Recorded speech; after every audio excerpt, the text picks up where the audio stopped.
Australian Legends. By C. W. Peck. Prelude. A Princess.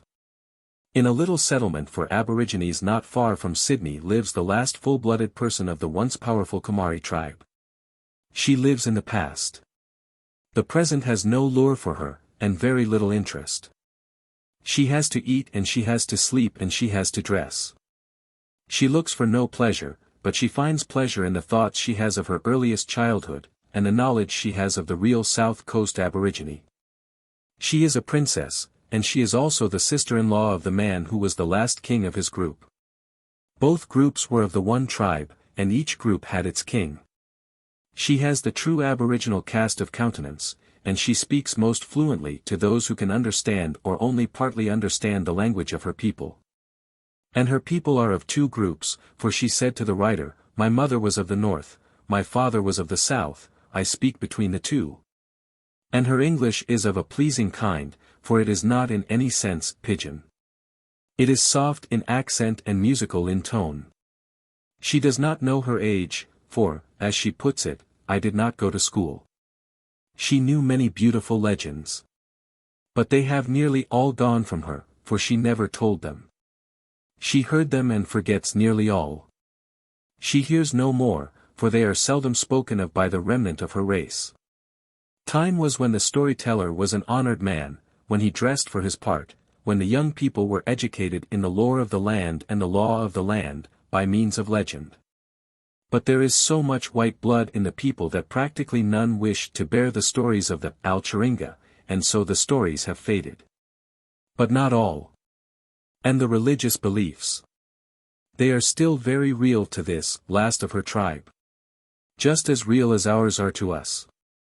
"Don't think that the white man told us about God," said Ellen. "My people always knew about him. Their fathers told them. Our God was never a wooden idol, nor a thing carved by human hands. He was always up in the heavens where he lived, and from where he looked down upon all the world, and sought out the evil-doers and punished them in many ways. From his throne he caused by his will the food to come upon the trees and the game to add to the larder. And he made the rain to fall, and he shook the earth with his thunder, and he threatened with the lightning. And there were good men who could see him and get him to move." So said Ellen.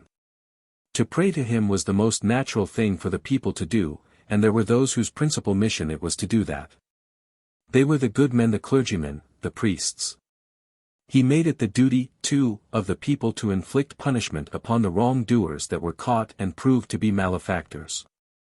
Therefore it was, that men were sometimes stood up and speared, and women were beaten with nullahs. There were the doctors, also. These men gave much time to the study and practice of the healing art, and sorcery and witchery did not escape their especial notice, just as the white people have their crystal readers and fortune-tellers today right in all our capital cities.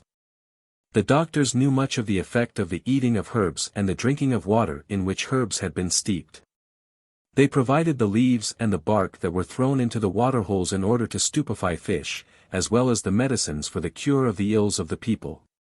In their sorcery they played upon the emotions just as our mesmerists and evangelists do. All this the old princess of the Aboriginal settlement tells, but not to everyone. Only to those who have a sympathy and an understanding, and a readable wish to learn the deeper things of the Aboriginal mind. There is, in a gully near Appin, a place that was sacred for, possibly, many thousands of years. The gully is deep, and the head of it is a big round waterhole with precipitous sides, ever one of which the water pours in a roaring, tumbling, spraying fall. The fall is governed now by the gates and spillways of the Cataract Dam, but until that was built it was governed only by the rains that fell and the winds that blew. And the way down to the pool was always difficult. None but the priest ever descended there, and when he did he carried with him the flint rod that served as the bell in the church steeple of the white man does to call, but with the difference that the bell calls the people. And the flint called the gods or the spirits. Tap, tap, tap, tap went the flint on the sandstone, and ages of tapping wore a hole that is not even seen by the great majority that clamber there now, much less understood. My black princess heard of that sacred place when she was a tiny child. She has never been to Appin, but her father and other great men of her group have been there, and they told of the sacred spot when they returned to the coast. It was a church, and nothing else, yet built, not with hands, but by the will of the god that the Aborigines knew. Our name for the princess is Ellen, and Ellen's eyes glowed when she told the writer of her god. And how they glowed when the writer told Ellen of the sacred spot near Appin, and when he showed that he knew the meaning of the worn hole and the ages of tapping. The place is Kulkul, said Ellen, and Karingaline, and yet it is not Purangaling. No Kuru are there. How do you find this book? Any thoughts about the book or the author? Any suggestion for improvement? Please take a moment to share your thoughts in a comment. If you like it, share it with your friends who might enjoy it as well. Subscribe to keep in touch. Visit CompleteAudiobooks.com for more quality content. A royal visit. My office was very small, and very stuffy, though under the floor covering whenever I lifted it up, it was damp and mildewed. The day was hot and steamy, and before me on the desk was a loose-leaf ledger that simply bristled and screamed with figures. The headings were such as this: 30 by 5.77 covers, 710 by 90 covers, 30 by 31 BE covers, many figured tubes, etc., etc. And the columns were serial numbers of tires containing as many as 9 figures. One figure denoted the year in which the tires were manufactured, another the month, and intervening figures accounted for wealth of fabric or cord, and other details of tire building. For we were distributors of motor tires. The little half-door between me and the shop gave me a view of the counter, and the shelves, packed with little red bags, were heavy with their goods. In the little red bags were the inner tubes. Men came in and went out. Some took price lists. Some asked questions only, and then retired. Some made a purchase and haggled about the discount, and some wanted to see the chief. My eyes ached and my head was not altogether free from a feeling like neuralgia. The mildew, the heat, the figures all were contributing factors. Then I heard a voice that made me drop my pen and peer out towards that end of the counter near the door, and just out of my view as I remained seated and at ease. As near to the outside door as she could stand while yet within the shop. That is the position taken up by the owner of the voice. And such a voice! Smooth and soft and cushioned.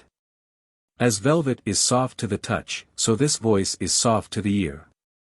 Perhaps not everyone's ear, but certainly to mine. My twisting office chair creaked as I stood up.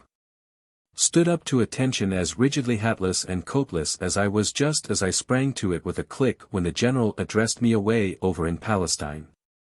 Nungura Iluka, I said. The owner of the voice, a lady shy, timid, reserved, refined, turned to me. That is the language of my people, she said. Come here, please, and speak to me, I said. Now I have heard some people snigger at the walk of those to whom this lady belonged. It is certainly as different from that of most Sydney people, or any other white people, as the step of a peacock is from the tramp of a camel. It has the qualities of the peacock. It is soft. It is noiseless. It is dainty. It takes up its full share of the floor. Every toe finds its level, and the heel is planted as firmly as the supports of the Sydney Harbour Bridge. As I said before, it is noiseless. When I had found the lady a seat, and had resumed mine, I asked, "In what part of your country were you born?" She answered evasively. It is as natural for her and her people to be evasive as it is for the most shrewd of us to refrain from telling the whole truth when we want to sell a second-hand car or a groggy horse. My father, she said, came from the south and my mother from the north. His language was not the same as my mother's. I speak between the two. My words are both his and hers. Yours are neither. You speak like the people of far, far away. I do not understand you. But I know your words are of my country. Then she leaned forward and put a hand as soft as her footfall and as soft as her voice, on my shoulder. She peered into my face and searched me as if she expected to see something she would be afraid of. But she was not afraid. "Excuse me putting my hand on your shoulder," she said. "Perhaps I have no right to do it. But I know now you do not mind, and you will understand." Then her lips quivered and her eyes filled. She leaned forward. "You know my people?" She questioned me. Yet it was not really a question. It was a statement of fact. "Yes," I said, "I know your people." Then she overflowed. "And aren't they good people?" It was an unburdening. It was a cry. "Yes," I said. "They are good people." Then she removed her hat. "Her hair is white and old. My father was a king. I am a princess. My blood is royal." "And where was your father a king?" "He was a king of his people, and they lived around Wollongong. I am a native of the Wollongong district born at Unanderra." "Was your father ever crowned?" I asked. "Yes," she said, "when I was a grown girl, a young woman, he was crowned by the white people at a Wollongong show. They gave him the title of King Mickey." Then I saw a picture of my tiny boyhood. In the show ring, just after the high jumping contest was decided, a black man was taken by the hand by a Wollongong dignitary and led to a small dais. Some ceremony was enacted, but I was too small and too young to understand. I saw that black man invested with something, and the people cheered and the black man shouted and waved his hands, and he had a string round his neck, and a brass crescent hung over his broad hairy chest. "I saw your father crowned," I said, "and since then I have seen many of your people. They are good people." I bowed my royal visitor out. She carried an inscribed copy of a little book about her folk. "My grandchildren will read it to me," she said, "and I will come back one day, and I will tell you some more of our stories we do not tell excepting to our own people. But I will tell them to you. This," I said, "is a royal visit." She paused. "Your people came here and took our country," she said very quietly, "but just a few of you understand us. I go now to Wollongong. My royal visitor has been back to my office." The First Waratah. Why did the early arrivals in Australia imagine that the Aborigines had no folklore, no legends, hardly any manners, habits and customs? Is it that they really had none, or that the blacks were merely incomprehensible? I think it was the latter.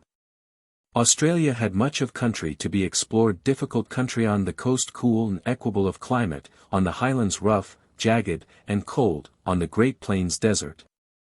With all the heat and madness of a great gravelled and sandy waste, and the tales that may be told, known and unknown, are tales of endurance and adventure, rivaling truth and fiction of the 16th century. One of the prettiest is the true story of Berraleer and its sequel. Berraleer carved his name on a gum tree in one of the roughest of the foothills of the Great Dividing Range in 1802. He was an officer in the Navy. He was fired with a desire to explore. But he was thwarted by his officers. The commander refused him leave. Then did the governor show that resource that is now supposed to be possessed solely by the Australian digger. The digger, being British, but inherited it, and if the Tommy generally is without it, it is because Tommy generally is not Tommy specially. Governor King learned of Berraleer's great desire, and as Governor King could make appointments irrespective of the naval commander, he gave Lieutenant Berraleer, RN, the post of aide to himself. And then Governor Philip Gidley King, also RN, sent his aide on an embassy to a mythical king of the Barragarang tribe, away in those rocky fastnesses in the foothills of Australia's Great Dividing Range. Berraleer got down into that now far-famed valley, and we, who do it in cars on a road blasted out of the side of a sheer precipice 2,000 feet deep, wonder how. There really was a king down there, and his name was Koala. He was polite and eager to assist, if withal curious. He led Berraleer over a trackless defile, and showed the way up the rock walls by the track of the bush rat or the dingo. But he developed a will to elbow Berraleer down into the ravine again. No protestations availed to cause Koala to continue in the direction Berraleer's compass pointed as the way to the interior. The white man grew angry, Koala grew sullen. Koala tried to tell something, even brandishing a spear, and Berrelier thought that demonstration a menace. Berrelier showed his teeth, and that night he was deserted. Sunrise showed that Koala and his dusky satellites had vanished. The pointing of the spear was to illustrate that should the journey be continued another tribe's country would be trespassed upon, and war would be the result. And Berrelier was in the thick gullied bush, surrounded by great forbidding walls of rock, and there grew the lovely Prostanthera one with it, purple baby-toothed flowers, the wild clematis, the beautiful araucaria. The laurel-like Rapania II variabilis, the Alsophylla excelsa, the myrtles, and that glorious plant and flower that today is the pride of every Australian who sees it and knows its history. And knows the fact that of all the world only Australia and Tasmania have its whole genus the Waratah. Its genus name was given to it by the great botanist Brown, and that was after it had been wrongly described as an embothrium. In 1818 Brown named the genus which comprises 3 varieties Telepia, because it is seen from afar. Queensland's Waratah is Telepua speciosissima, that variety also grows in South Wales, as also does Victoria's, which is called Telepia orta, and the little beauty, the joy of the artist, is Tasmania's Telepia truncata. But this little bit of botany is a digression. Berrelier got out, and after reporting adversely of his black guides, he was returned to the navy, and his end came to him back in his native England. After being entrusted by the British government with the task of erecting Cleopatra's Needle on the Thames embankment. Though he did not know it, we revere the name of Berrelier, and we glory in the deeds that were his. At the top of a rocky pass is his name cut in a giant gum tree, and the date 1802. Now for the sequel. Many months afterwards a fine specimen of the Barragarang tribe found his way to a settler's house not far from Parramatta. He was none other than Koala. And strange as it may seem, Koala had tidings brought him of Berrelier's adverse report. 2 Hunter River blacks who were with Berrelier had returned to the Barragarang Valley with the story, and they taught to Koala a little of the white man's tongue. He bore as a peace offering the national flower of his race, the only flower that the black man ever plucked to show a white man the Waratah. And Koala told its story. Long years ago there lived a beautiful Aboriginal maiden named Kruby. She had made for herself a cloak of the red skin of the rock wallaby, and she had ornamented it with the redder crests of the Gangang cockatoo. It was said down in the Barragarang Valley to be the only cloak of its kind in the world. And Kruby knew of a man who was far enough removed in blood to be encouraged in his love for her. Her man had not yet been taught all that the corroboree was inaugurated to teach, but that did not prevent her from choosing a cleft between 2 great weathering sandstone rocks on the top of a ridge to watch for her man's return from the chase. The red figure was the first object to strike the eyes of the returning tribe of hunters. The red cloak was the only object looked for by the young man. But one night Kruby's heart was saddened. She learned that there was to be a great corroboree, and her man was to be taught what to do in war. Blacks from another tribe had been seen on Barragarang preserves. They were to be punished. Kruby of the red cloak stood on the sandstone cleft and watched for the return of the warriors. She heard the yells of battle. She saw here and there a flying figure, and sometimes she saw the swaying crowds down on the clear patches between the forest giants and tangled scrubs. Then in the afternoon she saw her scattered tribe of fighting men returning, and no young, lithe figure stepped out from the others and peered up as of yore. Kruby stayed for 7 days waiting, and her tears formed a little rivulet, and already the leptospermum and the Boronia cerulata, and Epicris longifolia had begun to sprout. Kruby did not know their names, neither did Koala, but Koala showed the flowers the button flower, the native rose, and the native fuchsia, and afterwards the botanists made the names. Then Kruby went to the camp. The ashes were cold and 7 days old. So Kruby returned to the sandstone ridge, and, with that power that the black man exercises, and that all mankind possesses, she willed herself to die. She passed into the little tract of weathered sandstone, and up came the most beautiful of Australian flora. The stalk is firm and straight, and without a blemish, just like the man Kruby died for. The leaves are serrated and have points just like his spear. And the flower is red, redder and more glowing than any other in Australia. The black man called it Waratah, because it is most beautiful. He loved it because he knew its history. And Sir James Smith, the president of the Royal Society in London, wrote of it in his book published in 1793 in these words: "The most magnificent flower that the prolific soil of New Holland affords is, by common consent, both of Europeans and natives, the Waratah. No one but an Australian can say, my Waratah, for no other country has it." Mr. Richard T. Baker, FLS, of Sydney, has produced a book called The Australian Flora in Applied Art, 1915. Get it and see for yourself what a wonder this flower is. The first Gymea or gigantic lily. One of the most wonderful of Australian flowers is the New South Wales variety of Gymea or gigantic lily, Dorianth excelsa. This huge red bloom of ours is, as its variety name implies, the most gorgeous of the Dorianth genus in this country. The legend the natives have about it is as follows. One still, hot day in a summer of ages and ages ago, a tribe of Aborigines found sustenance in a river bed that lay at the bottom of a wooded ravine. The whole season had been droughty, and the water was hardly running at all. Yet there were holes, and great wide holes too, wherein the water was so deep that no one knew of any tree that would reach down to the bottom. Stones thrown in fell with a heavy, full-sounding splash and were sucked down and down. In those murky depths were huge eels and giant fish, and occasionally one or other came to the surface and fell a victim to the spears of the black men. The great towering, rock-girt side of the river gave many hours shelter from the burning, blazing sun. That side with the easterly aspect was clothed with many myrtles and much macrozamia 3 and corazima 4 and bracken fern. Quite a number of the dainty, feathery Christmas bushes, Ceratopetalum gamiferum, shone gorgeous and red amid the myrtaceae, and rearing high above all the undergrowth were the giant eucalypti, the Eucalyptus smithii with its long, narrow leaf, E. saligna or Sydney blue gum, the Eucalyptus australiana or peppermint, and others, while wild clematis and wonga wonga 5 vine climbed from shrub to shrub. That day the heat was intense. Nothing of the vegetation stirred, excepting during the silent wandering of a truant zephyr that came floating up the river gully like the long, balanced, weightless gossamer that sways when the web is broken in the early morning. The tribe lay about under the clematis and creeper and amongst the ferns.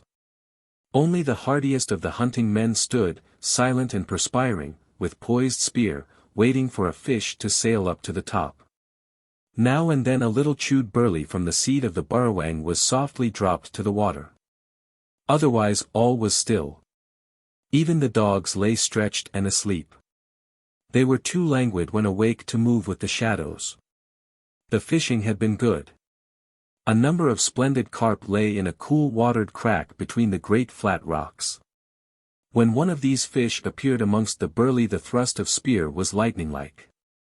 It made hardly a ripple, yet it pierced the water deep. It was so smartly withdrawn that the fish had scarcely time to cause even a bubble. By a dexterous heave it was landed, and it lay to kick its life away in that crack between the rocks. Suddenly from away in the southwest a great billowing cloud hove into view above the cliff and above the gum-tops. Then the wandering zephyr became fierce. It swept on its way and brought down a shower of rustling leaves. A haze, deep and somber, crowded the scene. It was changed. The fishermen glanced upwards, and then at one another. They knew. Up the gully came a boisterous gust. The placid water became a mass of dense ripples in a moment. They dashed their little wavelets in spiteful spray against the rocks. It was useless to fish any more. Besides, an eerie feeling was abroad. The dogs whimpered and huddled near some black or other man, woman, or child. The old white-haired chief stalked out into the sand patch that lay athwart the dwindled stream, and cast a thoughtful glance at the heavens. The children cowered. The whole camp became astir, and yet no one seemed to know just where to go nor just what to do. Women shivered and drew their possum rugs closer over their shoulders, and children's teeth chattered. They were susceptible and apprehensive. Suddenly, too, the air was darkened, for the huge woolly mass of cloud had encompassed the whole firmament, and blotted out the sun. Gusts roared louder and louder. The myrtles seethed and rustled and quivered and bent before it. Huge tree-tops swayed and shook, and their interlaced branches tore and fought. A solitary bird high above essayed to cross the gully, but was swept from its course and whirled out of sight downstream. Now a great branch twirled and was snapped, and came crashing through the undergrowth and lobbed on the ground with a dull thud. All the fishermen but one retreated. The one stood still. He was a mighty man and the son of a chief. Then came the thunder. It pealed amongst the timber and amongst the people. With it came the blinding flash and the driven rain. The chief led the way. The whole tribe rushed to a cave they knew of. It was formed by the rolling, some long years before, of 3 huge boulders against one another in such a way that an entrance was left, and inside was room for several hundred people. The last to enter was the chief's son. As he came another terrific crash of thunder and a fearful flash of lightning tore the world. Women put their hands to their eyes and ears, and children screamed.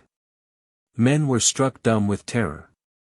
Peal on peal, flash on flash came, and then a deluge poured down outside, whilst the wanton gale swung the timber and felled the great gums. Then came the most awful flash of all. In a lull in the downpour something happened. Flame and sound came at the same second. The clustering boulders were struck. A gum was splintered and shattered, and the whole earth, it seemed to the frightened tribe, was smitten, and it groaned and was hurled into space. The great masses of rock shifted, and the entrance was closed. Utter darkness fell in there. It was a thing that had never happened to their world before. The chief's son now felt that he had to do something to prove that he was fit to rule when his old father passed away. The white-haired, wrinkled man was too spent with his years to do anything. Somewhere in the dark amongst his people he sat, and spoke not a word. But the young man moved. He crawled cautiously inwards, his hands always scouting before him. If he touched a wall he turned and tried another direction. He came to a passage so narrow and jagged that he cut his knees and his forehead. But he kept on. Once he had to pull away a stone or two in order to go further. At last he espied a thin streak of daylight. It came down from the top. It was very wispy, but up there somewhere was the light of day. He listened. There was no sound of thunder and no feel of rain. The giant storm had passed on down the gully more rapidly than it came. Outside a faint rumbling might then have been heard, but it was already far away. The appalling bursts of wind had passed on, too, and all was still again. Out of a clear, clean, blue sky the sun poured its westering beams across, and thick columns of swaying mists rose up into that space from which, as rain, they had come. Nature was smiling now, and the world was better for the storm. A mass of broken green and leafy twigs lay on the ground or were caught in the vines, and many floated, waterlogged, on the pools. But down underground a whole tribe lay imprisoned and afraid to move. All but the chief's son. He was now sensing the beauties of a clarified day outside because of the tiny streak of light that was with him. A little more pushing and he came to the bottom of a shaft. He could move a little debris and rack, and he found that in the shaft he could stand upright. He could see the blue sky above. He stooped and cooed. He was answered. Then he lost his head, and he flung up his arms and commenced to climb. Like a rock wallaby he squeezed himself up and up. Pressing first one side and then the other, he forced his way towards the top. He loosened stones and rubbish, and they fell to the bottom. But he kept going on up. Near the entrance one boulder was poised. He placed his weight upon it and it was loosened. It crashed to the bottom, and that stopped any other person from following the chief's son. He nearly went down with it. A handy branch was his salvation. He grasped it, and with a mighty heave he was out of the pit. He was saved. And what of the rest? He leaned over and shouted. He heard the answer faint below. But the loosened sides were still falling. He tried all around and about, but there was no chance of getting between those enormous rocks. The marks of the lightning were upon them. A wonderful pattern of a tree was indelibly burnt into the stone, and is there till this day. We have heard it said that the place is in George's River, somewhere behind Glenfield or Minto. The sun sank as he does at the close of every day, and night fell quickly down in the river. Up on the boulders the chief's son slumbered. Down below his people cried themselves to sleep. In the morning hunger took possession. Everyone must eat. The great fish still lay down near the waterholes. The escaped man sped there. He gathered up the fish, as many as he could carry, and took them up to the mouth of the shaft. Then he got some sarsaparilla vine, and with it and some rush he made a rope. Then he raced back, and began to climb the rock again. He slipped. Oh, agony! He was falling down, down. Crash! He rolled, and in rolling a jagged limb tore him badly. He was pierced and his abdomen was cut badly. But his thought for his people conquered the pain. He got up again. For days he fed them thus. He grew weaker and weaker, but he fished and he fed the people. None could get out to him. He could simply lower as much food as possible. Some would live while others would die. This continued for many days. Those who told the tale to white men said that it lasted for a whole year. Yet down in the prison the people were dying. Then the tribe from Colonel penetrated to behind Glenfield or Minto. They had found no opposition and no sign of the Georges River blacks in any of their excursions for this whole year, so they became more and more emboldened, and the fishing and hunting were good. By the time they reached the place of the tragedy the chief's son was very ill indeed. His wound had never healed. He kept it open by his climbing up and his getting down. And the day came when the Colonel blacks were very near. He heard them. He lay down under the shade of some Christmas bush and Waratahs. The blooms were out and they shone red. He loved the Waratah. He knew its story, and he had many times sucked the sweet nectar from its flowers. Beside him grew a little plant. He knew no use for it. But it was destined to be of great use to him. Now up the stream he knew of a trickling spring. Another gully wound down its twisted way from above and opened into the bed of the river. It was very narrow, and in wet weather a little torrent splashed down from the flatter country above, and by means of a leaping waterfall it joined the more swollen river. Its sides were far more dense than the steep sides of the river. The leptospermum flourished there, and Waratahs were in crimson splendor. Out from a rock wall at the side gushed the spring. In dry times it simply was swallowed up in peaty ground beneath the tea tree and leptospermum and ceratopetalums, but in rainy times it o'erbore them and joined the river. A spirit often came out from that glen. It was speckled with glowing fires that flashed and were covered, and flashed and were covered, over and over again. The spirit was light and ethereal, for it could never be seen in its entirety and it could never be heard. All the tribe knew of it, and all held it in awe.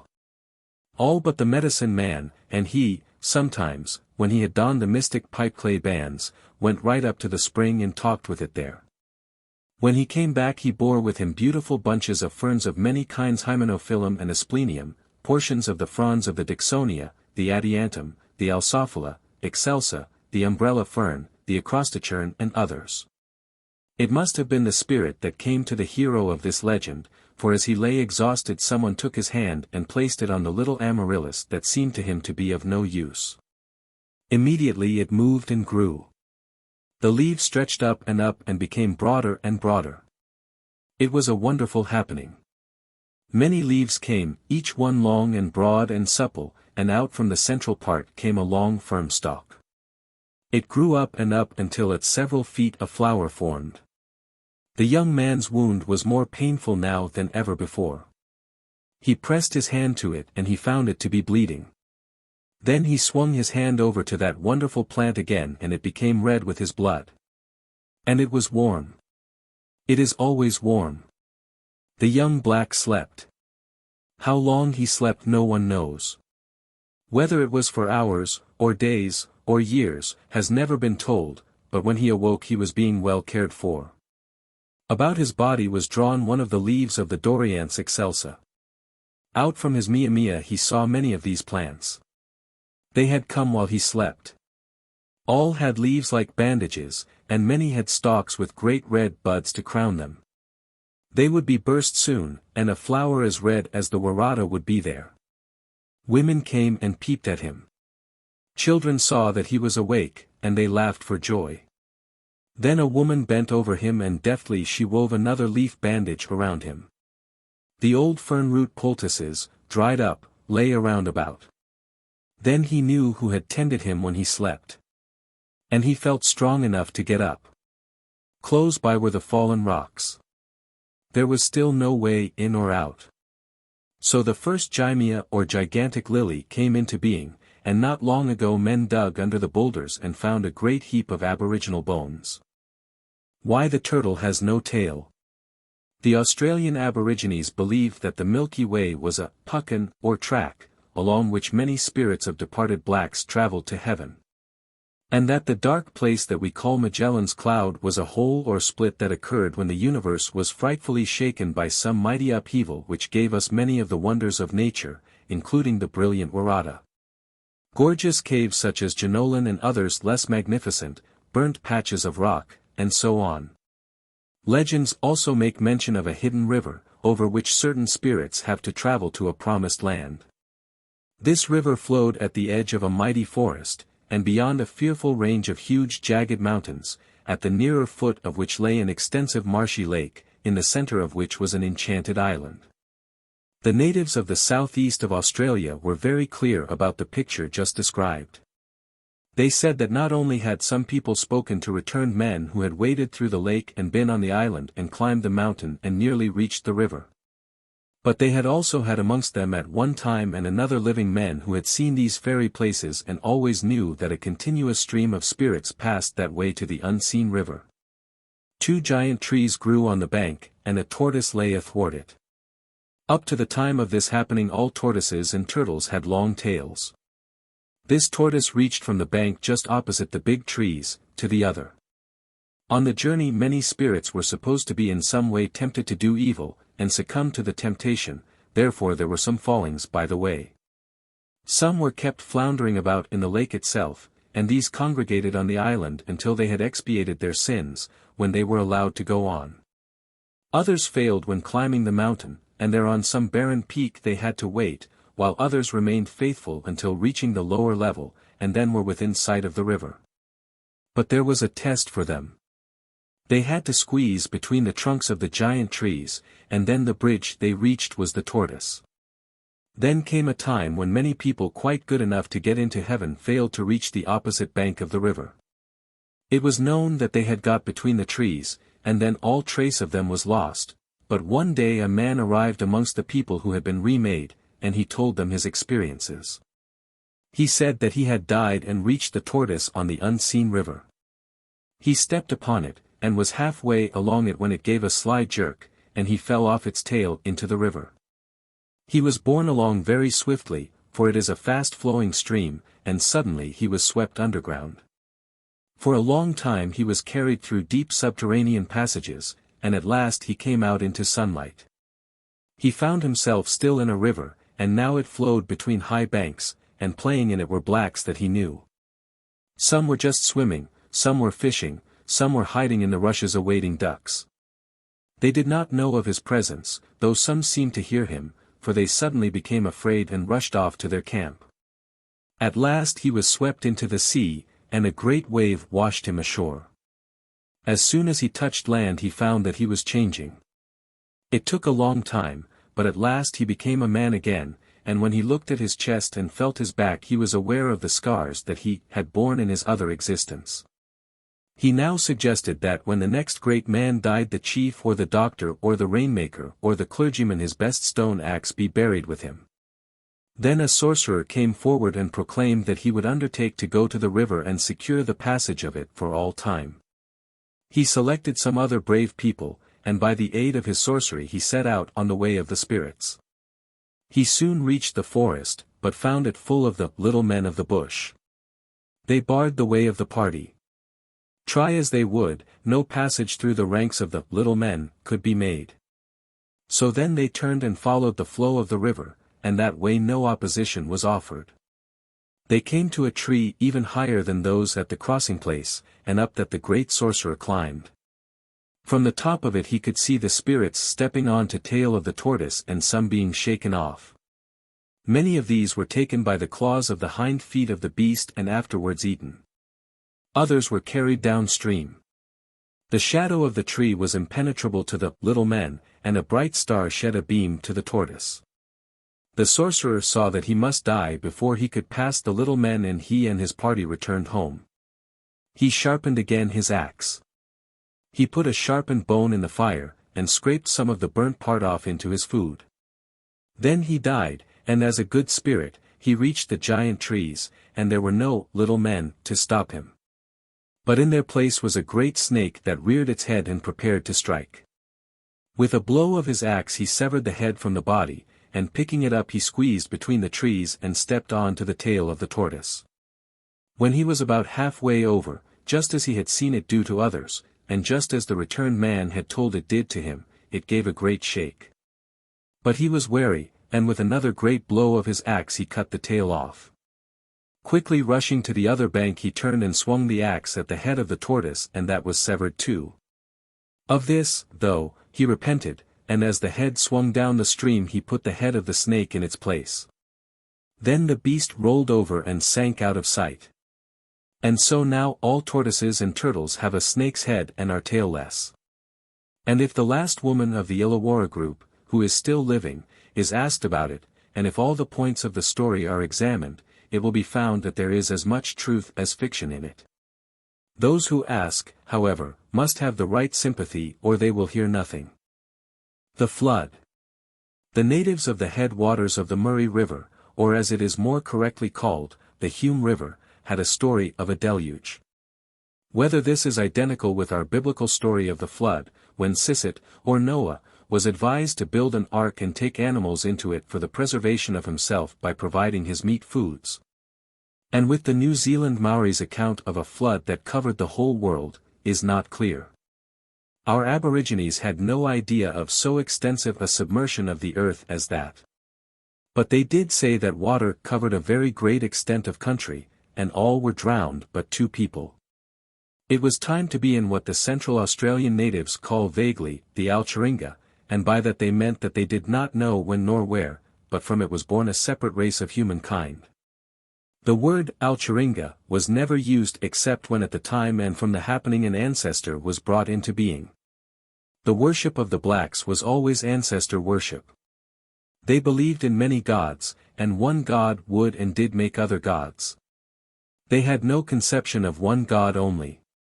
All gods were equal, and came at the Alcharinga period or era. Since that era there have been no gods born, they said, and they did not expect any. There was, in their belief, no second coming. There was to be a betrothal. A boy of a certain family group was, when he grew up, to be the husband of a woman of another family group belonging to another tribe or race. But no one could fix upon any girl. All the girl babies that were born were closely examined by the old priest of the boy's family group, but none could he see of which he could say that it was the one he was looking for. Meanwhile the boy was growing up, and the time drew near when he was to be taught in the proper school or corroboree what it was right for him to know. And he was proving to be a very fine type of boy. He outshone all the others in looks and build and feats of boy strength. Now it happened that there was one article of food that he was not permitted to eat. That was the fruit of the Styphelia trifloreae sort of 5-corner. The Astroloma pinifolium, which is something like the Styphelia, he could eat, and he was very fond of it. He gathered it in plenty, and he pounded it and mixed the flour of it with water from the river, and when he had made a cake of it he roasted it upon the embers of the fires that were left by his mother. In his searching for his favorite fruit he traveled far, for he came over the range to the coast, and there he fell in with another tribe. With them he traveled north, and must have penetrated into the district of Illawarra, which is the most beautiful part of Australia, and has been called the Garden of New South Wales. The pity is that another part has filched for land-booming purposes, the beautiful Aboriginal name of Illawarra, and applied it to a part that has no claim to be called a garden, and the people of Illawarra have allowed it. And have become content to call their district the South Coast, which it in turn has no claim to. Here he found the Acres Australe or brush apple. This was not his totem, but he did not know that, and with the rest of the people he ate it. Immediately he was seized with a longing to taste the Styphelia triflorus fruit, and he set out to find the way back to his own people. He crossed the Shoalhaven River and journeyed night and day down the coast. All the people whom he met were very friendly and would have made him welcome with them, but he did not stay. They saw his fine proportions and superior bearing, and in their ignorance and superstition they soon accounted for his appearance by crediting him with supernatural powers.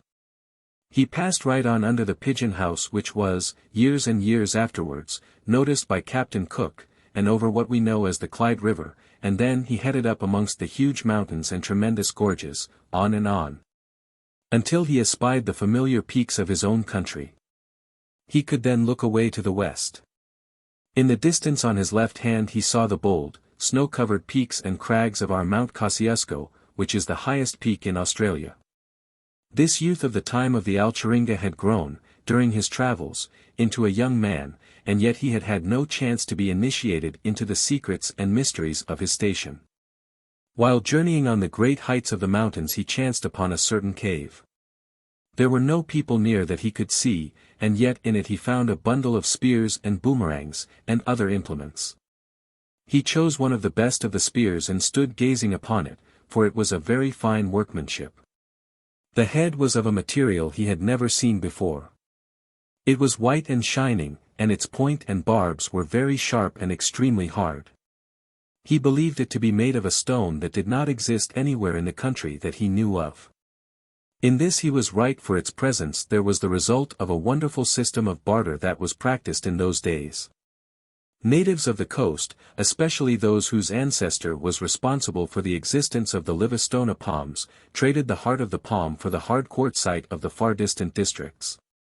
They sent the white, nutty heart of the palm through the various family groups and tribes until it reached those who had the coveted spearheads, and by the same manner of conveyance the spearheads reached the man who obtained the other article.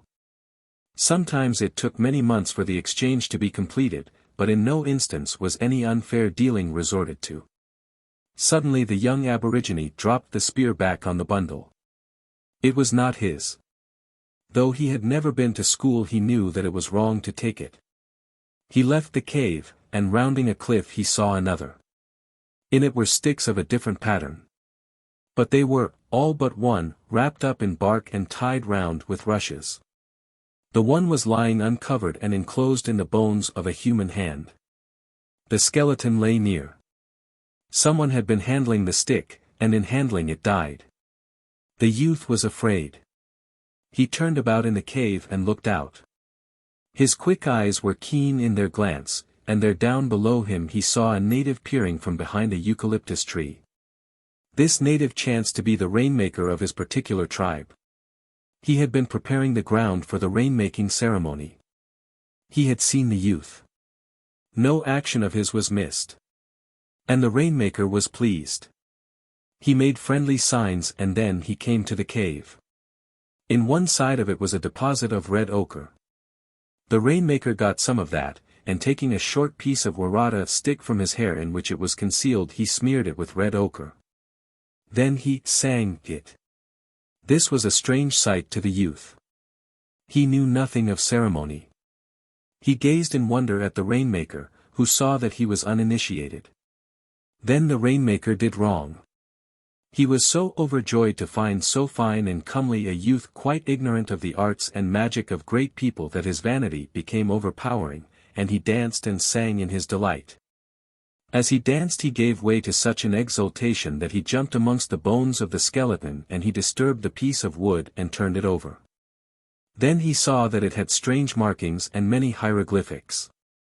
He bent down and seized it and swung it in the air and tossed it from hand to hand. He kept this up until he was exhausted, and then he sat down and examined what he had picked up. There were marks on it that he understood. It was the sacred stick of the Rainmaker of thousands of years before. So he sang that too.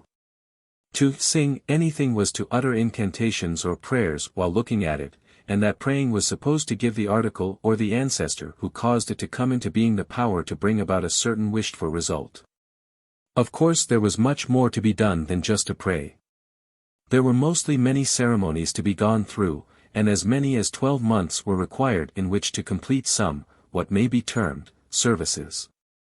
He poised the stick upon his open palm, and marching round the cave like Germans doing the goose step, he balanced it first on the middle of his palm, and then worked it along to the tip of his index finger, then back and up his forearm. And again to his palm. All the time he was doing this he was uttering a chant. It was a prayer to the ancestor of his family group, who fell from heaven in a rain and entered the side of a mountain not far away.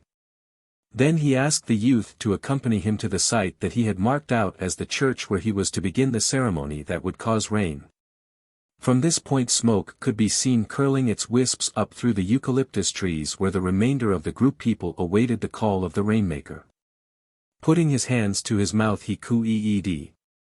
This was answered from below. Then he called and told his people to come up, intimating that if all did not come he would make rain that would never stop and all the creeks would become swollen, tearing, smashing, crashing torrents of destruction. And all the rocks would tumble down and the great mountains would be washed level, and Mount Kosciuszko would shed its mantle of snow and everybody would be killed or drowned but him. He would cause the sacred stick to grow into a great tree that would reach up to heaven, and he only would be able to climb it and thus reach where the flood did not come. Then he told them that he would not like to cause the death of the stranger that was with him. But he would make the stranger as his son. Then someone asked what stranger he meant. So he told the youth to go down to the people and show himself. On the way there were some stifelias. The youth plucked the berries and crushed them and ate them. From that moment his eyes were opened. He saw evil as well as good. The evil seemed best. Now amongst the people there was a maiden who brushed close to the youth as he walked. And she, too, was eating stifelias. The youth offered her some of what he had, and they stopped to eat together. The rest went on up to the church, and already the Rainmaker had begun the service. He had marked himself with the red ochre and he held the sacred stick that he got in the cave. He had no idea but that the youth he had met was somewhere with the people and was seeing for the first time the sacred service or ceremony or corroboree or whatever we like to call it. So he put far more vim into it than he otherwise would have done. He told of the sacred stick that he had, and the more he talked the more excited he grew. He even went so far as to say that the strange youth was brought by him into the cave and that henceforth he would be of great service in assisting to bring rain. Then he asked that the youth come forward. There was no answer. He called in a loud voice and the people looked all around. The women and children who were sitting some distance back from the men also looked all about. There was no sign of the strange youth and no sign either of one of the maidens of the tribe. They told the Rainmaker. He became very angry. He made one more appeal to the rain ancestor to send rain down and then he brought the proceedings to a close. He erased all the marks that he had drawn on the ground. He rubbed all the drawings from his body. At last he threw the sacred stick with such force to the ground that it was smashed to pieces, and he ordered the men to scatter through the forest and into the gullies and about the rocky hillsides until the youth and maiden were found. He asked the advice, however, of the chief, and the old warrior gave him permission to order as he would. He must, however, not go himself, for the chief was afraid of his magic and he wanted to stay beside him until the rain came. Then from out the place where the broken sacred stick was flung a river gushed. It poured down amongst the women and children. The strong sun drew much of it up into the sky and clouds were quickly formed. They turned to rain, and so water was pouring out from the earth and out from the sky. Big trees were being washed out by the roots, and great rocks began to fall and to hurtle down the slopes. The whole mountain soon became a crashing mass of trees and shifting boulders and earth slides, and the valleys were being filled with water and debris. All the sacred sticks were washed out of the cave and were whirled about in the water with the trees and all the other wrack. This went on until not a mountain top could be seen, and every tree was either covered with water or was felled. Every tree save one. One tree showed up above the whole flood. And in its branches were 4 people. The Rainmaker was one. The strange youth and the girl who ate Styphelia berries with him were there, and so, too, was the old priest of the boy's own tribe who had been searching for the girl to be betrothed to him. This old man was the only person on earth now who could say whether or not the youth and the girl were to be man and wife. Up there on the treetops he bade them to do nothing that would bring upon them the wrath of the magic that lay all around and about the world. But what troubled them most was how to send the waters all away so that they could come down and eat and live. Somehow it was known that the boy had eaten of the forbidden Styphelia fruit and he bade to be purged of it. So they tried all ways that they could think of to make him sick, and at last they succeeded. He became so weak under the treatment that he would have fallen into the water and been drowned had not the girl wrapped her long hair about him and tied both him and herself to the bow. The Rainmaker, too, fell ill. He had done great wrong and he was mostly responsible for the calamity that had overtaken the world. While the boy was recovering, the Rainmaker was becoming worse. The priest and the youth talked about it and it was agreed that the Rainmaker must die. Not until he passed away would the flood go down, argued the priest, and when he became quite convinced about it, he simply pushed the sick sinner into the water, and he sank and was no more. During the night the flood went down and the marooned persons descended to the earth. The only eatable thing was the berry of the Styphelia. Not one of that plant was destroyed. Even those that grew amongst the fallen mountains were not killed but survived in the wet mud that was everywhere. And that, the youth dare not eat. Now growing deep down in a crevice between some fallen boulders was a plant called native flax. It has a seed that is wrapped round with a furry material, and no one would think that it is good for food.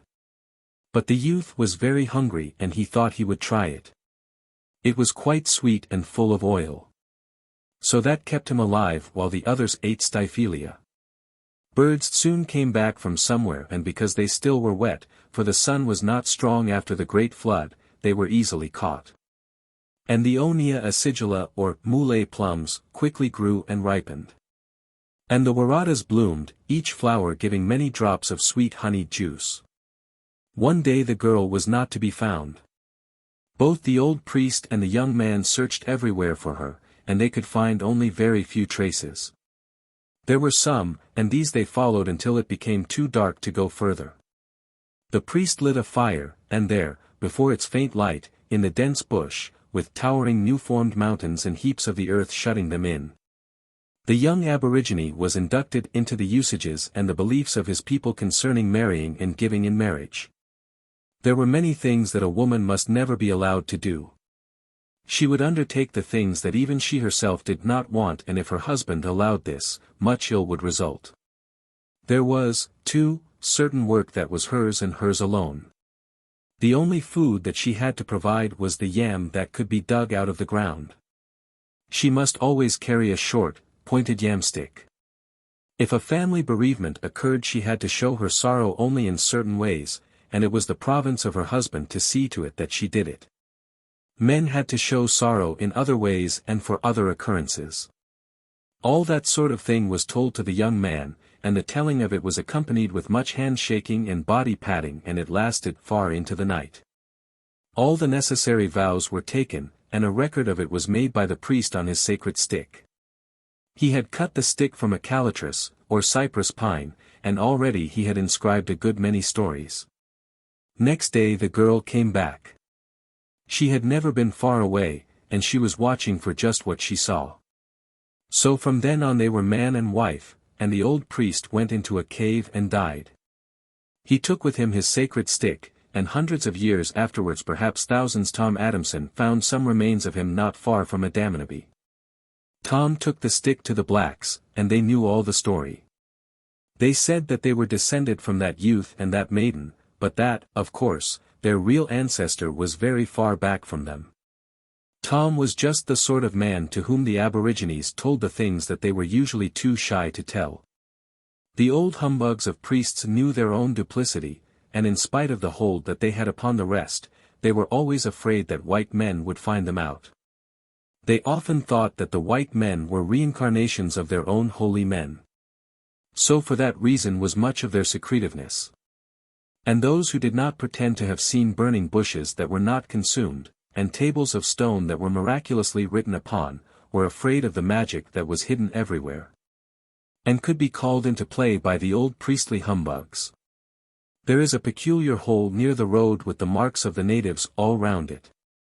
They said that out of it at long, long periods many living blacks came, and always amongst them was a clever rainmaker. And at least one who belonged to the Styphelia totem, and he must not eat of the fruit of the plant. Should he do so he would bring upon the people some great ill, probably cause another rainmaker to so conduct himself as to bring down another flood. How the Waratah got its honey.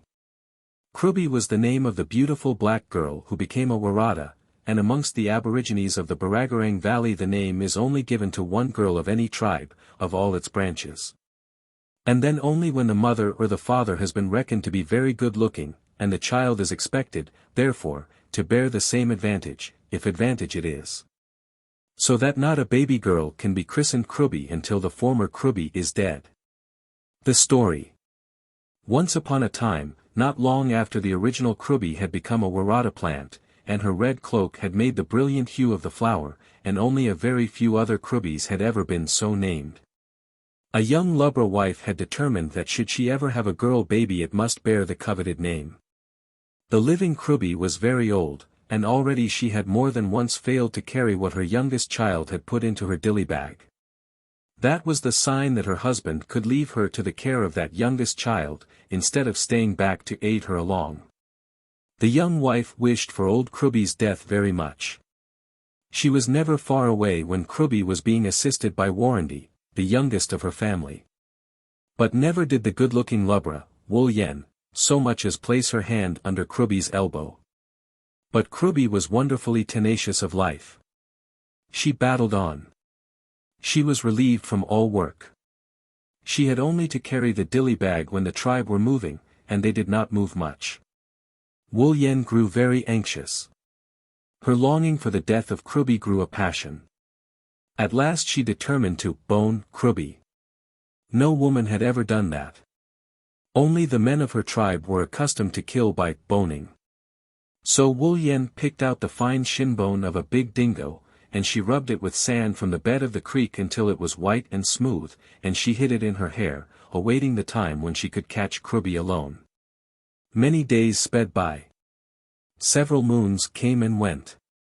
Then the blacks determined to have a corroboree. A good young man had been having private lessons in the things that were taught which Krubi and Wulyen and the other women were not permitted to see, and then came the great night. It was very dark. A space had been cleared amongst the giant gum trees. But whilst it was still daylight the young women had chosen their places. Wulyen was delighted to see that Krubi was not well enough to take her place in the little march that the active old women made. So she got up from her place, and going back to Krubi, she hurriedly undid her hair that she had done up to hold the bone concealed, but before she could catch hold of it the thing fell to the ground. Old Krubi saw it. Then did old age give place to greater activity than youth possessed.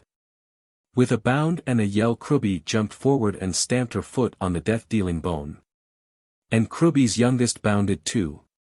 Wulyen was caught in a grip that she could not shake off, and blow after blow found her face and head and shoulders.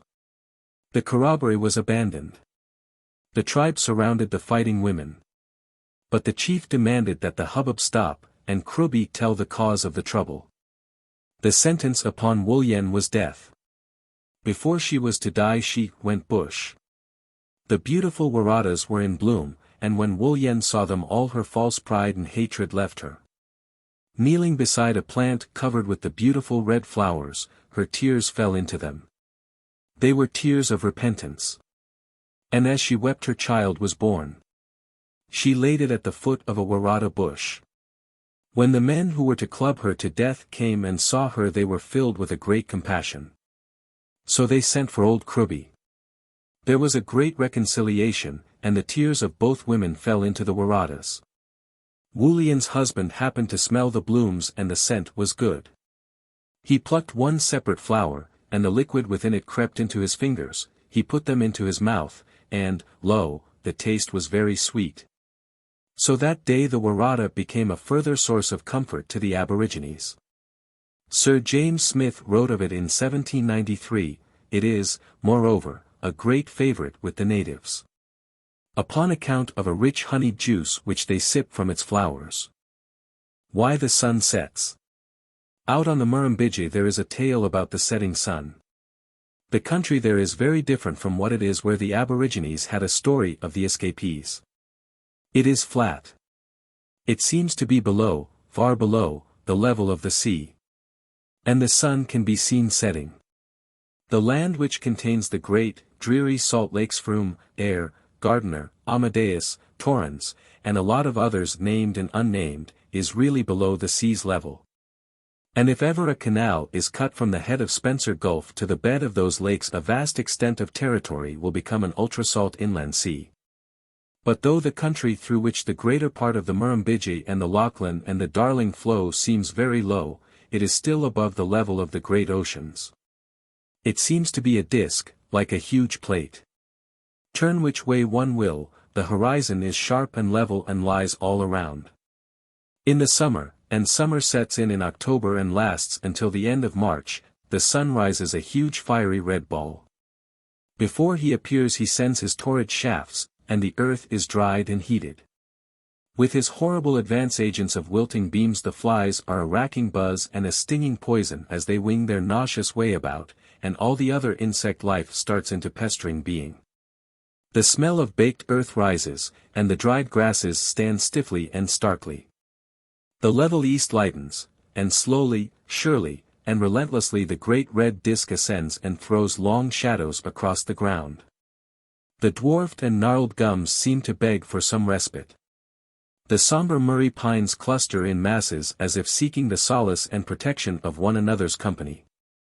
By the advent of the first month of summer the few orchids that bloomed in the short spring have gone, and the glowing grasses have seeded and died. It is now a bare and browned and sere world. The sun changes from red to grey, and as he wends his solemn way up to the zenith he pours out molten light. Lazy clouds of dust rise up from the new-formed roads, stirred by wagon teams, and flatten and float out over the trees. Shadows grow less and less until they are only patches directly below the bushes. Life is a dreary and painful process. Horses stand mutely, head to tail, close to any tree stumps that may be there, sheep huddle, panting, out in the glaring sun. Birds sit on the boughs with wings opened and mouths agape, nothing lives in the wilting day, everything crouches in whatever of shade can be found. Over and above passes the molten ball, and as he slowly descends towards the horizon of the west, and the east begins to blacken, life stirs again, and all beings long for the cool of night. Many nights are but little cooler than the day. The gay, glowing flowers of the sandstone elevations are not here. No epicrids, no boronias, no waratahs. The deep restful greens of the laurels, and the glowing browns of the turpentines and woolly butts and ironbarks and lily-pillies do not show. The banksias are stunted.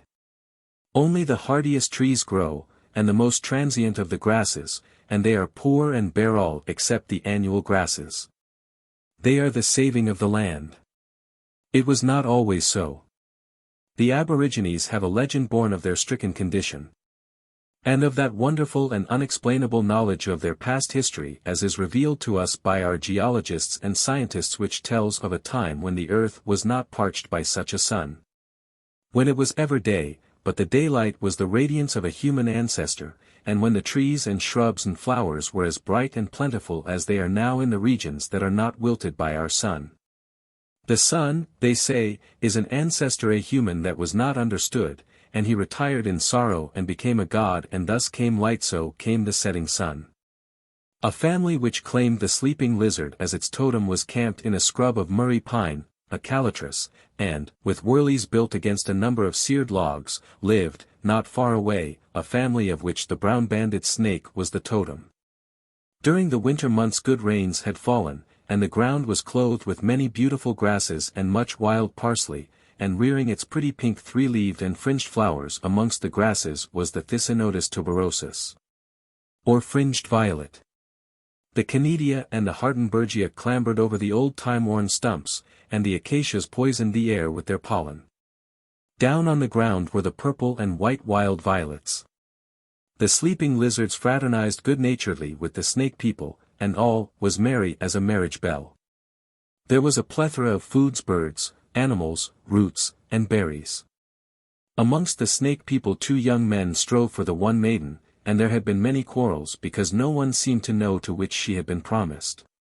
Meeting after meeting had been called, and the clamor at every one was great. At last it was decided that he who made the finest stone spearhead for presentation to the father of the girl should have her. She often spent many hours running from one to the other, and she was not innocent of jeering and jibing at both the anxious workmen. When the proofs of their handicraft were brought to the wurley of the father, he pretended to fly into a great rage. He denounced the young men and scoffed at the spearheads, all of them. He rushed to the king and implored him to condemn the lot. He spat on them and flung them amongst the women, who picked them up and flew into as big a pretense of anger as the man. The contest was renewed, and it continued until the pleasant weather had gone, and the light that came from whatever member of the priesthood held the power to so propitiate the light-giver as to vouchsafe day to the world, began to wane. And it was nearly time for another magician to be appointed to carry on. To the surprise of everyone, one of the contestants proclaimed himself to be the proper magician. Now the duties pertaining to such an office were many and arduous. The priest had to spend long periods in prayer and meditation out on the plain by himself. He had to submit to much indignity, even flagellation, and he had to ostracize himself in other ways. There were not many natives who cared to be considered the special emissary to the ancestor of the light. And in this young man's case it meant giving up the girl. But the dispute was not to be settled. Withdrawing from the contest did not give the other man the right to his claim. If winning in the set competition could not happen, then some other way must be chosen by the priest. And he was not in any hurry to give a pronouncement. In the meantime the girl did not cease her teasing. She still jeered at both the newly announced magician and the other contestant. This became distasteful to the old women, whose charge she was, and they set her to perform many tasks that otherwise would not have fallen to her lot. Perhaps never before did so young a girl have to grind the grass seeds. She had to find out for herself how to hold the stone between the calves of her legs and how to use the grinder. She became a wife without being married, for it was a wife's duty to make most of the cakes. One day she found her suitor to be busy making a shield. He was drawing the circles and the radiating lines that represented the light of day. But in it he drew the sleeping lizard.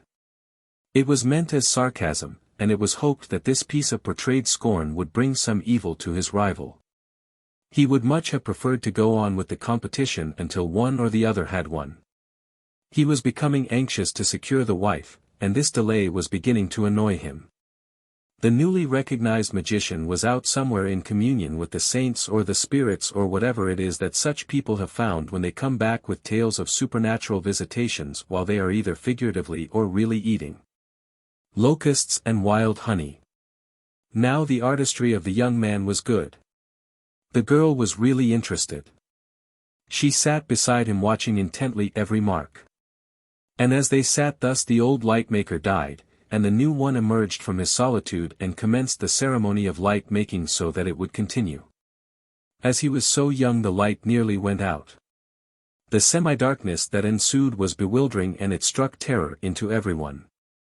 The tribe implored the young magician to put forth every endeavor, and his answer was that without the girl he could not make more light than there was then. The people looked all around, but they could not see the wanted girl. No one knew where she had gone. Then they saw that the young lover was missing also. The light-maker grew very angry. All the gesticulations, all the genuflections, all the grotesque dancing that were resorted to in anger, he indulged in. His anger grew very real and it communicated itself to his people. Even the king himself became as the rest. That feeling gave way to despair. Women sat in groups and beat themselves and one another and inflicted severe wounds. Priests hurriedly drew sacred totemic marks on the ground and drew similar designs on the bodies of those whose right it was to bear them. Mitres were fashioned and put on the heads of the higher clergy. Fires were lit to augment the lessened light of the day. After a while a hunting party was organized to hunt up the missing people, and upon being blessed they seized their spears and shields and bounded off.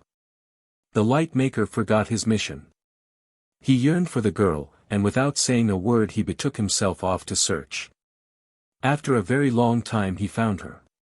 She was living in a slight depression, a crabhole that is pointed out today by all who know this story. The man with whom she was living was away at the time, and the light maker appealed to her to come to him. So together they ran, and all the light of day went with them. The further they went the less the light grew until they were right on the edge of the world. There a son was born to them, and because of the wrong, the father and mother died. Never since the beginning of the trouble had the daylight been so clear or so strong as before it, and now it was leaving the earth forever. No one else could ever receive the instructions that would make him a light maker. The great ancestor needed a mediator between himself and the world, and it had to be a lizard man, and now no lizard man knew what to do. The daylight faded right away. In its going it was much more beautiful than ever before. Long streaks of gold spread over the sky, and as that faded everything became awe-stricken, and the world was hushed. Even now there is that period, while the air, twixt dark and daylight standing still. But the baby that was born away over there grew and became at once a light man. He held direct communion with the great ancestor and he gathered great quantities of light in his hands. So he set out to find his way back to where he knew his people dwelt. There was one thing he did not do. He was born with his back to his people, and he did not turn round. He just walked on and on. He had great waters to travel over, and great beds of sand to travel through, and great forests to find his way in, and great mires to wade across, but he kept going. He was determined to find his people and to bring them light. So a time came when the tribes saw light breaking away over in the east. It had disappeared on the one hand and it reappeared on the other. They were overjoyed. But the priests counseled great caution. No one knew what to say or do. The priests and the king said that if they made the wrong ceremony they would lose the light. So they waited mutely and watched it. There was no welcoming shout. The birds sang to it. The trees nodded to it. Flowers bowed to it. Dewdrops left the earth and flew to it. But men and women were mute because they were afraid that they may do the wrong thing and it would leave them forever and all their days would be dark and they could not live. Therefore the light maker sailed over their heads. He went on to the edge of the world where he was born. The priest said that when they had found out how to worship him he would come down out of the sky and remain with them forever, but while in ignorance in that respect he would continue to go over their heads and disappear. They are still in ignorance. That is why there is no sun worship. The new sun man became more beloved than any had been before, and so the ancestor made him a god like himself, even if the father and mother did do wrong. And the ancestor sometimes gives him huge quantities of light, and as it is thrown down to the earth it burns and sears and scorches. So we have summer. If we could only find out how to carry out the proper ceremony of sun worship then there would be no more great heat waves. This is the tale of the Aborigines who live in those parts where the summer is scorching. It accounts for more things than will be seen at first reading.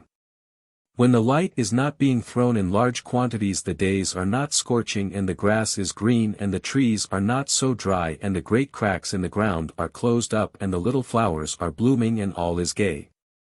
What the moon is.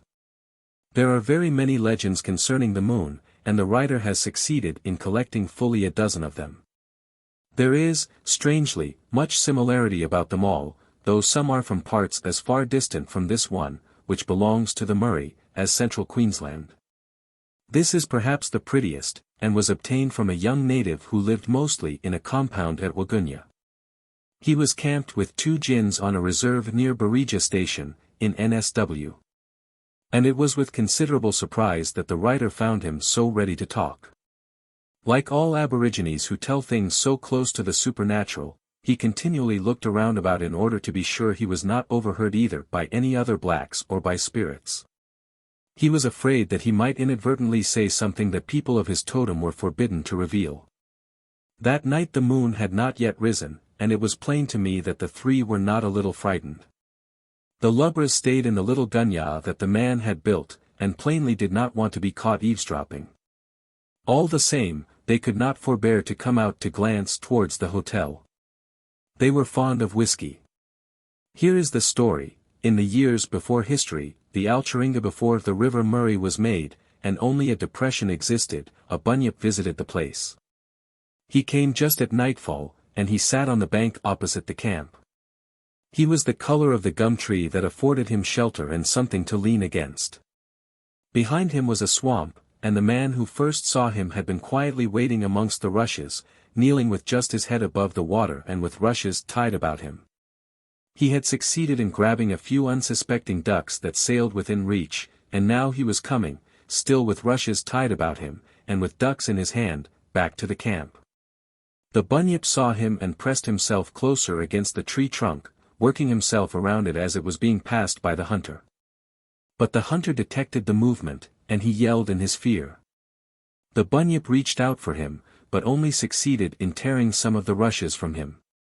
He scrambled down into the depression and up the bank on the other side, and by that time the people who had heard his yell were alert and watching for him to appear. Amongst the most active and anxious was the young woman to whom he was soon to be married. Indeed, she ran forward to meet him, and she took the ducks from him to relieve him of that slight burden, and she spoke some soothing words to him. Also she laughed at his fear, and when he had rapidly explained what he had seen she laughed the louder. This caused a fatal delay. The bunyip heaved himself up the bank, and, seizing the girl, he raced away with her to the swamp. Without lengthening the story as the Aborigine did by describing the consternation of the camp, and the agony of the young man, we will confine ourselves to the doings of the girl. Her struggles in the swamp could be heard even as far off as the camp, but no one could rescue her, for no human being could withstand a bunyip, especially at night. However, when day dawned, the young man gathered up his spears, and went over to the swamp. He searched for the track of the bunyip and he found it.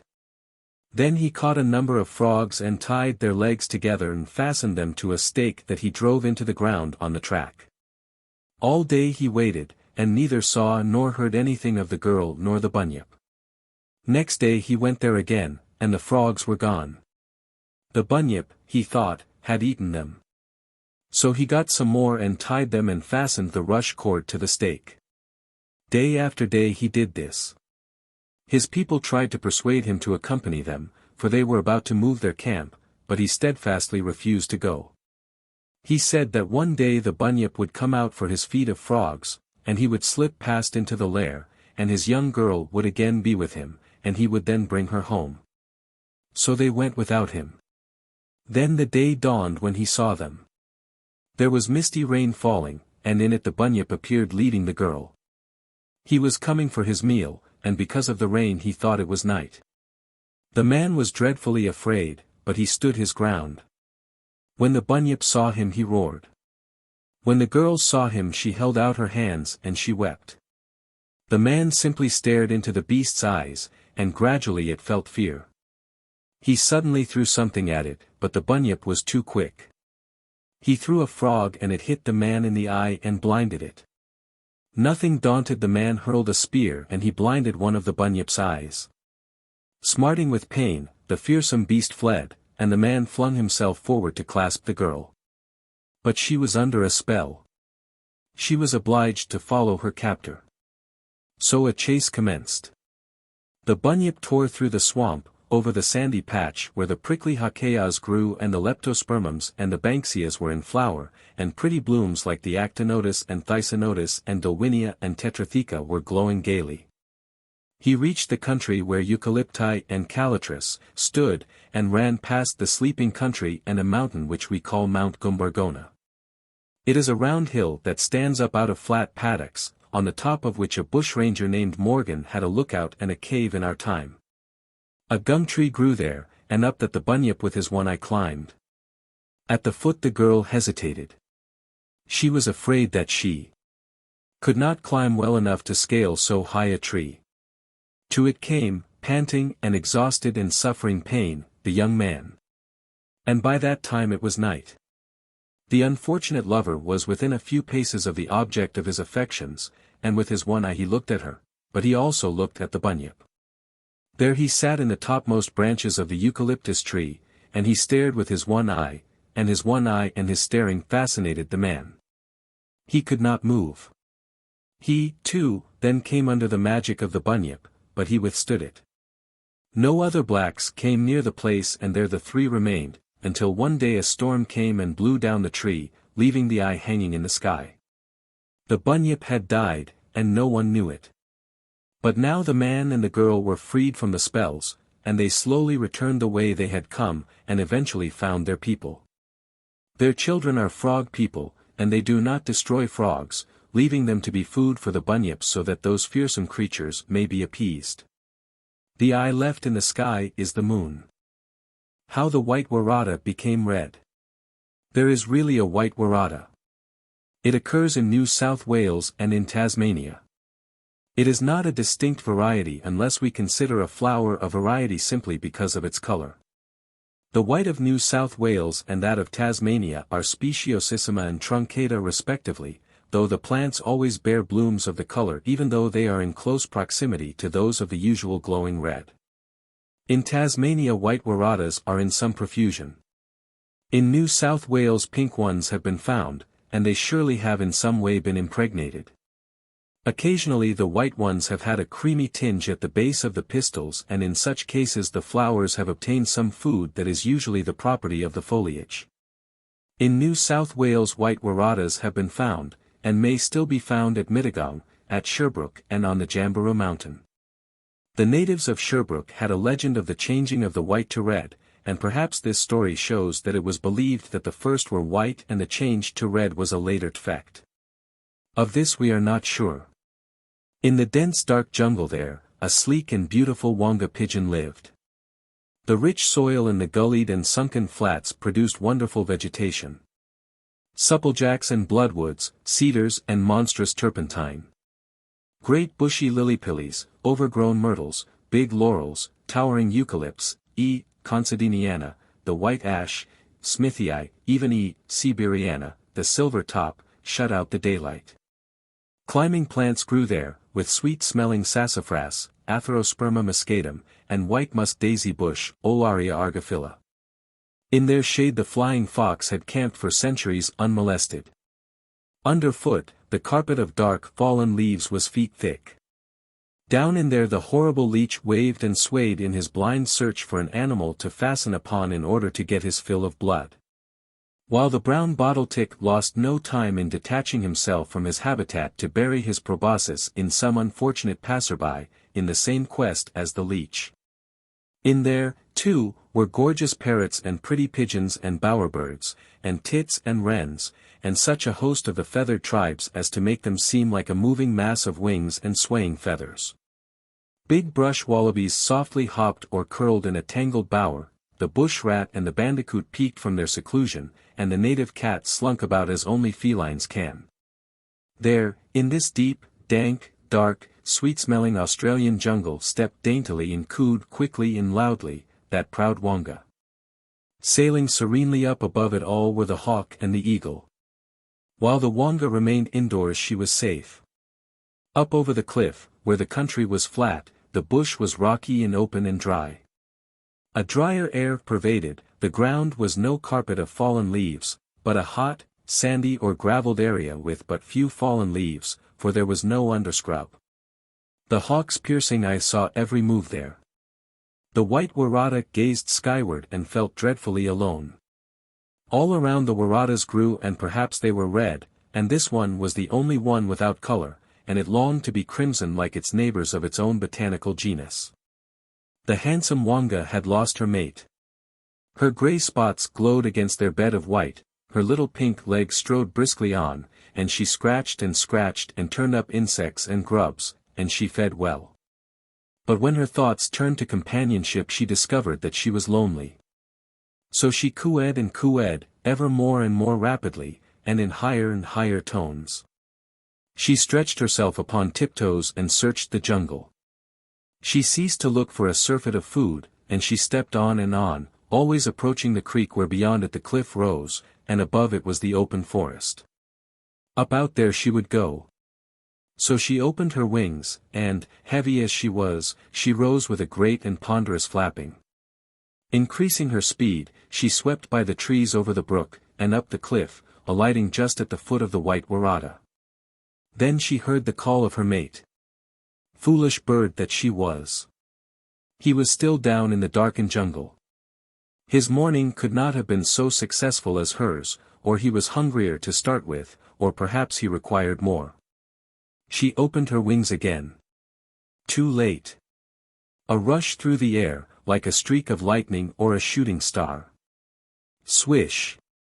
The hawk was down through the branchless space and upon the beautiful Wonga beneath the white Waratah. But she was heavier than he reckoned.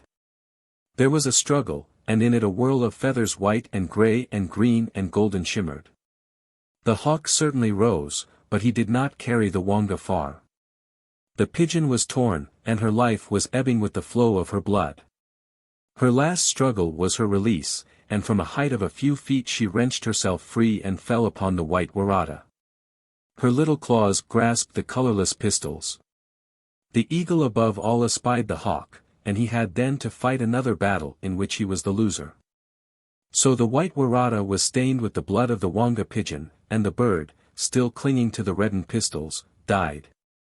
Later, the white Waratah threw out its clusters of follicles, and they were streaked with red. The seeds were streaked in the same way. And all the plants that came from them bore flowers as red as Waratahs could be. But they had to wait for 3 years to know that. Not so the parent bush. Always afterwards its flowers were white, and whenever the natives saw one such bloom they pricked their fingers and allowed their blood to stain it. Therefore there are not many white Waratahs in New South Wales. How the sky was lifted up. According to the Aborigines of Australia, the sky at one time in the ages ago was not up high where it is now. It was down so low that a man could not walk upright. Then, no living thing stood erect.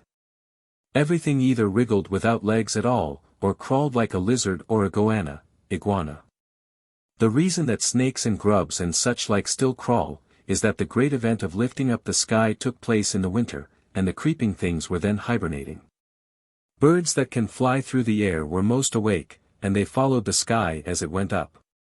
In fact, they clung to it, and it was because of their beauty that they were allowed to sprout wings and soar back through the air. And they did that because of their hunger. There was no food up there. The air itself was that part of the sea that clung to the sky and in falling was powdered, or vaporized, and still floats between the sea and the sky. The wonder to us is that it was not blacks who roamed the beaches and adjacent country that told the tale. It was the tribe that lived on the Murrumbidgee. A great chief had a very beautiful wife.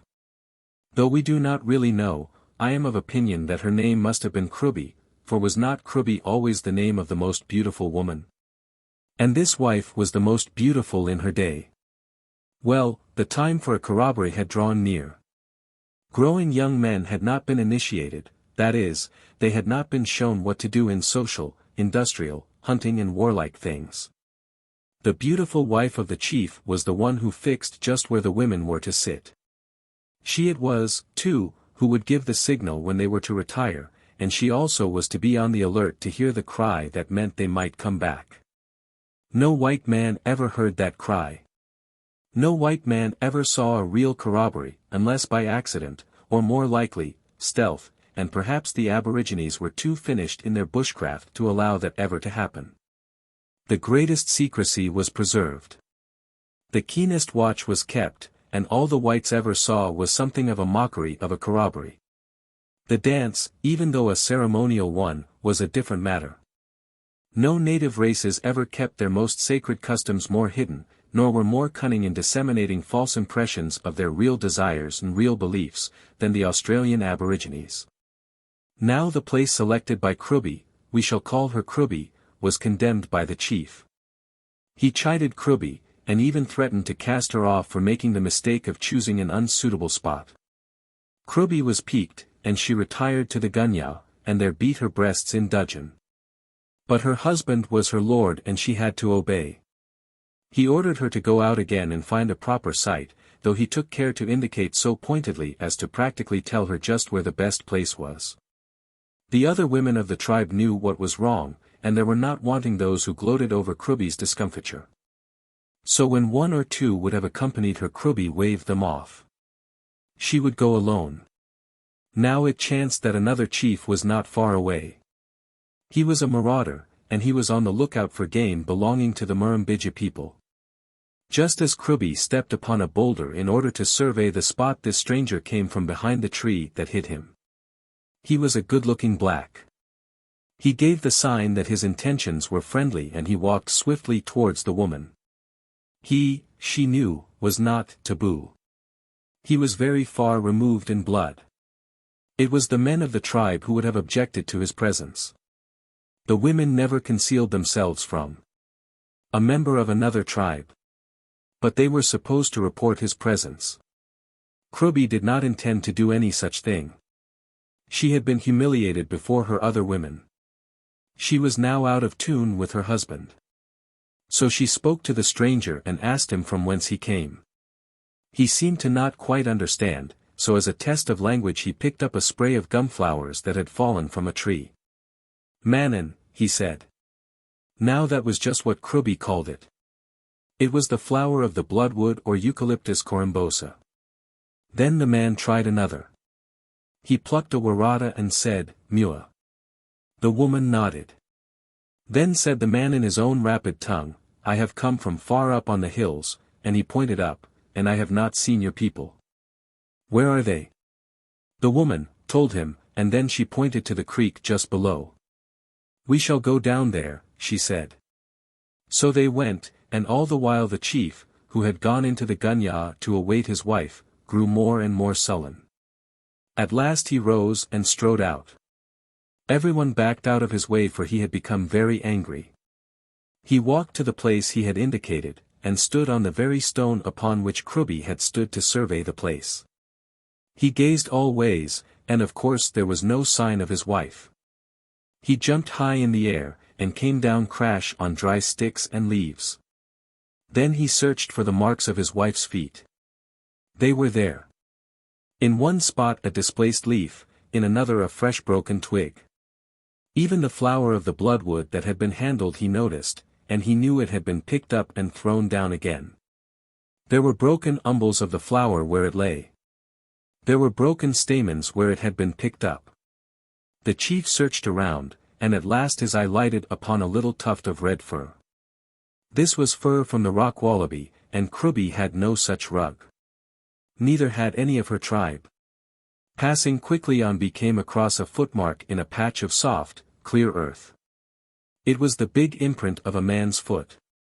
And there were, too, many broken twigs just around the fallen spray of bloodwood blooms. He uttered the cry of battle.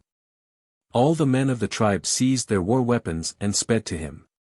Dogs barked, women screamed, children were dumb with terror. This was a sudden call to war. No corroboree so that the young men could be pressed into service. No preparation of any kind. The need must be urgent, the trespass stealthy. The chief gave his orders, and the tribe, relieved to find that no invasion in force had taken place, reassured the women and bade them await their menfolk without anxiety. The chase had commenced. Kruby and her newfound mate had gained a big start. Their tracks were plain at first, but when they knew that they were followed they employed the arts and all the craft of their fathers. They broke off boughs and dragged them on their footprints.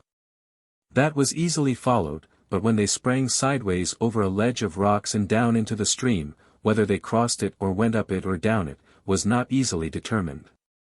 As a matter of fact, they went not any of these ways. They sank themselves in a pool and remained motionless, only their noses being above the water.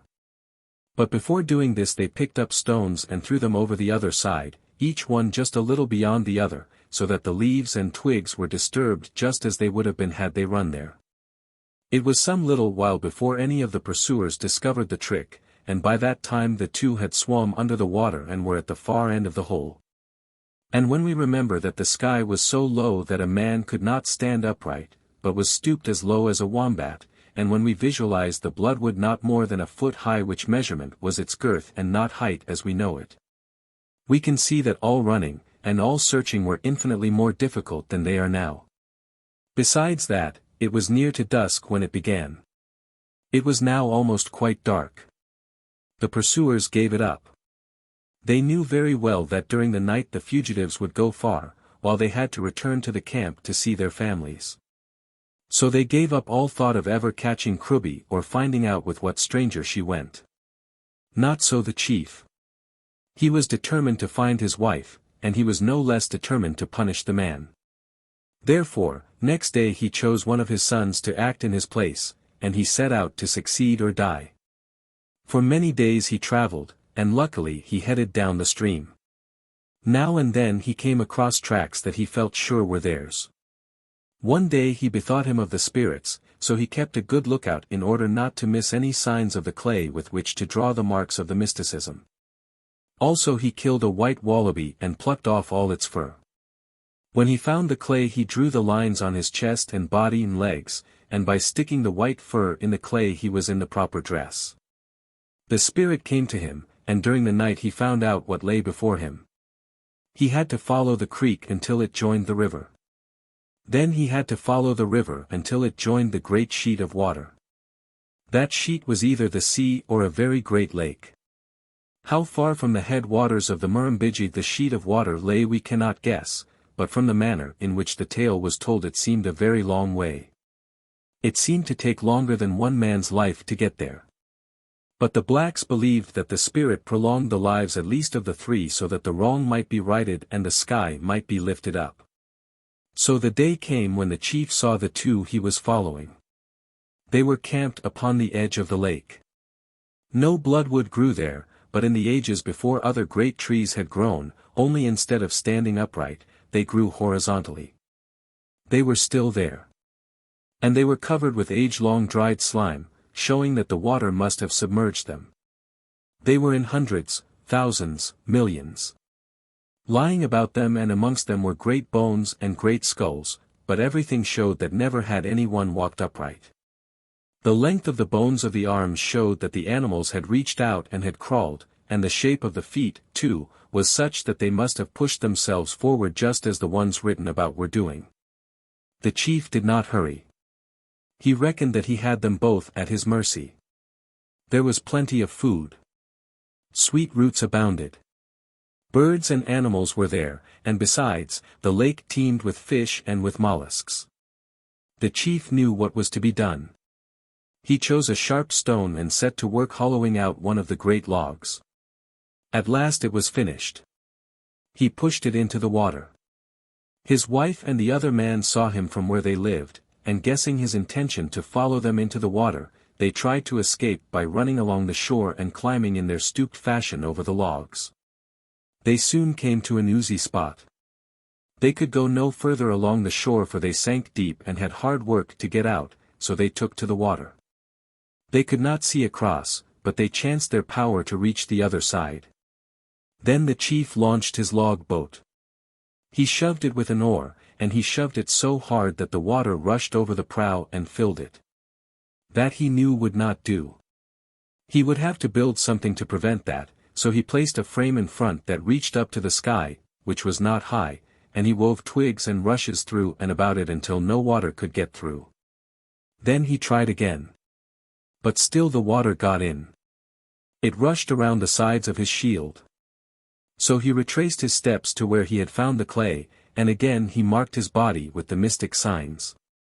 He found this time that he had to get a certain rod that lay somewhere in the bottom of the lake. It surely was a rod made of gold, for the blacks say that it was very bright and of the color of gold. He did not search far before he found it. He lifted it up, and, behold! As it touched the sky went on and up before it. And the rod grew. What a change took place then! Some water left the main body and went up clinging to the sky. Birds that were accustomed to hanging to what was before the heavens were loath to leave it, and they went up also. Possums clung for a little while and then let go. They today are the flying possums and flying squirrels.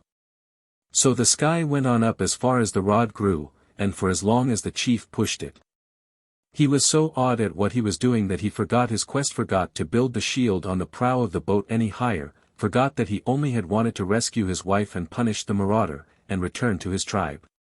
What became of the couple no one knows. Even what became of the chief and the rod no one is sure of. Whether they all died, and the rod, having done its work, sank back into the water, they can only guess at. They say that perhaps he is still somewhere pushing up the sky, and that it is when he grows tired and lets the rod down that the clouds cover the ground and fogs hide the world. Perhaps, they say, that is the sky, and it only changes its color from blue to white when it is again close to the ground. Anyway, as soon as people found that they could stand upright they did so, and trees grew high and better.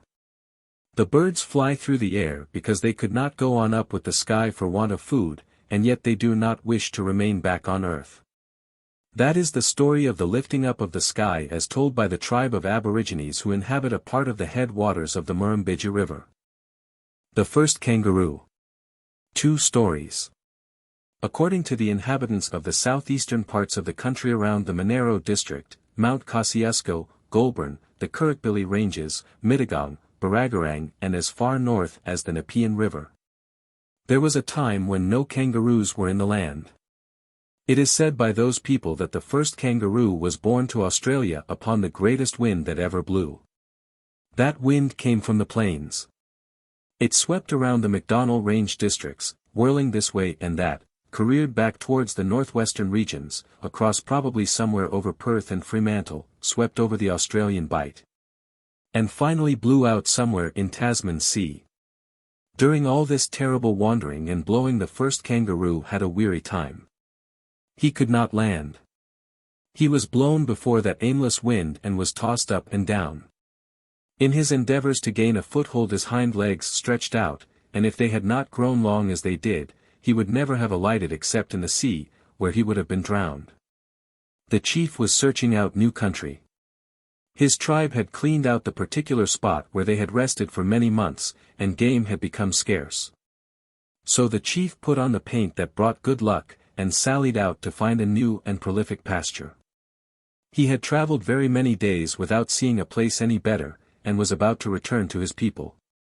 But the little native bee which gathered pollen from the wattle just before him attracted his attention, and as he watched it he saw it dive down to a pool that lay in the black soil at the foot of the flowering tree.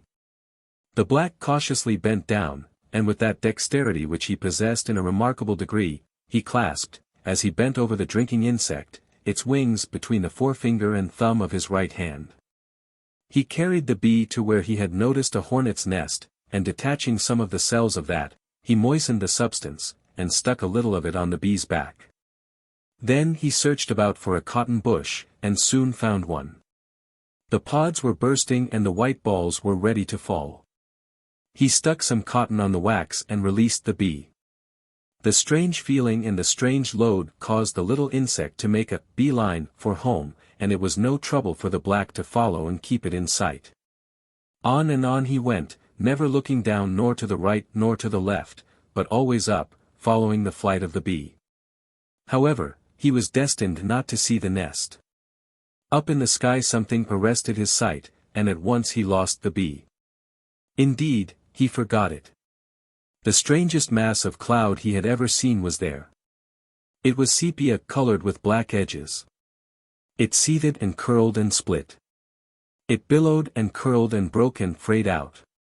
Long spirals of lighter color worked wonderful patterns against the brown, but drawing out and contracting, waving like giant battle-plane streamers, now straight as spears, now bent over like millions of boomerangs, now detaching, then adhering. The awe-striking masses of vapor came on from the west. Big rocks were tumbling there. Huge walls built up and tottered over and tumbled and crashed. Giant forests were born and waved in a giant storm and were felled.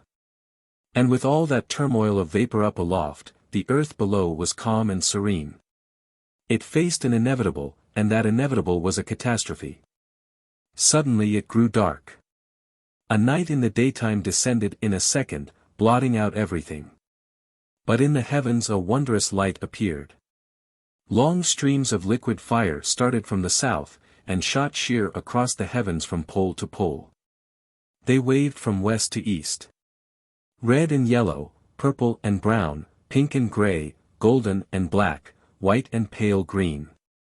All these colors in long straight fingers stretched from pole to pole, waved and crossed, and passed away towards the east. The unfortunate black man had never seen such a sight. But he had heard of it. It seemed to him that perhaps once in a lifetime a man was privileged to see such a thing. He cowered before it. Then came the tornado. With the wind the lights waved out and the clouds passed, and the night, for it was really night then, showed starlight and clear. But the wind roared on. Just above the trees a dull black shape passed over. It had long legs that hung down and clawed. The claws were not far above the black man's head. It was distinctly an animal. He could see the body and the neck, the head, the ears, and the eyes, but in a few minutes it was gone. Somewhere he seemed to know that it was food to eat. So he took heart. He really believed it was sent by the Great Spirit, for he was painted with the signs, and he was meat-hungry, and he was out, not on his own behalf, but searching for food for his people. So he lay down to sleep, believing that in the morning he would find meat. All night the wind blew. It was still blowing in the morning. And he was so sure that it was to bring him some good thing that he moved not a yard. The bees were again in the wattles. But he watched for the other creature. It came.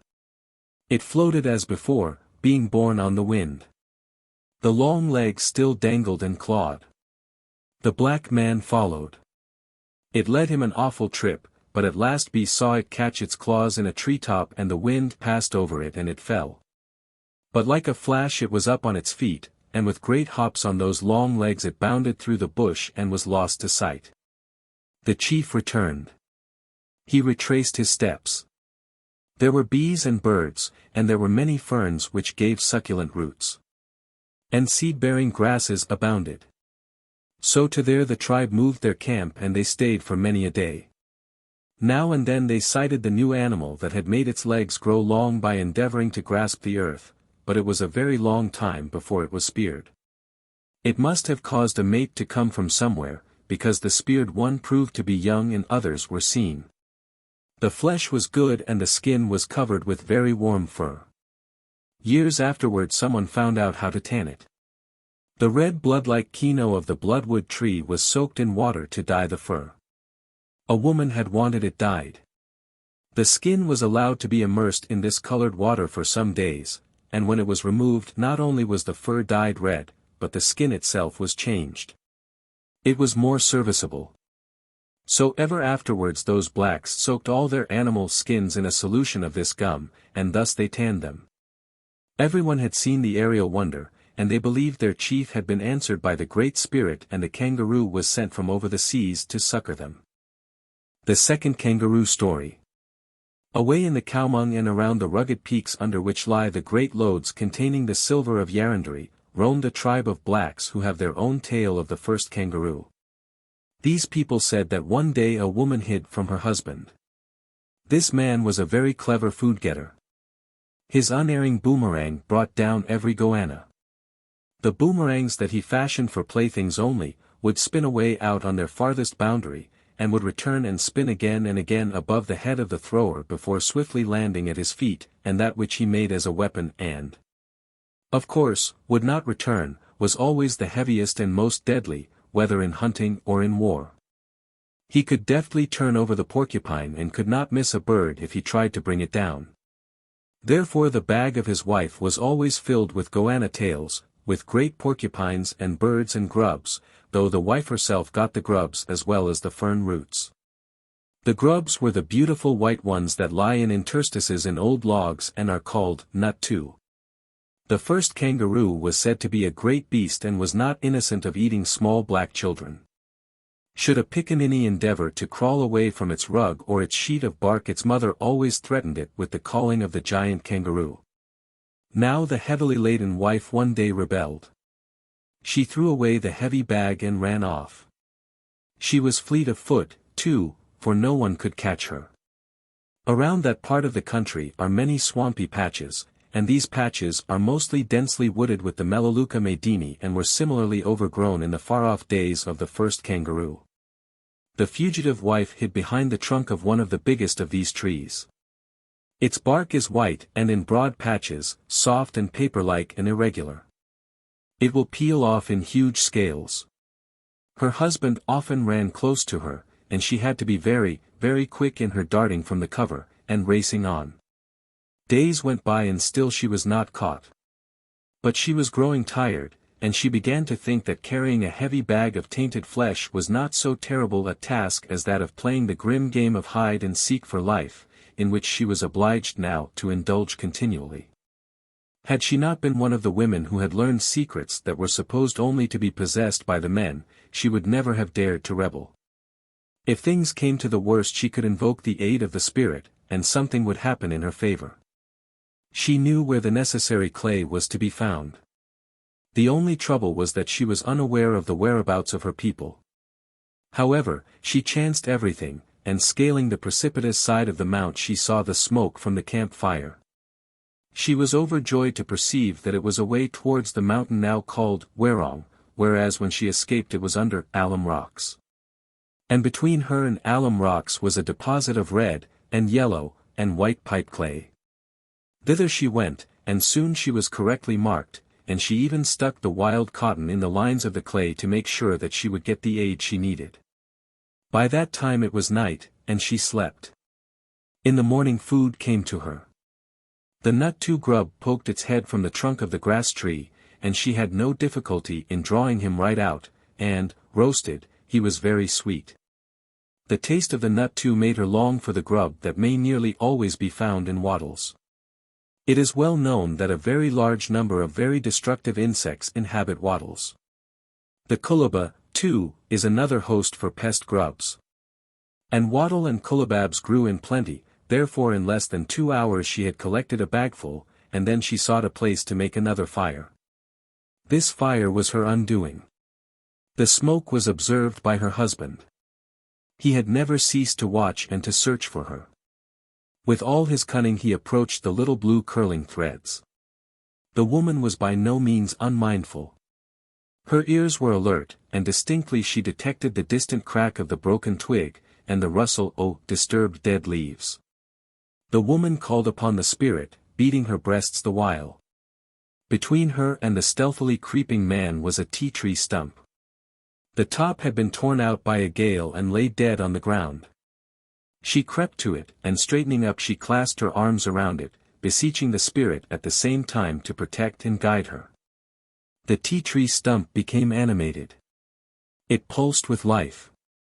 It had almost parted from its roots before, for it was long since the branched top had been wrenched from it. The man saw it quite plainly. It was only a tea-tree stump. The great flakes of bark were quite plain to him. Therefore he did not watch it particularly. On he came until he could see the smoldering fire, and his nostrils told him of the cooking meal. There was no sign of his wife. Well, he thought, never mind, this time. He would eat her meal and then he would spy out her tracks and follow her. He passed within a few yards of the tea-tree stump, and just as he was quite off his guard and was about to begin the meal, the stump bounded off. He threw a glance up to it. Surprise held him paralyzed. There, clinging to the stump as it went, was his wife. He caught a glimpse of the white lines of the sign, and he gave up the idea of following.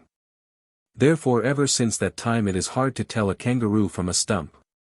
As he stands still in the bush one can easily imagine the black woman, plastered with clay and wild cotton, on his back. The dark forepaws of the kangaroo are her arms. His dark back is her body. His dark head is her face. But his white shaggy front is the tree stump. His one fault is his desire for black babies, and that was born of the woman who caused his being. Some believe that he ate them, but others deny that, and so they say it will never be known. Even if not believed, the black mothers frightened their children by saying that he did. The struggle for supremacy between birds and animals. There was a time when Australian animals and Australian birds, the fauna and the avifauna, lived in the greatest harmony. And the thought of vying one with the other to prove which was the stronger never entered their heads. But a chief arose amongst the Aborigines of the Megalong Valley who always set someone at variance with his neighbors, and, though he never went into battle himself, he caused many a war and much bloodshed. At last a time came when his people refused to quarrel at his behest. The chief had one great gift. He could make friends with the animals and the birds just as easily as he could cause enmity between the people. He had one beautiful bird that was his especial joy. He taught it to mimic every other specimen of avifauna, and nearly every sound made by everything else. At that time all the other birds just sang or whistled softly, and the only animals other than the native dogs, which are not really Australian, any more than descendants of Irish, English or Scots can be, that made any cry at all were the native cats. The big tiger cats made a dreadful cry, the little spotted native cat meow-ed only, other animals simply murmured. The woolly native bear made no noise at all, and the cry he has now, they say, is not his own, but is in imitation of something else. One day a big tiger cat heard a cry. He took it to be the call of another cat. He answered it and strode through the scrub in search of the relation who uttered it. The sound seemed to come from directly ahead, but when the cat had searched the spot he was amazed and angered to find that the call of what he supposed to be a mate was behind him. Many times he went back and then forward, but all he could see was the chief of the black men and the chief's favorite bird. He was afraid of that chief. He had many times seen the quarrels and fights amongst the people who were spurred by him to kill one another. During the searching the big striped cat met a wallaby. He told the wallaby of his dilemma. That animal had met the same thing. His soft murmuring, his occasional heavy grunt had been answered, but all he could find when he searched was the man and his brown bird with the perky head and sharp black eyes, and the wonderful tail. Then the cat swore vengeance. He said he would follow the bird day and night, and one time or another he would kill it and eat it up. So the cat fixed his attention on the man and his bird. He very soon found out that the man had taught the bird to mock all the sounds of the bush, and nothing delighted both of them more than to watch the fruitless searching of those they deceived. One day he sprang upon the mockingbird, and its struggles did not last long. The black chief did not mind at all. He waved his arms gently, and purred and called in a strange way. His feathered friends came round him. He threw a nullah at the cat and killed it. He lifted up the clawed and torn mockingbird and then showed anger, and the other birds became angry too. A pretty little native bear reared up its sleepy head to see what all the fuss was about, and shaking the youngster that clung to her back so that he might take a firmer hold, she slid to the ground. Another cat sprang upon the native bear, Koala. The koala was terrified, and it was then that she first cried, for she had heard human beings cry when they were very frightened. Up high in the branches of a tree sat a greenish bird. He had often heard the mockingbird giving the calls and the sounds of the bush, and he tried to do it. He imitated the cat splendidly. In the cat's own voice he called it many terrible names, hiding the while behind a limb or crouching unseen in a deep fork. The catbird now calls like a cat and hides behind a limb. The vulture-crowned leatherhead jabbered without ceasing, and the chattering of that bird now is the remnant of the jabbering of that day. A big brown and white bird, the kookaburra, sat stolidly until he heard the catbird, and then he found that he could really be highly amused. His feelings found vent, and in the most wonderful way he laughed and laughed and laughed again. He enjoyed hearing the catbird calling just like a cat. The kookaburra started the black and the white cockatoos. They screamed. They had never screamed before. They started the little robins and wrens and tits and shrikes, indeed, every bird in the bush. The clamor was awful. The black chief who was responsible for all this hurled his spear. This was a signal for the rest of his people. They were standing awed or cowering in the thick scrub or behind rocks, but now they emerged and flung weapons, at intervals retiring to the cover again. A boomerang that was flung stuck fast in the bark of a turpentine tree. The din was added to when the birds attacked the animals. They had the advantage of being able to fly, and the animals were being defeated, but to their surprise they found that they could follow the birds by climbing. Even snakes wound themselves about small trees and climbed up. Exhausted birds fell to the ground and were eaten by the sly cats that stayed to pick up just such dainties. Darkness fell. Flying foxes were hanging to the big turpentine, and they and the owls took but little notice of the disturbance until they began to move as is their wont when the daylight was disappearing before the blowing of the big man of the east. One big flying fox let go his hold and sank, only to be held by the boomerang that was fast in the bark. But that gave way, and the huge bat, letting it go, spread his great leathery wings and sailed swiftly westward after the set sun. While this struggling between the fauna and the avifauna was going on, and the black men of the tribe and the women and the children cowered again, more frightened than before, and the bad chief pretended to be as ignorant as they. The big flying fox reached the sun, and sank into it. A great shaft of light burst forth and returned to the earth. The birds and animals were blinded. They scurried down into dark places. So we have birds that can only see in the night. The sunlight blinds them. There still are some wallabies and snakes and other ground animals that climb trees. Also, because a beautiful gray gangang was bitten by a cat and escaped, allowing some of its blood to stain the top of its head, we see the crimson-crested gangang cockatoo. All other birds that remained alive, though bitten and bleeding, have now some crimson or pink feathers, such as the corella and the redhead and others. Flowers that were below the wounded things and received some drops of their blood are tinged with red. The gangang fell into a great dorianth, and it is one of the reddest flowers of the bush. Before the bird died it crawled under a flowering burrowang. The seed soaked up the last drops of blood, and they are very red today. Drops fell upon the dainty epicris too, and upon the Waratah. But there are other stories to account for the reddening of both these flowers. The blacks of the Barragarang had a very beautiful story of the reddening of the Waratah, and as they loved this bloom most of all, they told it often. It is those of Tuggerall Lakes who told the pretty legend of the reddening of the epicris. The Dianella Berry. We have given the rush with the pretty blue berries its name after the goddess of the woods, Diana the hunter's deity. And it is strange but true that the Aborigines had an idea much the same. They said that the plant at one time in the Alcharinga was the hair of a certain woman who lived deep in the bush.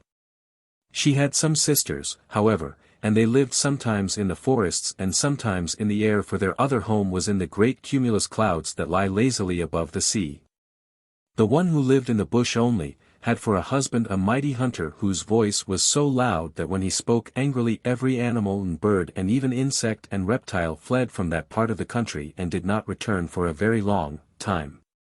The woman was always most grieved when she saw the animals that she loved flying in fear, and one day when her husband had been especially angry, one little bird grew too tired to fly far and it came to her for help.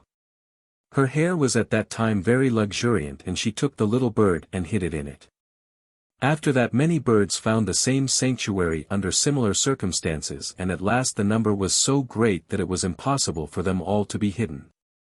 One bird, the woodpecker, begged to be allowed to leave and to try his luck by hiding under the loose bark of a big tree. This place was not secure, and when the angry man saw him there with part of his body showing, he threw his spear. It missed, but was so close as to make the woodpecker hop sharply further up.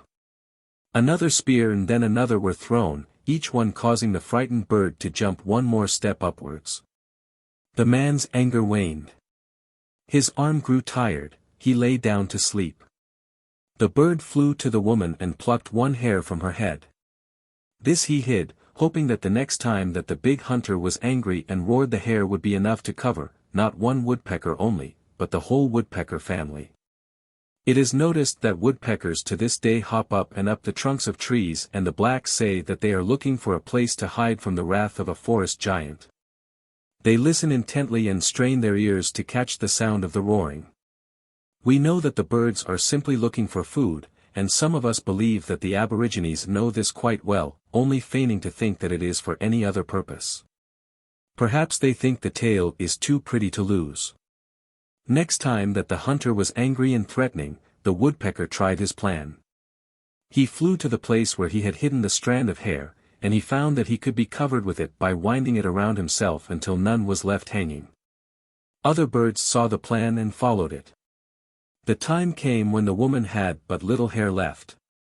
But rain fell where the hairs were put and warm sun shone on the places, and the hairs grew and flowers came upon them all, and afterwards berries formed. It was no longer necessary for the birds and the animals to flee far to escape the wrath of the husband of their benefactor. They only had to quickly haste to one cluster of growing hairs and snuggle down in amongst them, and they were quite hidden. But the day came when a jealous sister came down from the cumulus cloud. She told the man, and he declared that he would find every one of those clusters and destroy them. The sister gave directions to the rest of the family still up in the sky that they were to keep their clouds away from the place so that no more rain could fall and the hairs would no longer grow. She saw that the wife was now denuded of hair, and she wanted to please the husband and thought that no more could ever be seen after those growing ones were destroyed. But the berries had fallen and lay covered by the now dry soil. The clusters of hairs did die, and the earth suffered from a great drought.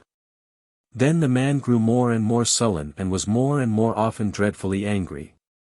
His wife had gone away from him. The birds had hidden her, and with their wings they protected her, and the cloud sister lived in her place. She no longer spoke to those still in the sky. They heard of her treachery, and they did not want to speak to her. They at last determined to no longer heed her request to keep away from that place, and they came again, and they brought the lightning and the thunder with them. They poured their rain down upon the earth, and every little blue berry gave birth to another hair that took root and became a plant. The rain kept on longer than ever before, and there was a great flood, but not any of these hair rushes was destroyed. Today they grow where the ground is wettest, as well as in drier parts. Aboriginal women of all the east coast of Australia know this story, and they believe it. And because they think that the spirit of the woman who loved birds and animals is still in the Dianella rush, they like that plant best for the weaving of baskets and mats. How the pistils of the Waratah became firm. Of all the flowers in our Austria, one which was most revered by the blacks, in fact the only one so far as we know, was the Waratah. No other flower was ever sufficiently noticed by them to be plucked and given, or shown, to whites, with a sense of gratitude for a good done to them. There was a time, say the natives of the Barragarang Valley, when the Waratah was not as we see it today. The pistils were soft and downy, and when the wind blew they fell off and floated away like the thistledown. It all happened at a corroboree. Wantaba and Wirawa were rivals for a maiden. Both men knew that he who sprang the highest in play, he who wielded the longest spear, and above all, he who went out alone into the dark and brought back the finest possum or the prettiest flower plucked in the dark of night, would win the girl. The hated and feared tribe that came over the hills from the swampy country at the base of the great unscalable mountain had twice been seen trespassing on the Barragarang side of the waterfall. And 2 corroborees had been held so that the young men who had never had a fight might be shown how to hurl a spear and how to crouch, and how to wield the milla, and dodge a blow. And also how to feign death if the enemy hit hard enough and proved to be too strong. The warriors, old and new, sallied out, and climbed to the top of the dividing range. There they sat around little pools of rain water at the tiny basins in the rocks held, and rubbed their stone axes and spearheads, and chanted song after song, deriding the wrongdoers of the other tribe. Until at last one of them yelled to know what all the din was about. The answer was a hurled spear. Wantaba was anxious to show what he could do, and he threw the spear that had taken him many days to fashion. Waratah was more cautious. Plucking a Waratah, which was then only a soft cluster of pollen like a wattle, he held it before his face while he took a careful aim at the seeming valiant enemy. He moved carefully forward, crouching the while just as old Woolayaba had done at the corroboree in which he was the teacher of the warlike arts, and knowing that by the time he was near enough to be sure of killing the foe and recovering, too, the spear that he would soon fling, many others of the opposing force would be collected at the spot. He drew nearer the edge of the ridge, step by step, and then came a puff of wind. The fluff of the flower blew back into his eyes, and just then came a spear from the throwing stick of one of the foes. Crack! It caught Waratah fairly on the forehead, and down he went like a stone. That was the signal for a rush. Fighting men of both sides had clustered in rear of their companions, and now came the deciding clash. Down below on the sides of the ridge and on the top of another the women and children waited and watched and listened. Some could see the battle, some were too frightened to look, and some were not allowed to see what was going on. They could all know by the nearness of the noise which side was giving way, and the Baragarang women grew much afraid. They gathered up their mats and bags, for the sound of the fighting grew ever louder. Their men were being fought back. There were some bark shields lying handy, and 2 or 3 of the girls who had lovers fighting up on the hill grabbed them and rushed nearer to the fray. Wantaba, who had thrown the first spear, was still in the battle line. Just as the girls with the shields came in sight, Wantaba received a mighty blow from a kuri, as the knobbed fighting club was called. He turned and fled. Catching sight of the young woman for whom he and the fallen Waratah strove, he saw that she was holding out a bark shield for him, and he sped to her. But she asked for Waratah. Wantaba pointed to his own head and then to a point in the midst of the struggling warriors and returned to the fray. The girl was afraid now that he would be killed like Waratah, so calling to Wantaba she too rushed into the fight, and just in time. Many of her people had thrown down their clubs. Most of them were either killed or badly injured. But when the survivors saw a woman laying about her with an old stick, and warding off blows with a man's huge bark shield, they picked up their weapons again and fought more determinedly than ever. They won, and the trespassing blacks were driven far into their own territory. Upon the return of the pursuers to the scene of the fight, a procession was formed in which were a few young women, and this was an unprecedented thing. There was a triumphal march back to the camp and the place was cleared for another corroboree. Wantaba was asked to tell his story and, dressed for the part in his proper war colors, he acted it and pointed out the girl who had fought and acclaimed her the real conqueror. Then at the end of this recital and this portrayal the women were all sent into thick scrub, and Wantaba was inducted into the mysteries of the marriage state. But the ceremony had to be postponed, for the girl was not to be found. She had disappeared and no one had seen her going. When daylight came the whole tribe engaged in the search, for it was believed that she could not possibly have gone far, and it was feared that she had received some hurt. She had entered again into the domain of man, for she had communed with the god of her totem. She had asked that Waratah be allowed to come back from the spirit world to her. She had taken a Waratah and had shown how the fluffy bloom had succumbed to the blowing of the wind and had proved no protection to a fighting man. And her prayer was answered. Waratah came back, though a much changed man. His skin was white and the eyes that before were nearly black were now sightless and blue. And he had a strange power. He could alter the form of trees and change their flowers. As a protection to any other fighting men who might pluck a flower or a plant when going into battle, he caused spikes and thorns to grow upon many trees and he changed many soft flowers into hard ones. The Waratah became the firmest of all. The prickly hakea now prevents anyone from pushing through it. Smilax and many other vines produced such thorns and prickles that they were a sufficient guard to any lands. For a long time it was believed that no spear would go through a Waratah flower, and many blacks would ask white men to put one up and let someone hurl a dart or a spear and it would not go through. So much faith was placed in that many men would not go into battle without a Waratah if they were in flower at the time of the quarrel. What makes the waves? Arilla was of the Kamilaroi. He lived principally on the coast, not far from our present village of Coal Cliff between that and Stanwell Park. Perhaps he was not any real individual, but only a type creation. Be that as it may, all that is ascribed to him in this legend is what happened under the circumstances delineated. The story was told as being of one particular man, and yet there is that in the telling of it that seems to indicate a wish to show tradition rather than tell of the actual doings of one person. He was the cleverest of his tribe. He was not afraid of the sea.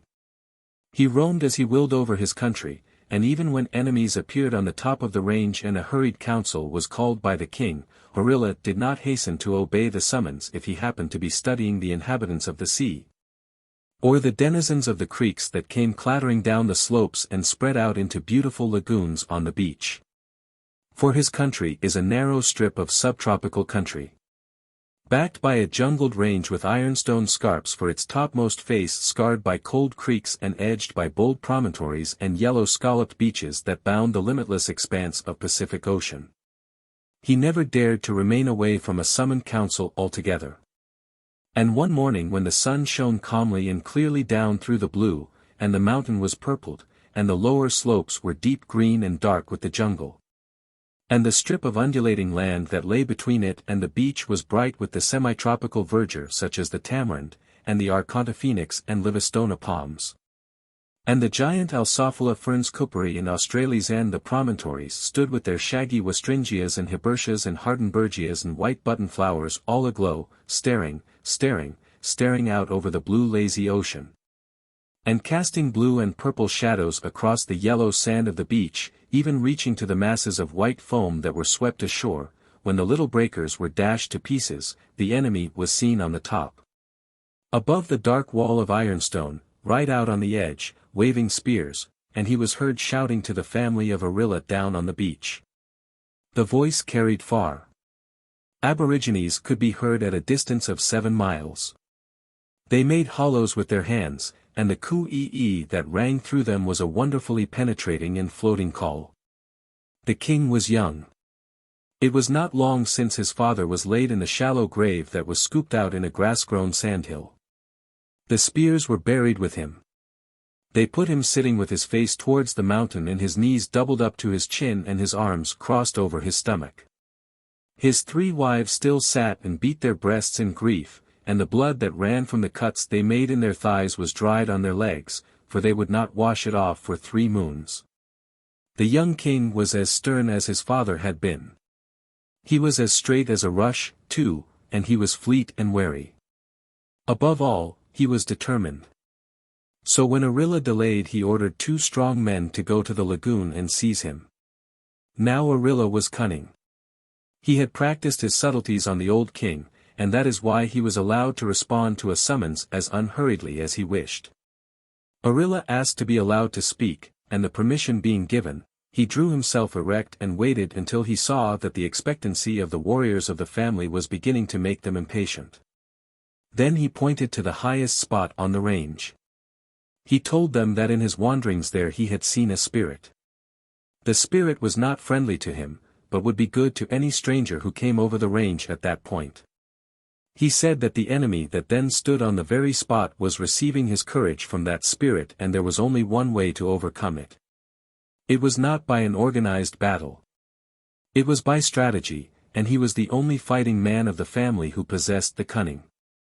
And in that way Arilla tried to palliate the king and to escape the opprobrium that always attached itself to those who disobeyed or were dilatory in answering a call to the councils or an order of the king.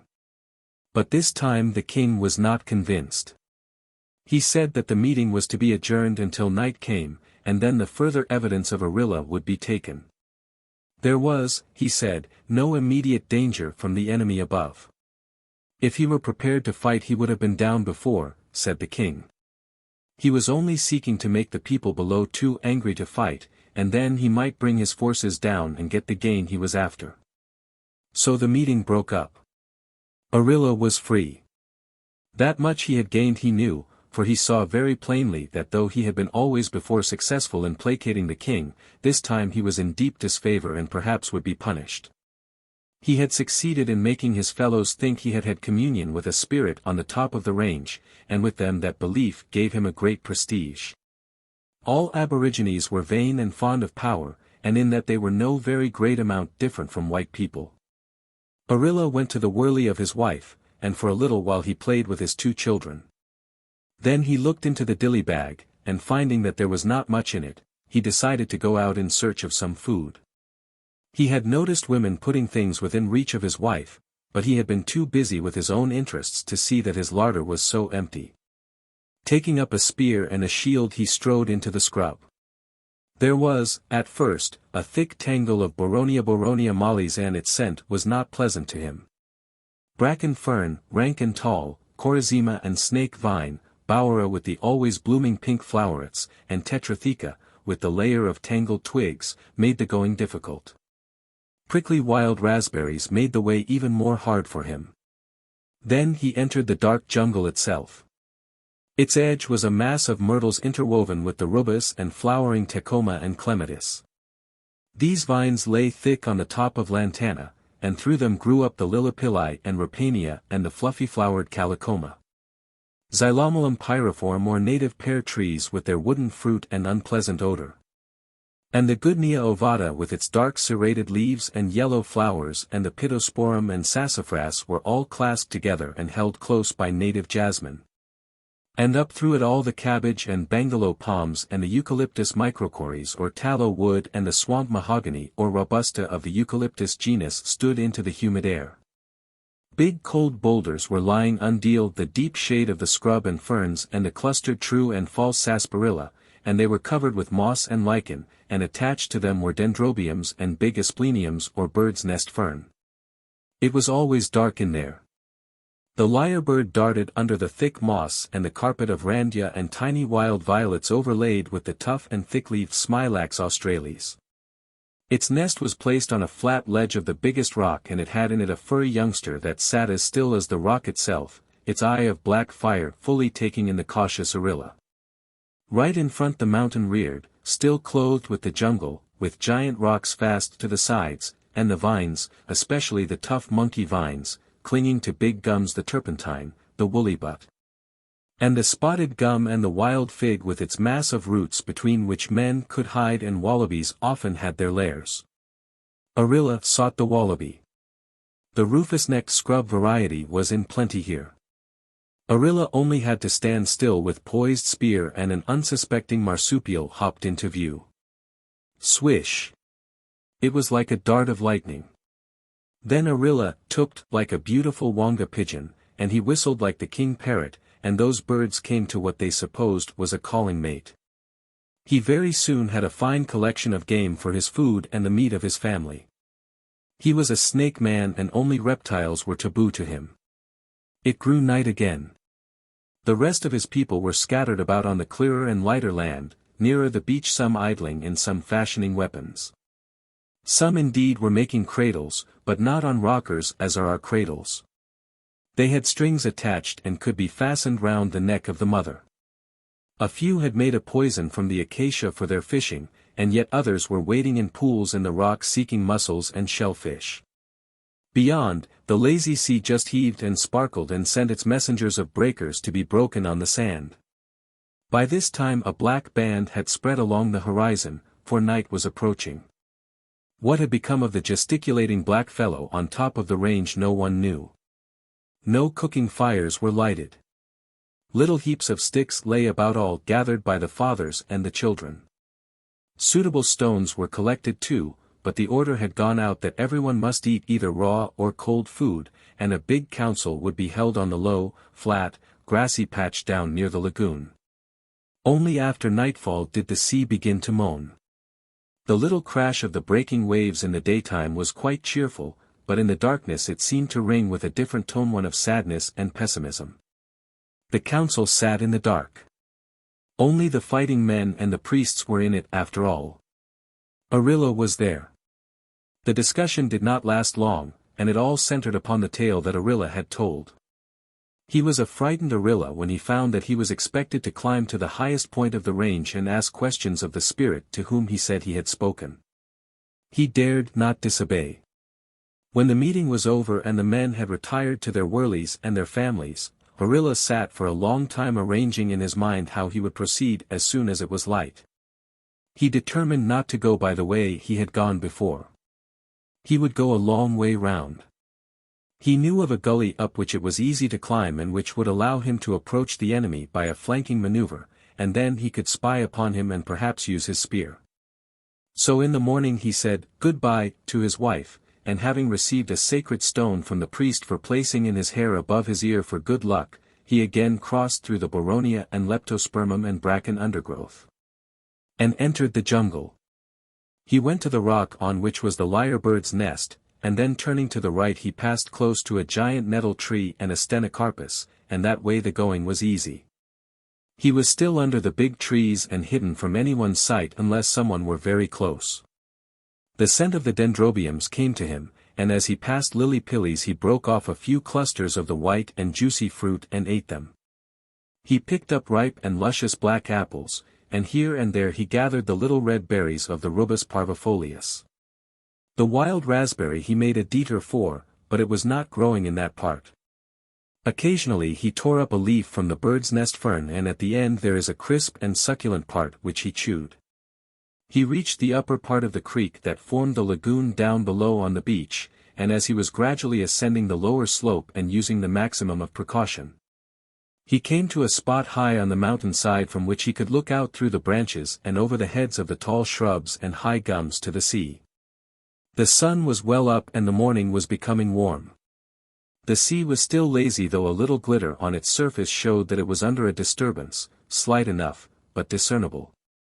Then he turned his back to that view and the climb proper commenced. It was steep.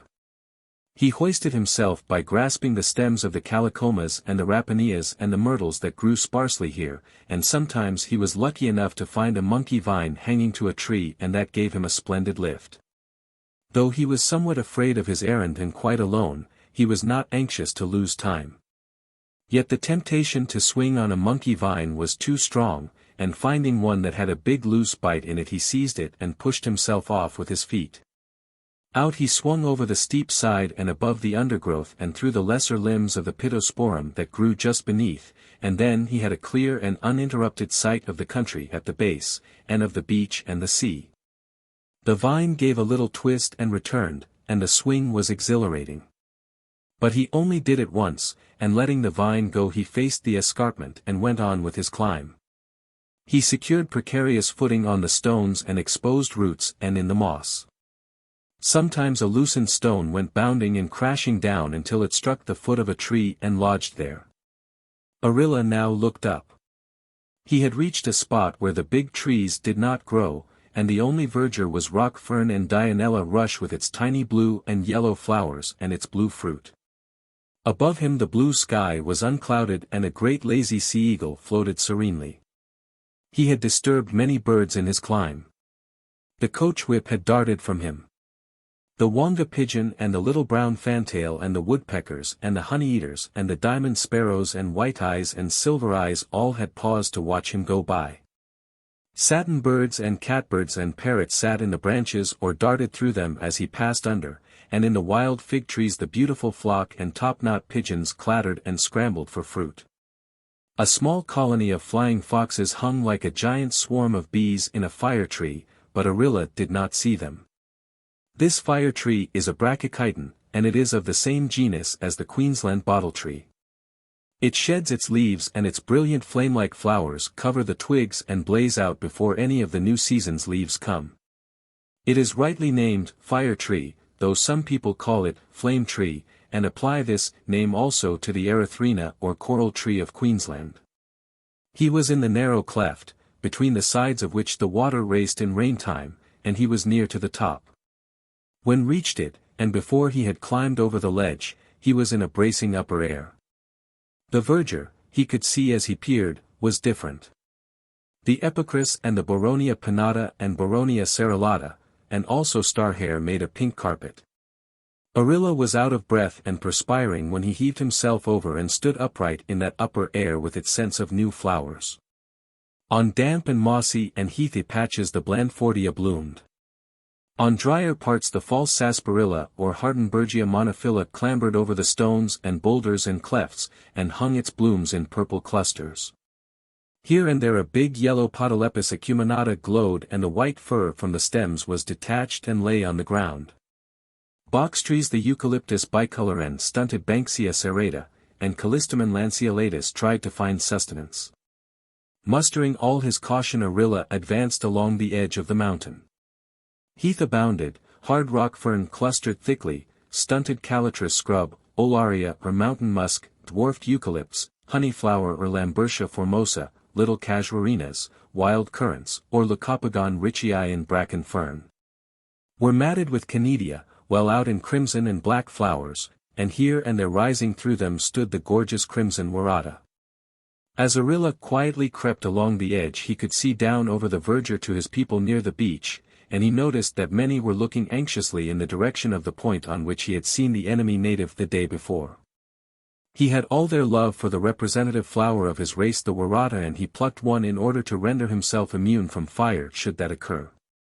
Suddenly he cast himself into a rigid statuesque figure of a man. He heard the breaking of twigs and the footfall of someone. Lie moved not a muscle. His spears were in the hand that held the shield. The noise ceased. Then the air darkened. There were no clouds, but a great deep shade spread all over the earth. Arilla looked to the sun. It was disappearing. He grew mightily afraid. He had almost persuaded himself that he really had spoken some time or other to a spirit up there, and this terrible fading out of the sunlight came to show that he was even then trespassing on the country of it. The place surely was sanctuary and taboo. So making the sign with his hand that he had seen the priests make, he softly whispered a magic word. The strange shade grew rapidly deeper, and then Arilla became conscious that another Aborigine was standing just as frightened as he and was looking at him fixedly. Arilla made a friendly sign and the other advanced. He was an utter stranger, but his language was much like Arilla's. They could well understand one another. He told Arilla that he was in country strange to him, and his story was a long one. He had never before seen the sea, and he did not know what it was. He believed it to be a great sky, and beyond it there was a very bad country. He said that the sky had fallen down and that it was slowly creeping on and eventually would cover the whole world. In his country he had heard some such tale about it. It was that a great ancestor had left the earth and had gone up into the sky. He went so fast that he drove right through it, and he had seen the very bad country that is beyond it. He tried to return, but the hole that he had made was closed up. Yet he did not give up hope, and by beating upon it he loosened it and it fell. It had as much life as a man, and it very much wanted to return from whence it had fallen. The ancestor was always with it, floating upon it. And when it tried to rise up to return, the ancestor beat it back, and it could do nothing but sink down and break itself on the beach. However, it was surely growing and spreading, and the time must come when it would cover the earth. He had heard all these things, and he had determined to see for himself, and that is why he had made the journey in the direction his people had pointed out as the one where the great sky lay. Arilla was delighted to hear this story. Though he had been born near the sea and lived there all his life, he had no story of what it is, nor how it comes to be there, nor why the waves beat on the shore. He advised the strange man to wait until he had gone back and communicated the news to his people, and said that when the signal fire was made he might come down and be received by the king. But Arilla told him to say that a spirit gave him all this information about the sea and the waves, and that while it was being told Arilla was present. Both forgot their fears of the strange darkness that had come over, and down below his people still wondered what had caused it. They thought it was because Arilla had met the spirit and was talking to it, and as the shade passed and the sun came out bright again and the gladness that is usual to the sunshine spread again, all were in high glee.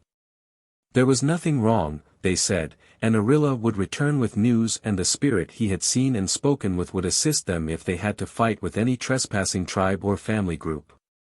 Soon after Arilla joined his people again, having come down the way he went up, and he told the story of the sea as he had heard it from the stranger, though he said it was told him by the spirit. Fires were lighted, and when the man came to them he said he was very hungry, and he told the story just as Arilla had. A wife was found for him from amongst the women girls and he lived there for the rest of his days with that family. The sea grew rough when the wind blew, and he said that he had heard that that was the impatience of the sea. It was angry and impatient because of the great delay occasioned by the ancestor who refused to let it go back to where it had fallen from. The roar is the voice of the ancestor who always refuses to go back. When the calm came again it was because the sea was worn out and very tired, but nothing could stop it from ever creeping further and further over the land. The winds, be said, were the spirit friends of the sea, and they tried to assist it to regain the place that it had lost. The Kamilaroi people always believed that the day would come when the sky would go back and the earth would be quite dry and life could not exist, but they were not afraid, for they said that the day was yet a long way off. The first bush fire. One of the pioneers of the Goulburn district lived near Taralga. He was an old Scot and he knew the Aborigines. He was a lover of flowers and a man who learned to respect the blacks. He wrote nothing, he said but little. Very few of his friends knew that he had such knowledge of the bush and its people. Some of the stories in this book came from him. His son Alex got them, and even Alex kept them to himself for a long time. No one in the Baragarang Valley knew more than Alex of the stories of the natives, and few were better able to control the remnant of the once powerful tribes when they had learnt vice and cunning from the whites and became troublesome.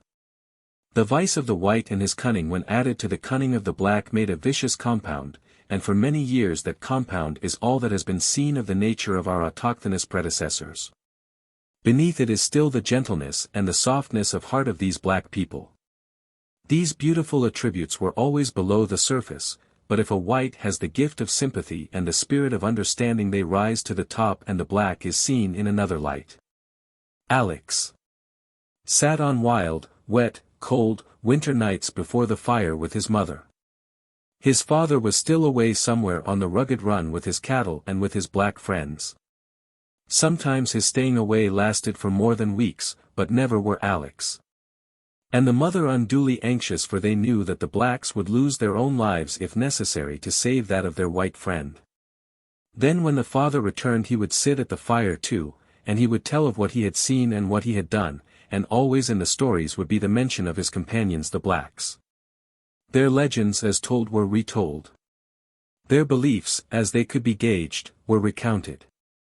But Alex did not know their importance and he did not write them nor did he remember all of them.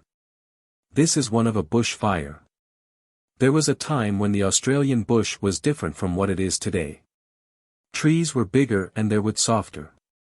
There were more and bigger and brighter flowers. And the land, especially the mountains, was far more densely clothed with verdure. But some change came, and it was not good for the land. Seeds failed to germinate, and where fertile tracts had been now desert appeared. Somewhere away in the south, perhaps away over in Victoria, there lived a great king. His people were very numerous, for he had imposed his will upon other tribes than that which was his when he was first made ruler, and he had succeeded in welding them all together into one harmonious group. They revered him and all sorts of presents were laid by them at his feet. Yet he never shirked work, and he took a place amongst the hunters just the same as if he were not a king. He must have come as far north as the Baragarang if, indeed, he had not come further, for the Hunter River people have a story just like this. Living in a valley between two mountains was a very small tribe, an unusually docile people. They were an offshoot of that tribe who owned the country at the head of Cox's River.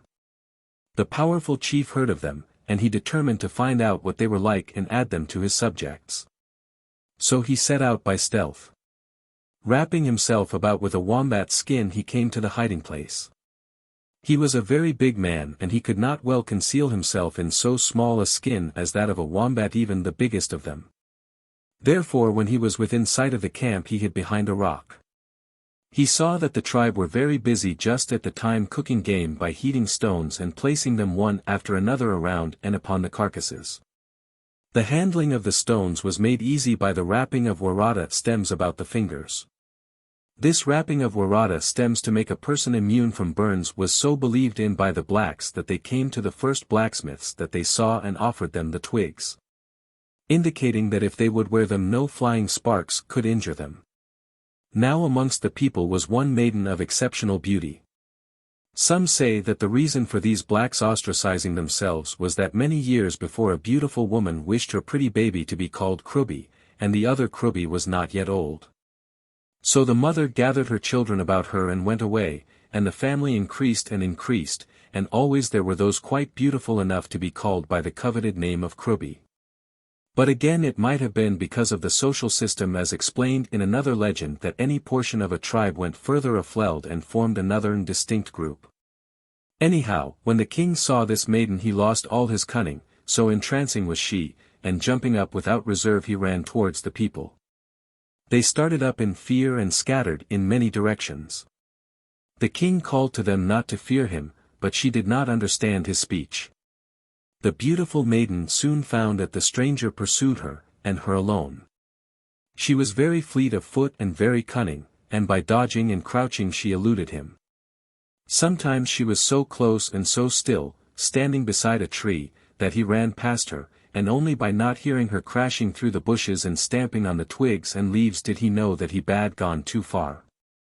No sooner did he turn than she bounded off again. There was a stream clattering down a gully and falling over boulders and ledges into pure cold pools, and towards that stream the girl now ran. She knew of some footholds close to a waterfall, and, indeed, sometimes even behind it, that led to a very large and deep pool, and outstripping the now panting king she reached it.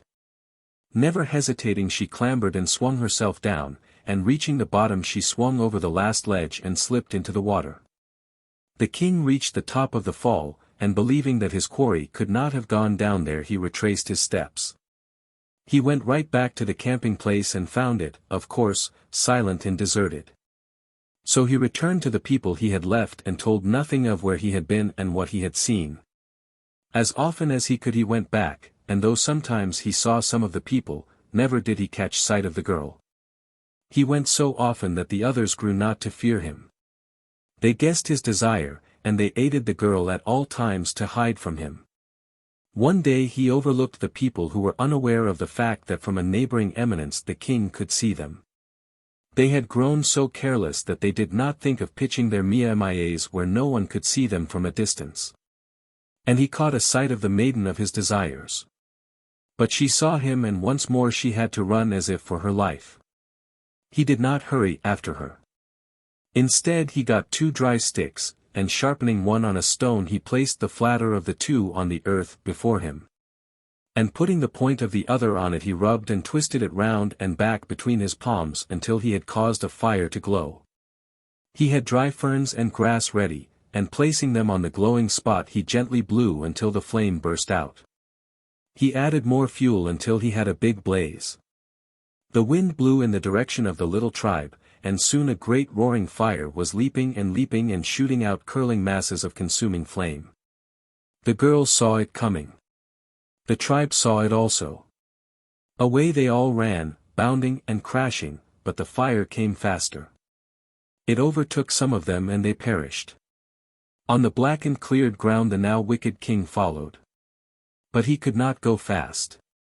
The smoldering sticks and rubbish were still hot. There were no Waratahs growing just here, for the Waratah does not grow as profusely as, say, the gums, but in patches far apart.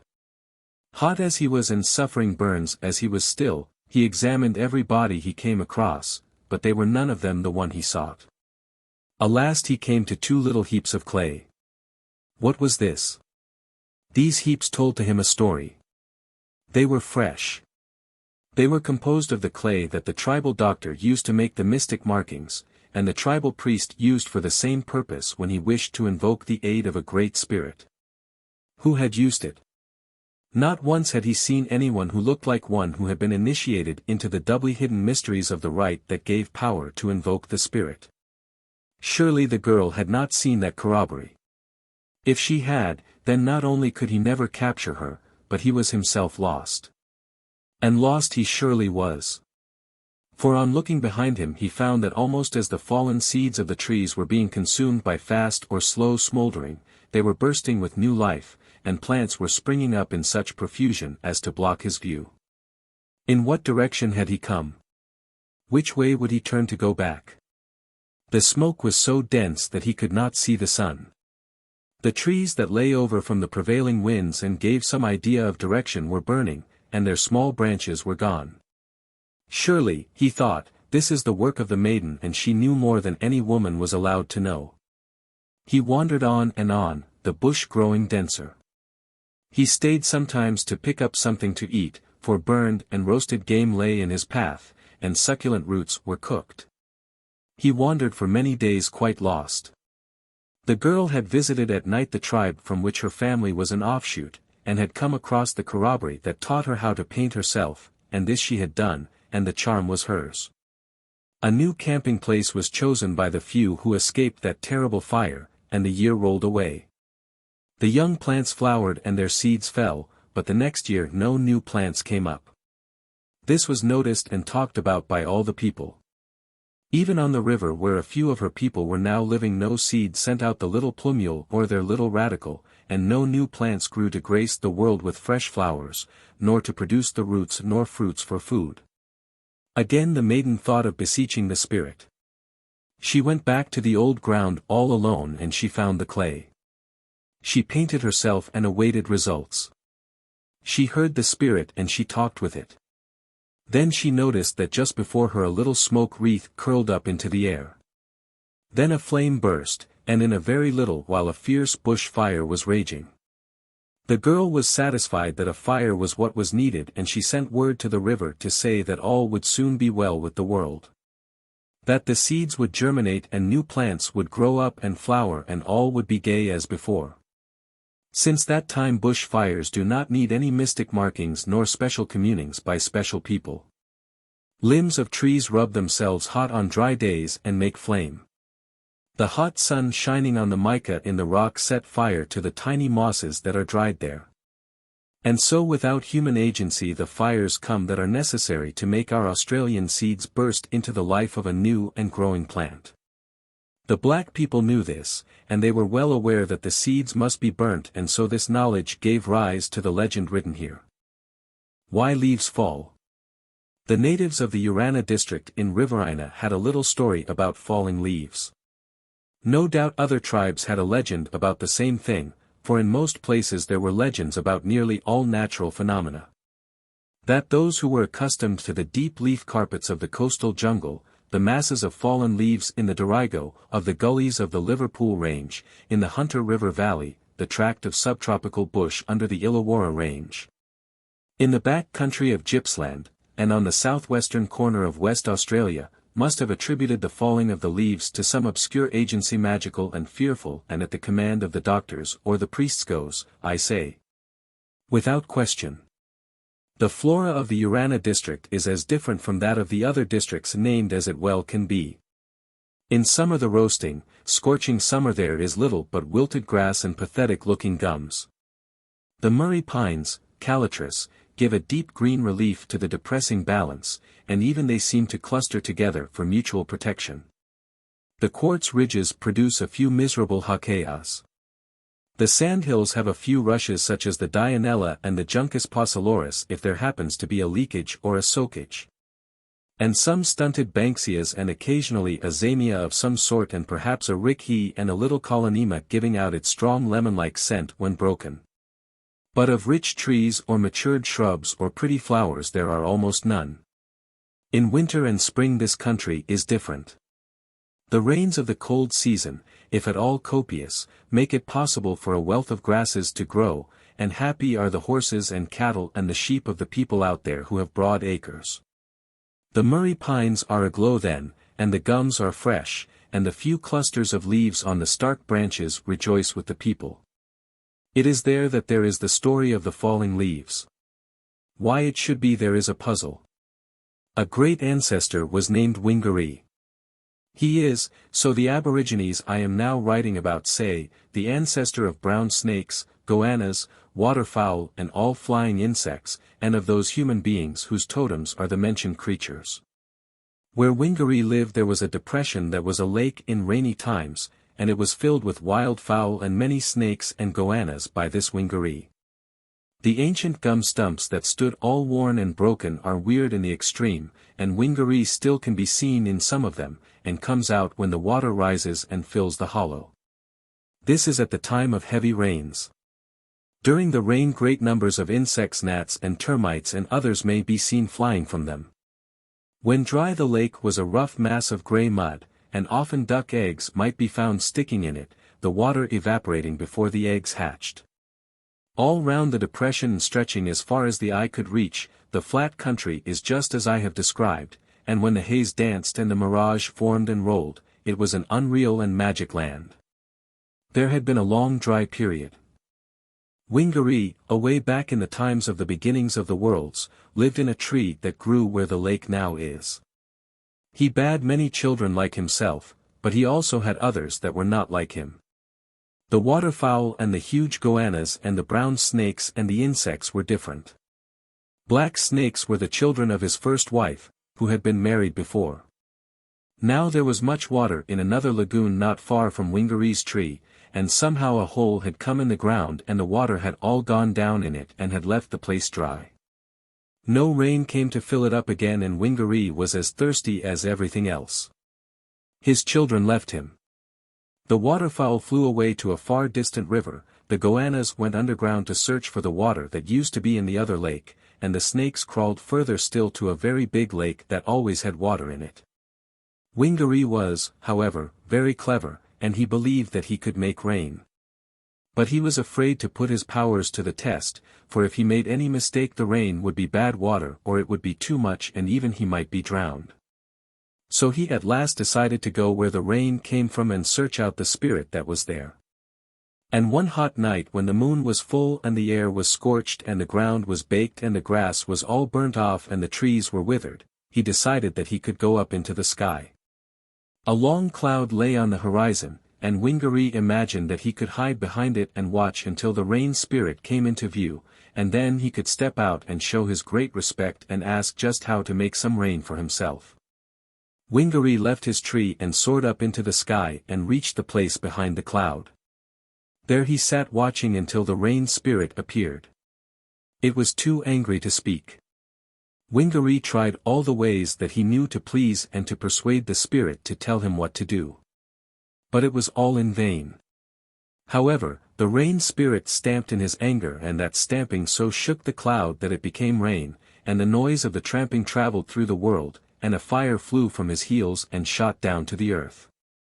Gradually then the cloud melted until there was none of it left, and Wingaree had no protection, and on one of the streaks of fire he came back down to his tree. The great storm lasted for many days.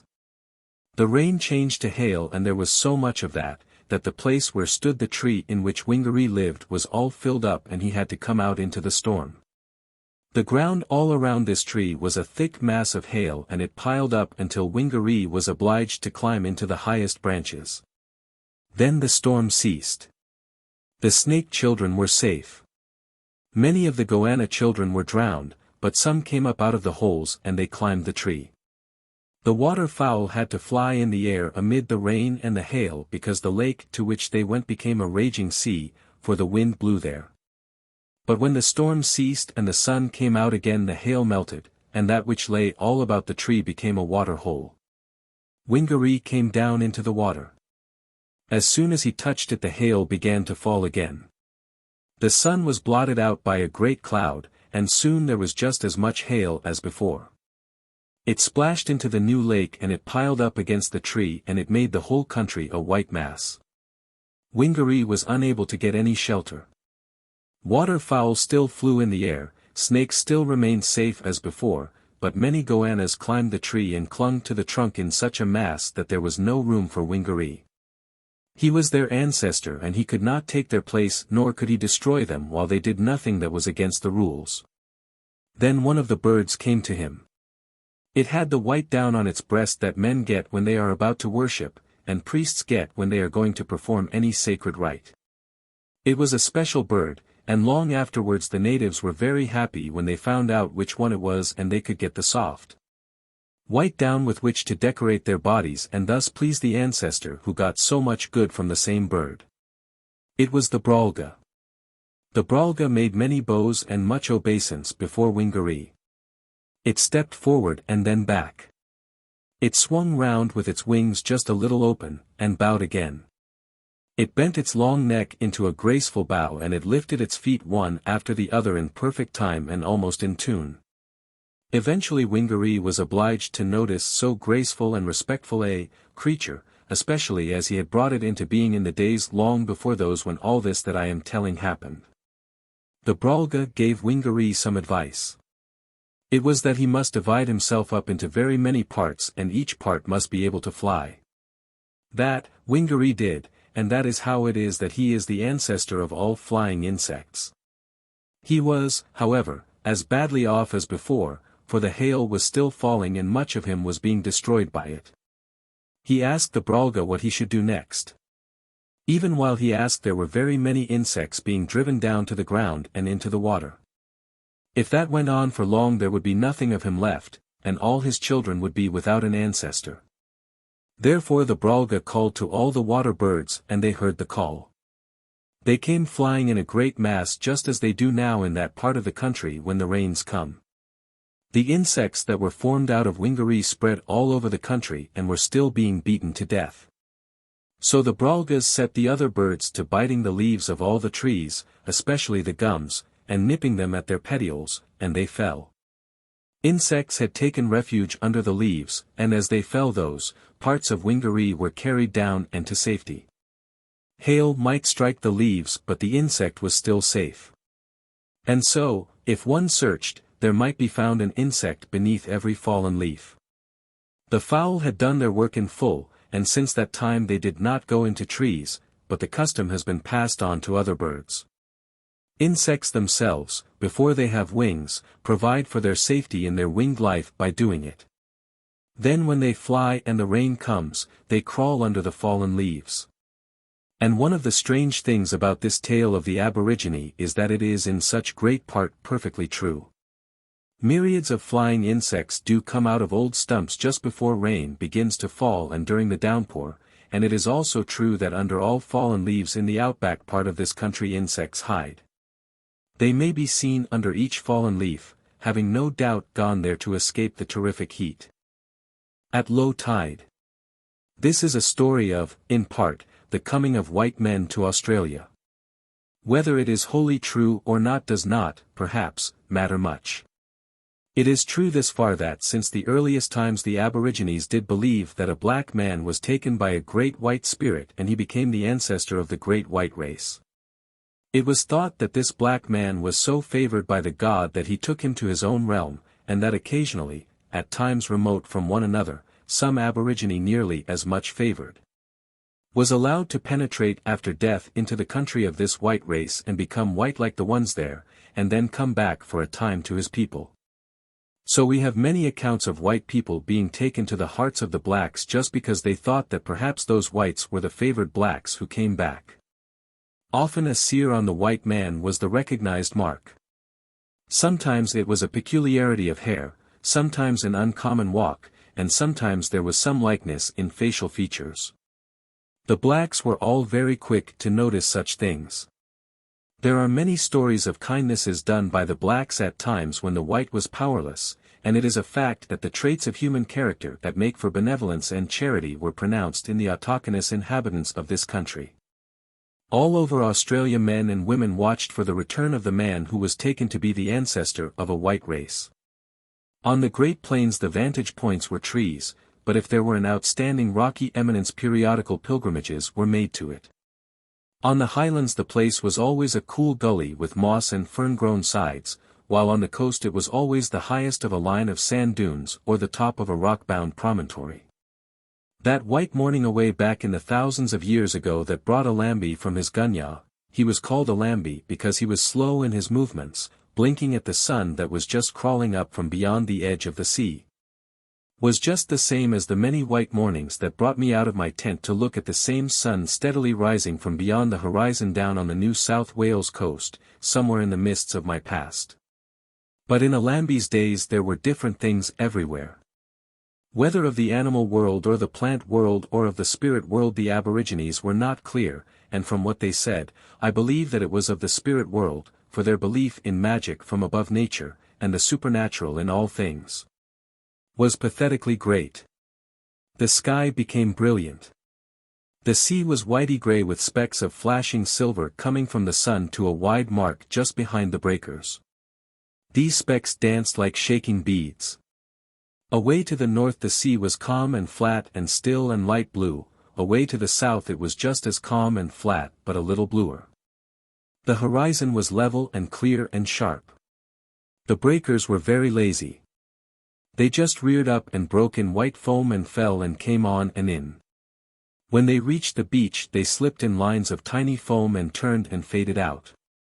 The beach was yellow and massed with shells and dry cuttlefish, and a few old water-smoothed logs lay about on the sand. An irregular line of mesembryanthemum and marram-covered dunes stood then, and zerotes rush with the pebbly and spiky flowers forbade unwary trampling.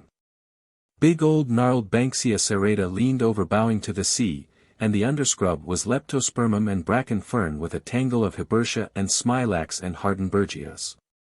It was a clear patch that sloped to a wide rushy lagoon, and back of it all the flat-sided and sheer and dense-clad range. Now, of this beauty all is gone but the sea and the sky, for white man is the despoiler of nature. The range is made bare. The lagoon is dried up. The banksias and the ferns and the bushes are all gone. The sand dunes are all torn away, and the shells are trampled and broken. The dust of civilization and the dirt of coal mines and the dazing noise of industry, the, after all, useless industry of white man, vilify the air. When white men came the land was as Alambi saw it and as it had been for the ages. Whatever difference occurred was the difference of evolution, not of revolution. A flat patch of rock to the southwards that was edged with green mosses and sprays of seaweed caught the breakers, and the mosses were sparkled and the seaweed swam with the water as it receded. When the tide was low and the waves just murmured and the seagulls swept the surface with their sharp wings there was a wide, low slope of beach. Alambi walked amongst the sleeping people and stood on the sand dunes. He saw a strange sight. A white man sat on the sea over against the flat patch of rock. He was very big. He had flowing hair and a big mass of beard, and his eyes could be seen even at a great distance. And in his hand he held a long spear. Alambi had never seen such a spear before. He had never seen anything like this sight, for the man was huge and bright and white, and all about and belonging to this apparition was the same huge and bright and white. At first he was very frightened. The sun came high up and the sparkling flashes became less and less and the white morning became blue and a little breeze sprang up in the northeast and came on in little pulses across the sea and stirred the leaves of the banksias. The people moved and dogs stretched themselves and yawned. Alambi forgot his fears and determined to go across to the rocks to see the big man who sat on the sea. He wanted to talk to him. The great stranger said that he had come to choose a good man to go with him to the place from whence he had come. For a king was wanted there to become an ancestor and to cause a race of people to come to inhabit the land and make it grow the beautiful things that were on other parts of the coast, especially that part which we call Illawarra. He asked Alambi if he would go, and though Alambi thought of his wife and his children and his people, he thought, too, that it would be fine to be a king, and what is so much better, an ancestor, so he consented to go. But he must return to the camp and have just one last look at those whom he really loved. He found his wife and his little brown baby on the sand dunes just where he had stood when he saw the big man out on the water. Others of the family group by this time were astir, and were either preparing food and weapons, or were trying to decide where they would hunt during the day. Many women were seated at fires, and watching to see the round stones become heated enough to use for baking meat and fish. Others were idly jabbing their digging sticks into the grass. The rest were either patting the dogs or just standing awaiting orders. Children were playing about, some in the lagoon and some on the sandy patches or amongst the green grass. Some men were busy extracting the tough sinews from wallabies' legs to use as tying string and binding their stone axes in the handles. Others were applying themselves to the cooking and the fashioning of weapons, as I have written. None had gone to the beach. Only Alambi's wife had reached the sand dunes, and there she sat awaiting her husband. When he came he told her what had happened. She looked across to the rocks but she could see no man at all. She grew very much afraid, for she thought that if Alambi had seen any such thing he must be what the Scotch call fey. So she said nothing, and taking her child close to her she rose simply, but with much trepidation and inward weakness, and went back to the camp. Alambi followed. All the people could see that something had occurred to Alambi, and the wife whispered that it was magical and no one spoke to him. They were afraid that he perhaps possessed magic power and that he might use it to their detriment or at least disadvantage. So Alambi silently passed out from the people and going down to the rocks he waded into the water. Many of the family group went as far as the dunes and from there they watched. The principal watcher was his wife. During many days that followed she went out there, and though other women tried to comfort her she would not be comforted. Her husband was not dead, therefore she did not wear the white clay that was usual, and that, being a dress of some sort, was, even in their distress because of the loss of a husband, a source of satisfaction. She did her work. She entered into the preparing of the food just as before. She tended her children. When the women went to the rocks either to the north or to the south to assist in the catching of crustaceans or the spearing of swimming fish or the trapping of eels, she went too. She made ropes of fur and bags of rushes and seagrass, and she watched the black under her baby's skin gradually spreading over his little body, but in it all during all her days, and while she was awake at night. She waited and longed for her husband. She believed that one day he would come back and she would know him. Then came the time when the king ordered the people to go to another part of the coast. While they were wending their way along the beach they came to a place where a creek spread itself out on the sand, and only a narrow bar separated it from the water of the sea. Alambi's wife was the first to essay to pass along the bar. It was of sodden sand, and underneath that there was much soft and rotted weed. She sank. The sand was a patch of treacherous quicksand. Alambi's little boy was left without either father or mother. He was cared for by some of his relatives, for all those people whom Alambi, by the rules of his race, might have married were considered as much mother as the real mother. And Alambi's brothers as well as those brothers of the women he could have taken to wife were uncles, so no orphan could ever be without relatives. When he grew up he became a priest and he thought that his father was taken by a spirit for some great work and that his mother had joined him. This belief was shared by the people and Alambi's son was looked upon with more awe than reverence. He was under instruction for many months but the day came when he was accredited, and after that his ministrations were accepted and he grew to be of great importance. The people had moved back and forth many times. He knew all the story of his father. And every time that the camp was back near those flat rocks he spent many mornings on the sand dunes gazing out to sea and hoping to find his father coming back with the great white spirit with whom he had gone away. When again the tide was full and the rocks were covered and the breakers dashed against the cliffs and the beach was under water he did not bother to look. If the storm blew and the rain fell, and the wind lashed the leaves of the banksias and twirled the bushes and the streamers of marram that grew on the sandhills he thought it was no time to watch, for then the sea was very rough and no one, not even a spirit, could walk on it. His day at last passed away and he went out into the beyond and his people buried him in the sand. All the rest of the people who died were buried in the shallow graves further up the beach, and after a time their bones were taken up and scattered. But a member of the immediate family took an arm bone or a shin bone, a radius or a tibia, and carried it for luck until it became uninteresting or a nuisance, when it was thrown away. But a bone of a priest was never taken.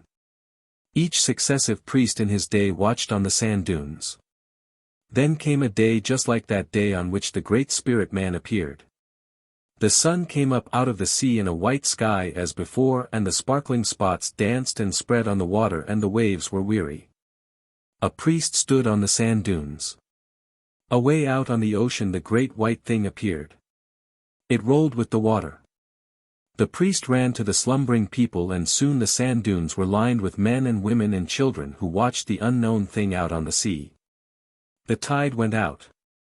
They fully expected it to turn and come in, and to see a lamby with it. The story of him was as fresh in the knowledge of the tribe as if the happening of his going was one of only the day before. The priests, one after the other, kept the story green. There was not much work done that day. And all the conversation was about a lamby and the expected coming. The white thing was the first of many that came, and it was seen that white men came from them, and sometimes white women were with the men. These men and women were of the race that a lamby went to be the ancestor of, and to this race belong all men who go out black and return white. The Bubbling Spring. Away on the south coast of South Australia there is a very interesting natural spring. It emerges from between two limestone rocks. In very wet times the flow is much less than during a period shortly before rain comes. Especially is this so when a drought is on the point of breaking. The surrounding district is very swampy, and great shallow reedy lakes stretch out over the land. There is the haunt of millions of wild fowl ducks, cranes, spoonbills, herons, bustards, pipers, and swan, with an occasional pair of pelicans, and floating overhead the great lazy sea eagle and many hawks. The water teems with eels. Just over the long lines of sand dunes at the back of the broad beach the flat sea sails leisurely in, coming on in small breakers which curl and foam and climb over receding ones. Far out on the level horizon floats a dark haze. Seldom is a boat of any sort seen. Along the beach on the right or westward is a headland nearly out of sight, and to the left, looming above the water, is another. This was the home of thousands of Aborigines of the Bunadic tribe.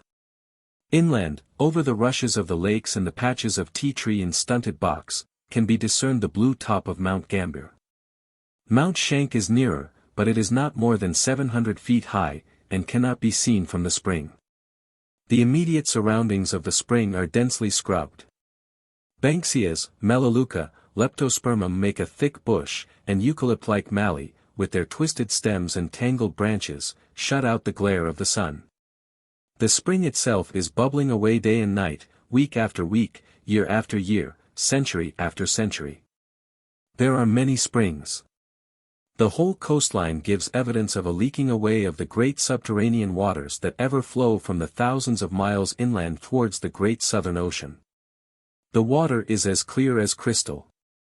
Sandy bottoms, white and shelly, are as plainly seen as if the surfaces of the waterholes were just a sheet of beautiful glass. There is a faint greenish tinge owing to the presence of magnesia and gypsum. From Central Australia this artesian flow percolates through hard sponged cells, it falls into abysmal underground chasms, it runs swiftly down undulating tunnels that are deep down, it slides in subterranean tubes. It lies in places still as age-long death, though there must be current somewhere in it, for at last it emerges somewhere on the coast and joins the sea on the southeast. The spring we are writing about is called the Bubbling Spring. It does not emerge. It gushes and gushes upwards. Many others gush, but none so interestingly as this. To the Bunadics the spot was taboo. No Bunadic tribesman would go near it. Though the water gushes up, it does so in a fashion that has to be seen to be believed. There is no word that properly portrays the manner of the gushing. It assumes a wonderful shape. It swells out cask-like and then gradually becomes narrower until the highest level is reached, when it rolls over the edges and slithers downward over itself, making a form like a cask, and a cask of sparkling, greenish, undulating globules that remind one of the gems that are said to ornament a Buddhist temple, or that are decking the Madonna bust in the Church of the Holy Sepulchre at Jerusalem. The Aborigines would not look at it. They would sit just outside the dense patch of scrub with their backs to it and listen, and even chant a strange dirge, in keeping with its tone, but they would not push through the bushes and brambles and look at it. They bade their legend, a weird tale, and no one knew whence it came nor when. It is the agonized breathing and struggling of a woman. Great seals, beautiful and sleek, often came out of the sea and lay on the sands, especially during moonlight nights. There was a time when the bubbling spring was not taboo. Indeed, the water of its pool was medicated, and blacks who suffered aches and pains, probably rheumatism, used to drink there, and would allow the tumbling water to dash upon the affected part. Now the Krubi of this tribe was a wayward child. Her mother knew that the girl's beauty was such that when the old Krubi died there would be no one to dispute that the place of a Krubi would be the place of her daughter, and it is probable that she was duly spoilt.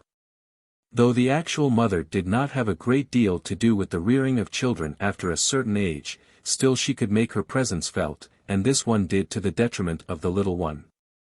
When she should be near in order to do the work that should be her lot, she was mostly away by herself seeking her own amusement, and in all matters fending for herself. Once she was away 4 days, and when she returned, though she was beaten, she refused to tell where she had been and what she had done. She it was who discovered that far out on the rocks there was another bubbling spring. It was nearly always under water.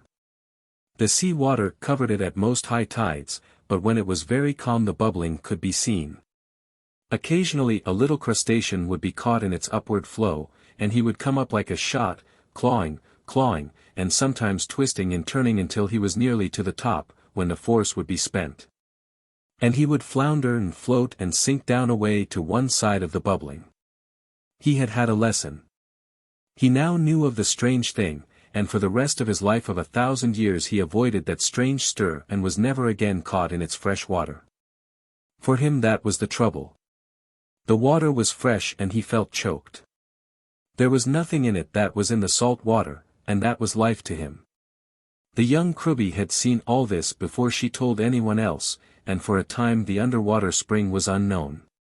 Then when she apprised the rest of the fact, it became something of surpassing interest, and little sea animals were captured and confined in grass nets and lowered into it and watched until death put an end to their sufferings.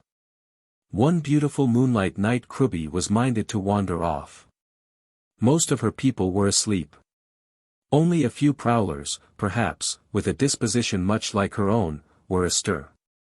They heard the quacking of the wild ducks and watched the bobbing floats of their fishing nets bobbing that told of a plentiful haul of rush-meshed fish. Krubi avoided them, and gaining the beach she hastened along in the shadows of the sand dunes towards the long low point away in the east. After walking for some time she espied a figure halfway up the sand and many yards from the fine light line of slowly swirling foam. She stood still for a moment, and then cautiously approached. The figure lay apparently asleep, for the girl went close enough to touch it. It was like a long, sleek, legless kangaroo. Its dark fur lay close, and glistened. Its sweeping lines, graceful and clear from its head over its shoulders and tapering to its flat tail, were perfect examples of the delineator's art. Its huge fore flappers were pressed into the sand, and though its broad head and whiskered snout stood up somewhat, it was undoubtedly asleep. It seemed to be black, but its color was brown, a beautiful dark and rich brown. Krubi recognized it to be the animal we call a seal. She knew that it lived on fish, and she knew that a small store of fish was placed under a vine not far away from the bubbling spring. So she hastened noiselessly back and gathered it up. The seal still lay asleep, and even when Krubi stooped and placed the fish within its reach it did not stir until the fish smell, drawn into its nostrils, awakened the desire to eat, and then it sniffed and awoke. Krubi held a fish up to its mouth and it ate. She pushed the heap a little closer, and the desire of the seal to hurry off was overcome by its wish for food. And Krubi was able to pat it gently, and as it ate it looked at her with an expression that only a big seal has. There was wondrous intelligence shown in its eyes, and wondrous appeal in the poise of its head. Krubi was captivated, and when the seal was finished and awkwardly ambled on its flappers round and back to the water for the purpose of diving and playing, Krubi went out knee-deep in the tumbling waves and watched.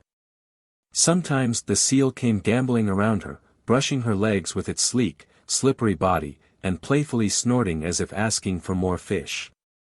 Krubi had no more, and wending her way slowly back, she noiselessly crept in amongst her sleeping people and went into the land of sleep with them. The next night she sought the seal again. Night after night she watched, but it did not reappear. Krubby always saved a little of the catch of fish that she was expected to cook, and at last one other clear moonlight night the seal was again on the beach. With it was another, even bigger.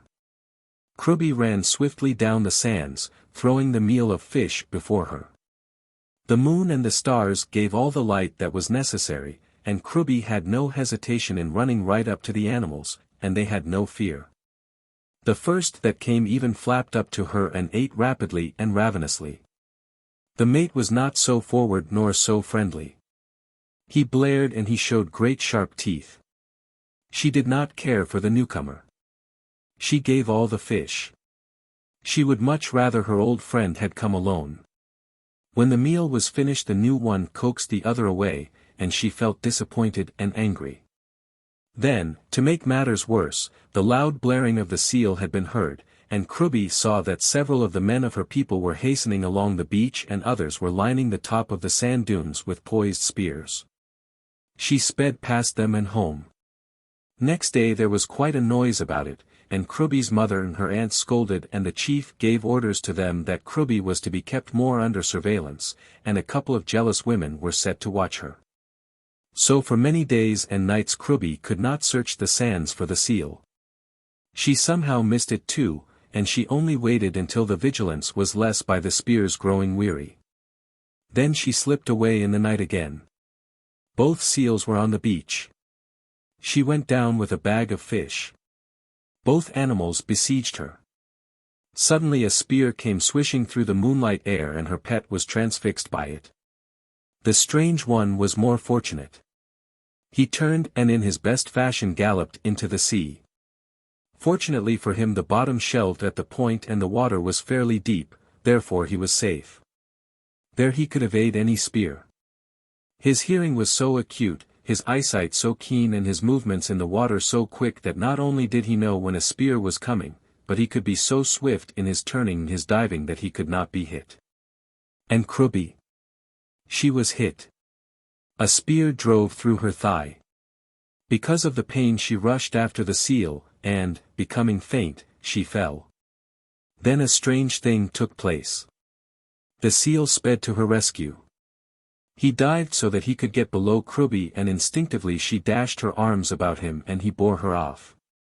The men were much afraid. They hastened back and they awoke the chief. The whole tribe turned out and they waited on the sand dunes or patrolled the beach in the hope of catching a sight of Krubby. No one touched the stricken seal. It lay there until the tide grew bigger and it rolled out into deep water. In the morning Krubby was seen. She was near the spring that swelled and spurted out amongst the rocks and under the sea. Plainly she was caught in it. Her mother scolded the men, saying that they were cowards and should brave anything to bring her in. The man who hurled the spear that struck her was clubbed to death. The chief ordered the flagellation and he was borne unconscious to the camp to recover if the spirit willed. The spirit must have decreed otherwise for he died. After that 2 young men waded out into the sea. The tide was flowing and every minute the water was pouring deeper. Of a sudden then the sky grew black. A great shaking took possession of the whole world. Hot ashes and hot stones rained down. The blue mount that lay away inland was coughing up fire and the earth all about rocked and was horribly shaken. For a moment the sea swirled backwards, and the rocks opened. Krubby disappeared, and the rescuers were carried out to be seen no more. The earthquake, for that it was, though there are those who declare that the blacks have no knowledge of any such happening, was something of only a moment. Years later it was discovered that the tops of the distant mountains had fallen in, and the same clear, greenish-blue water that was in the swamps and in the bubbling spring filled the great holes, and it is there till this day. But what of Krubby? The great seals were spirits in that form. By an underground passage she had been taken inland. Once she was seen in the lakes of Mount Gambier. Afterward she was heard in the waters of the swamps. Now she is beneath the bubbling spring. Any night she may be seen. The spot where she is trying to make her way up and out is the spring, and the noise of it is her breathing and her gurgling and her spluttering. It is the bubbling spring. The apparently dead seal disappeared, and sometimes on moonlight nights it too may be seen lying on the beach halfway between the dunes and the tide. The Salt Lakes. The power that the Aborigines possessed of bringing about their own deaths by an effort of will is generally looked upon by white people as one peculiar to what are mostly termed native races. Just what is meant by native races is hard to define. But it seems to embrace those peoples of color whose social status is looked upon as being less or on a lower plane than that of ours, and not on the level of brown people. Certain it is that our autochthonous predecessors in Occupania of Australia had it and exercised it. No one of them had to jump over a gap or sever a windpipe. Nor yet take a dose of poison. All he had to do was go bush, hidden from all, and bring his spirit from his body by compelling it to come. The operation was accompanied by great sullenness and determined, self-engendered, depression. In the same category, it is considered, is boning. Provided a person knew what marks to make in clay on the face, and what incantations to indulge in, he could kill by pointing a bone. Circumstances and surroundings had to be propitious. It had to be done in secret. When the envious mother decided to rid herself of the beautiful Krubby, as told in the story, How the Waratah Got Its Honey, she prepared a bone and awaited the chance, as you have read. Had there been no interference and the plan had not miscarried in any particular, Krubby would have died. There is the tale of the very tall man who was feared by his tribe simply because of his unusual height. If my conjecture be right, based as it is upon the description brought down by a third generation in the last a white, then this man of unheard of growth must have been fully 8 feet high. His father, said to have been 13 stone weight, reached but to his waist. He wielded more power than the chief, and quite as much as the medicine man. He was a boner. There had been several mysterious deaths, and a polished bone was one of the secret possessions of the tall man. Several men had seen it. He took a violent dislike to the chief because he had been instructed to prepare himself for participation in a corroboree, and he did not like the part he was to play. He, because of his height, was considered to be the best to show the young men how to climb a tree. He had to stride just as if he were climbing a winding stair. He had to portray just how to hold the trunk, just how to place the big toe in the bark, or just how to cut the notch in the side if the bark were not thick nor rough enough. He failed to appear. Drums made by digging small round holes and stretching skins across them and pegging them down were fashioned and beaten. This always signified that someone was neglecting a duty. The tall black fellow took no notice. He remained just out of sight, and the corroboree had to proceed without him. This could not happen many times. All the tribe talked of it.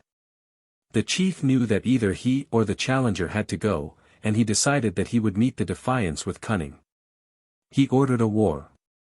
Some time before River Blacks had sent an insult in the shape of the chief totem mark of this tribe wrapped in feathers and tied to a spear, and this was thrown to an old woman. There was no disgrace in ignoring it, and that was done. But now he wanted an excuse to kill the boner, and he made up his mind to fight the River Blacks, and if the boner was not killed at it would be on the way back. The boner knew all that was passing in the chief's mind, and he laid plans too. He put a beautiful polish on his bone and determined that if he once saw the chief alone he would finish him with it, even if he were a chief. To try his power with the bone he called his wife to him, and leading her out of sight of the rest he pointed the bone in her face.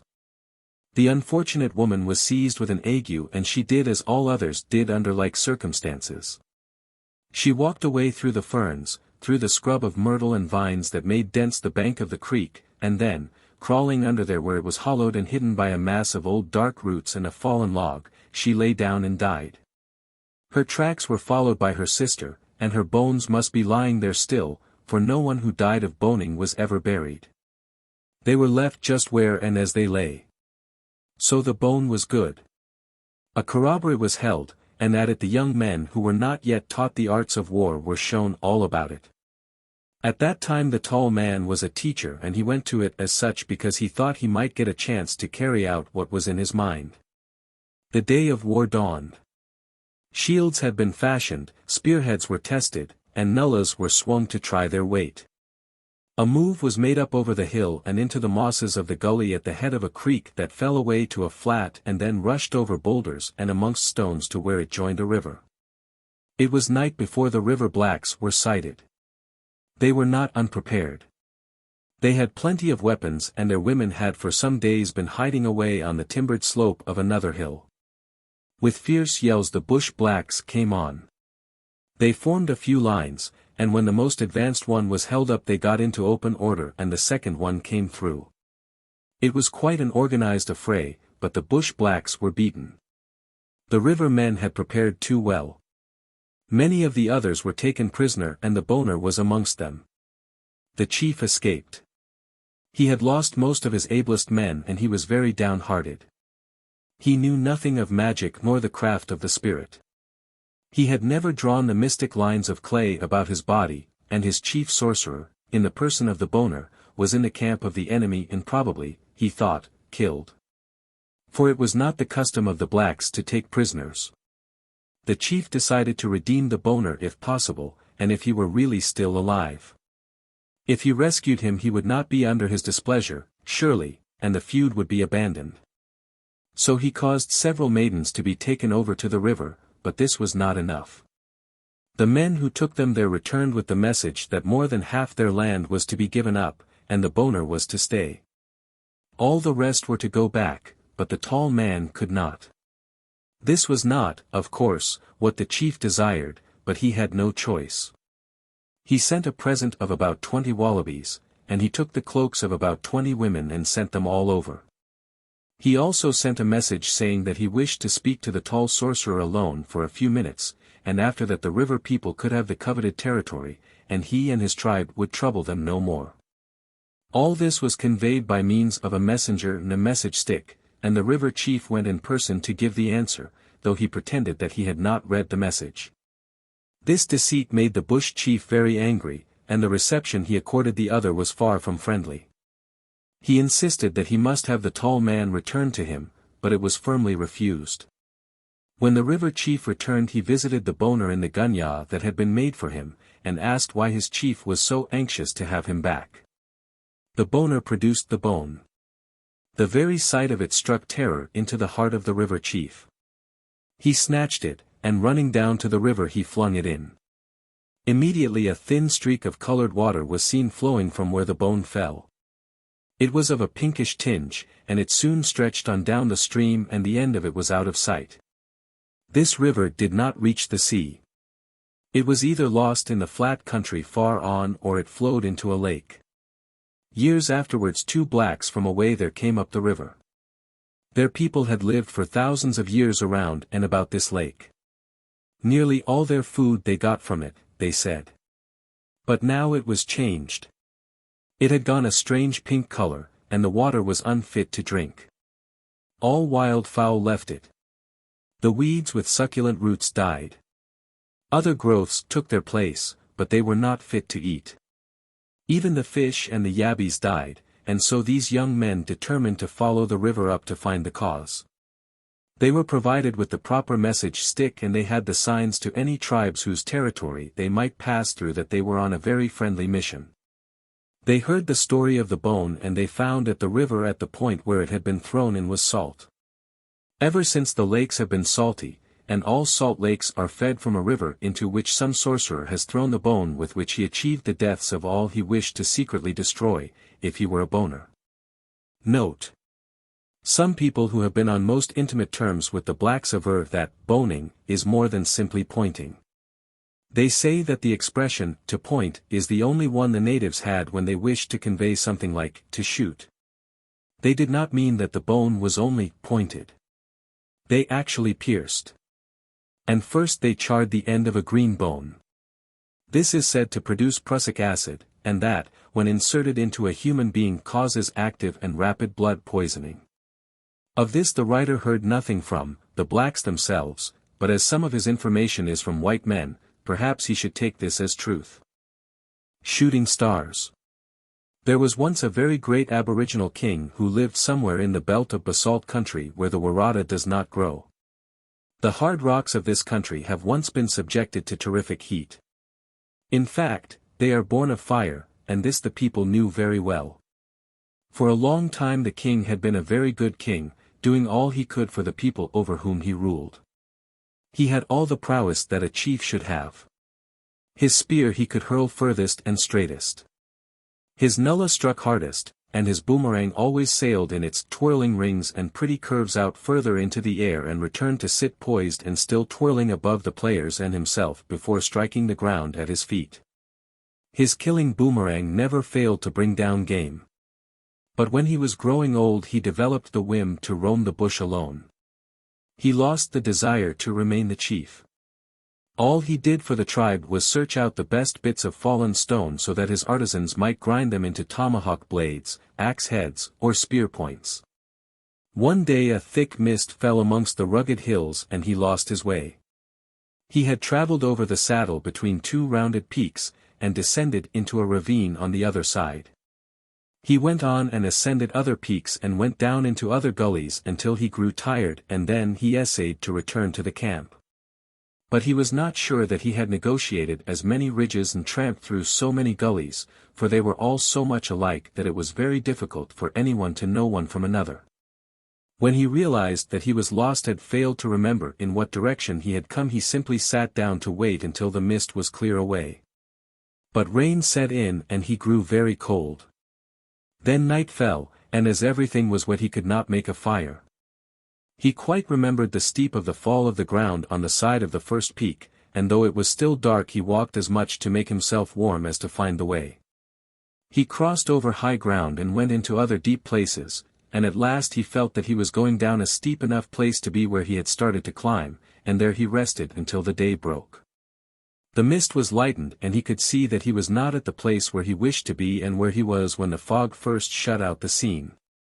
There the trees were the white-barked tea tree and the underscrub was wiregrass and small rushes.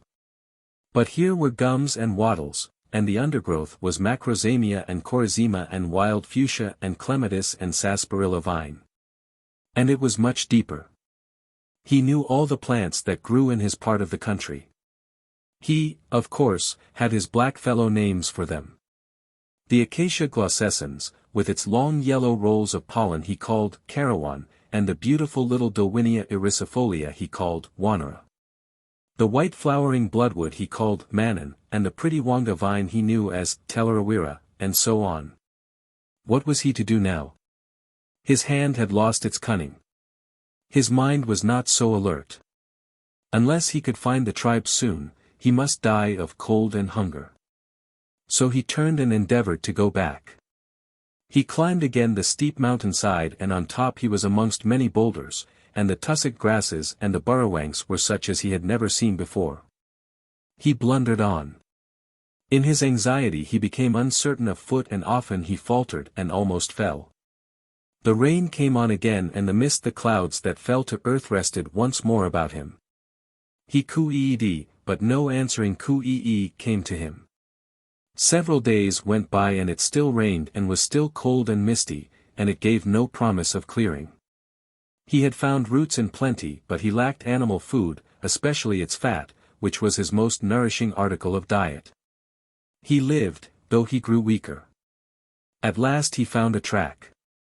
He knew it to be the well-beaten track of the brush wallaby, and he reckoned that if he waited patiently that night beside the path and hidden, he would intercept the animal, and meat and fat would be his.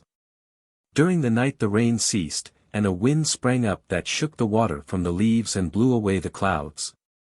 He hid beside the wallaby track and he had not long to wait. Thud, thud, crash, crash, thud, thud. The wallaby was coming down from the ledges above to browse on the succulent grasses of the level and clear country. The black man was patience itself. He grasped his nullah more firmly, and with one hand parting the leptospermums before him he decided just when to strike the blow. It is strange that no white man can get a wild animal so. Wild things see him or smell him, besides, he cannot wait. The marsupial hopped unsuspectingly on, stopping every little while to nibble at some young shoots that overhung or infringed upon the track. Then, like lightning, the nullah sprang into being and it shot out straight to the wallaby's ear. He went down and his life went out with the trickle of blood that wandered slowly and brokenly down from the place where it had been struck. He had certainly made a feeble defense with his clawed feet, but before one reached his ear it wavered and quivered and fell. Next day the man ate and was filled, and then he slept a sounder sleep than he had had since he left his tribe. The wind that had been but a slight zephyr sprang into life.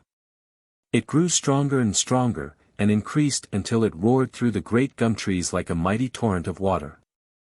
The huge branches were tossed, and they swayed and crashed amongst one another and were twisted apart and fell. The small twigs snapped and were whirled about and strewed the ground like thick moss. The huge bark trunks leaned and strained and groaned and split and often cracked and thundered down. Giant masses of cloud swept overhead. A bird now and then essayed flight and was whirled and dashed to death. Wallabies and rats and dingoes grew afraid, and, leaping from the safety of their sheltered places, they sped off, bounding amongst the roaring trees and being twirled and blown and staggered in the awful gale. The man slid down a crumbling bank into a bouldered creek. There was safety there unless the creek rose. If a tree fell it could not crush him, and trees did fall, but not one nor yet a broken limb caught him. They fell across the creek and rested on the boulders, and beneath it all he was not only safe, but warm. Just as suddenly as the gale sprang up so it went, and as is usual it was followed by another great downpour of rain. He had to climb out of his shelter, and he found a hollowed stump which served, and with the remnant of the wallaby he felt that he could be comfortable until the storm ceased altogether. After 2 days the sun came out warm and the vapor steamed off the earth and sailed up through the treetops and into the sky from which it came. The blackfellow pushed onto a top, and shading his eyes with his hand, he peered away over the gum trees, searching the lines of ridges as shown by the coloring of foliage, looking for smoke. Ah! There was smoke. It was a long way off, but he would make towards it. He knew he would have to walk all day. Towards evening he ascended another hilltop and found no vantage point, so he climbed a tree, and from there he descried the smoke again. It was not in the same place, therefore the tribe must be moving, and moving fast. He decided to camp there for the night, and be fresh to push on in the morning.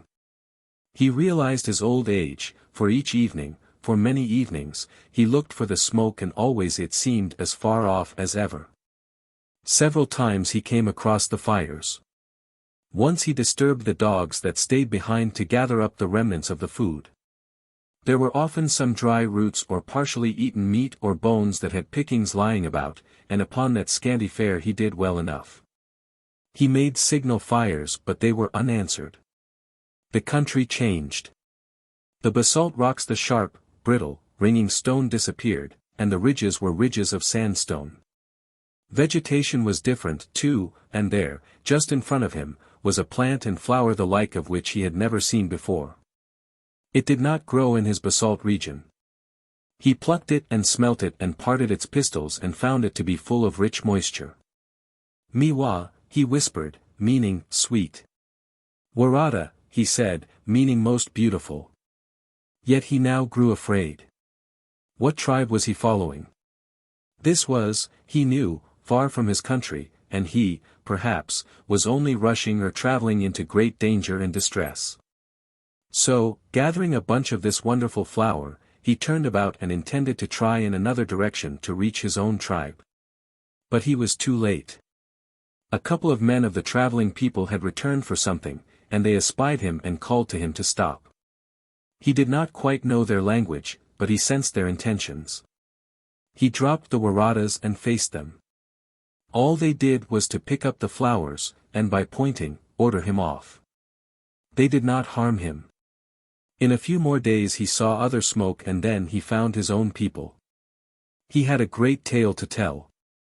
Away in the direction which he showed, a wonderful flower grew. Its bush was beautiful, its form was unique, its color was gorgeous and it had a sweet juice that he had sipped. It was Miwa and Waratah, sweet and beautiful. A few of the daring ones agreed to go in search of it. Selecting the best of their weapons, and, with the old chief to guide them, they sallied out. It proved to be only about 6 days' march to the place where the wonderful flowers were growing. The country was an upheaval and outheaval of sandstone. The rocks were plainly thrown there by static pressure, and they were not caused by fire, but by successive layers of sand washed by running water. And the soil was scanty and poor and full of gravel. It was rich, however, in just what this pretty flower needed, and the roots of the stunted gums kept the soil friable and gave the underground stem of the Waratah its proper food. The party plucked many plants. They destroyed, too, for they did not understand its habits. They broke the stem from the brittle root and carried it away. Shortly afterwards they went again.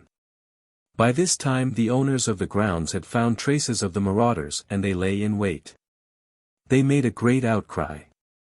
There was a great hurling of spears and some death cries. The fight was soon over. Not one of the trespassers ever returned to his people. Now amongst them there was a great sorcerer. He knew more of the mystic signs and the daubing of pipe clay and the sending up of smoke through a hollow trunk than any other of his folk. Often he had saved the tribe. When food was scarce he could find it. When rain was needed he made it with his magic and his smoke magic. And now he was killed. His non-return and the continued absence of the chief were rightly interpreted.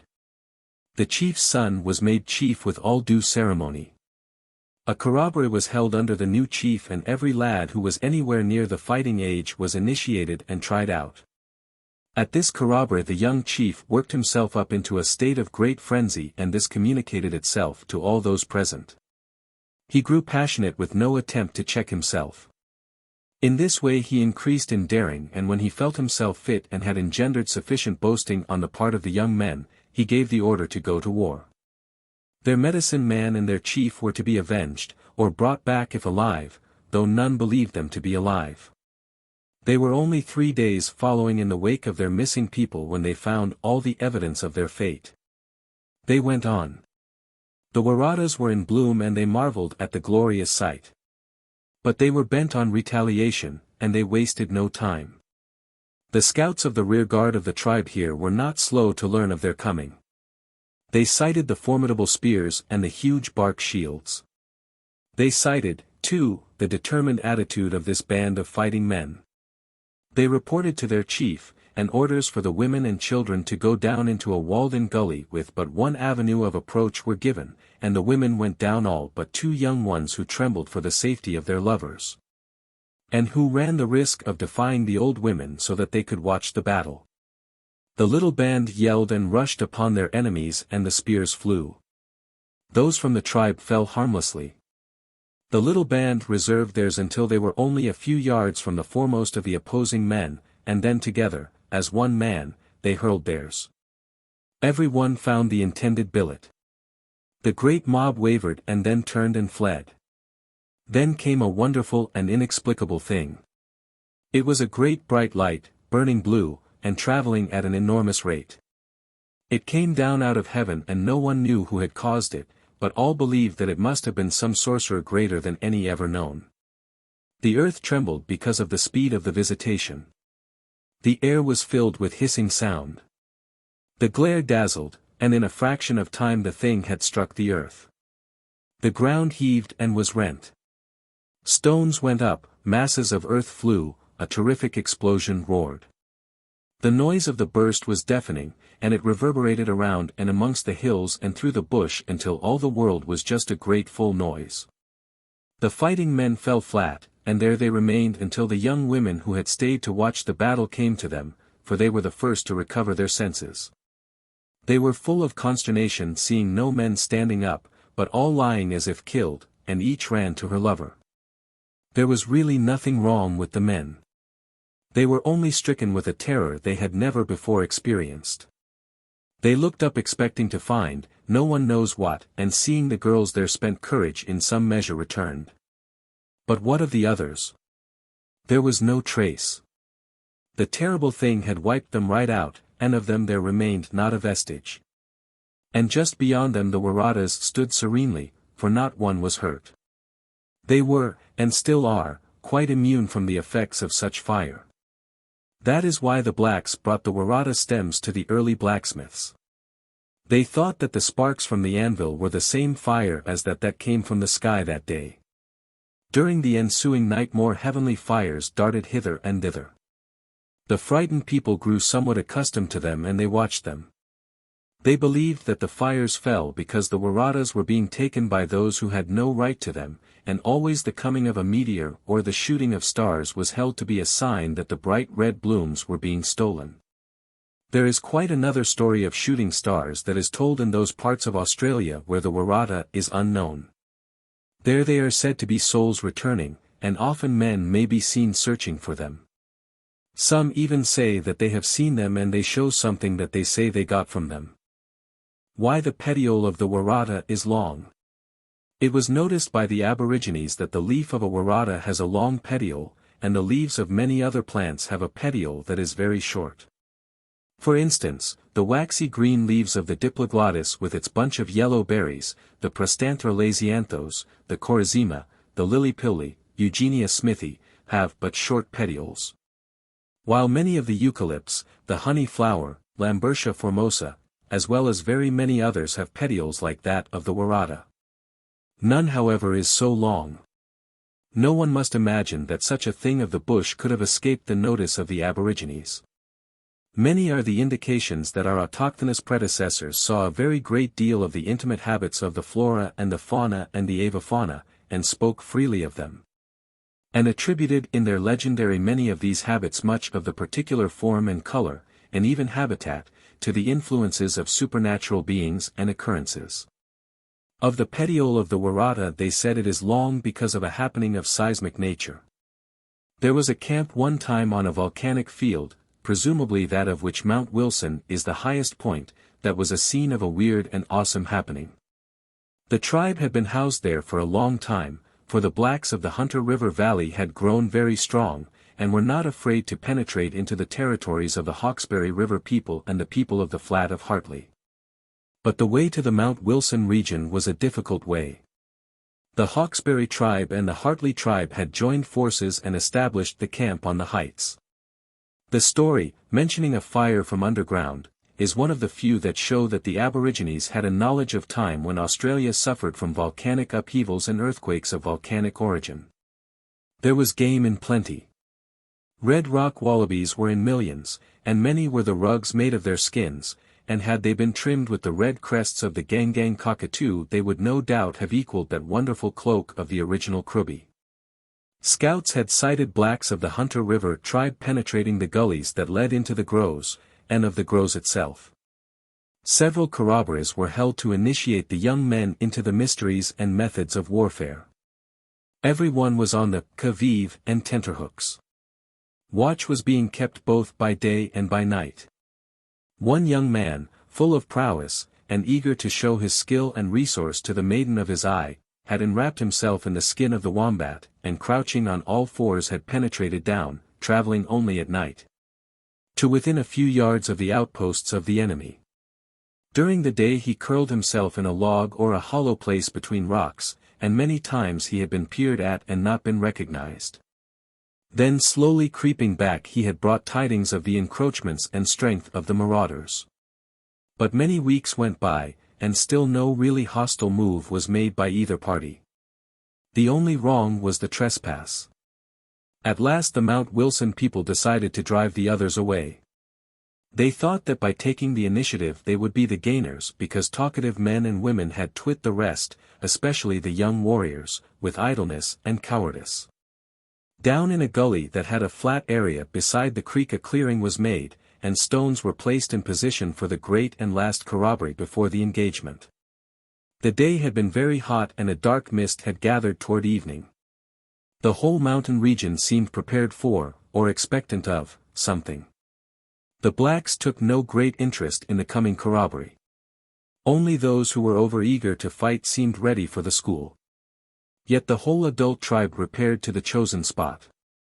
When darkness fell the women seated themselves in the usual circle and were ready with their waddies to beat the earth in time and tune. Then the world shook. The rumbling of an earthquake sped upon them and rolled beneath them and the hillside tumbled. The country rolled first one way and then another. The trees leaned with the rolling and righted when the earth righted. There was nowhere to run.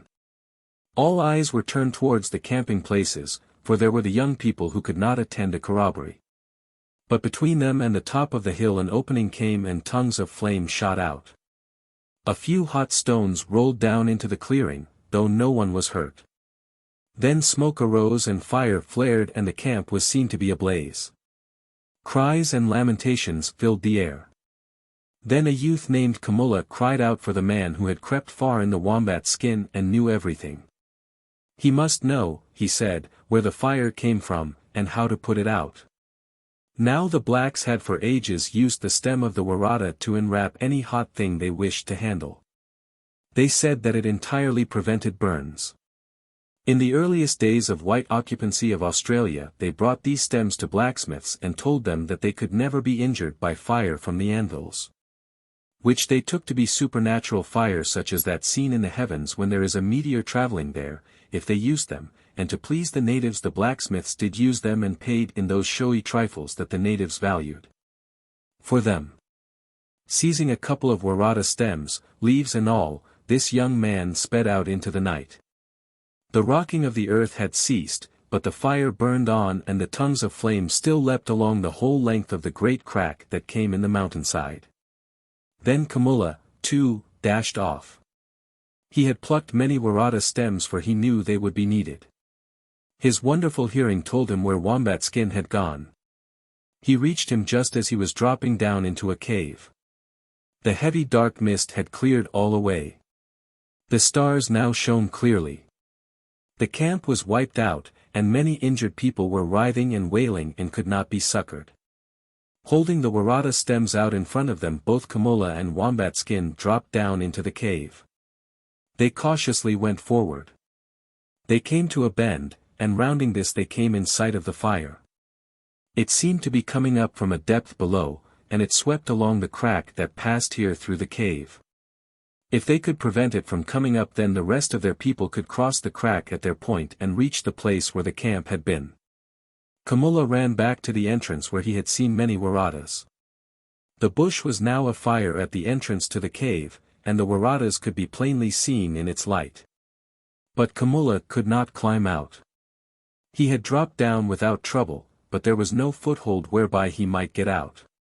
He strained every muscle. He leapt high, but not by several inches could he reach another Waratah. He went back to Wombat Skin.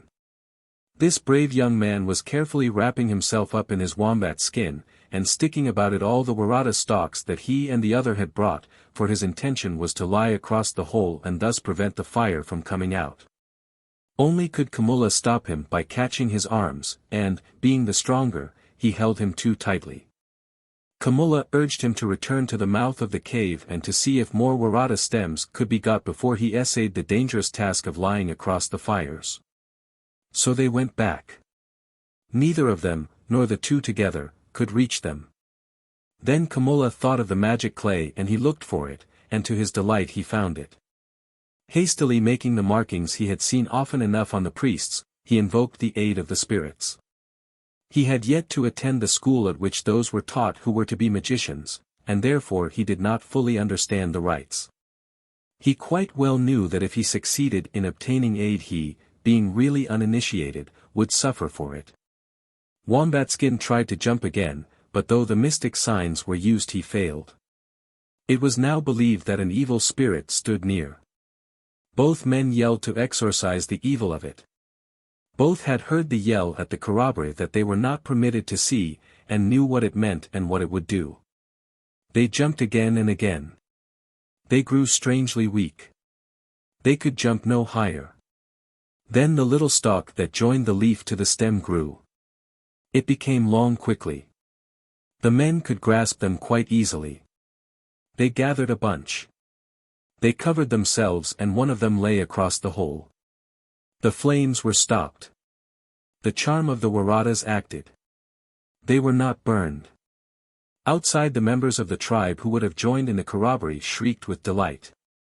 They saw the flames cease. They too twined some stems of the Waratah around themselves, and especially about their feet, so that the hot stones would not injure them, and they set out for the camp on the hill. They were weary before they reached it and saw how their folk were stricken. Wombat Skin stayed with Kamula. He lay still in death. It is said that he touched a Waratah stem while it was still being influenced by the hand of the spirit, and he, being uninitiated, could not bear the contact and he paid for it with his life.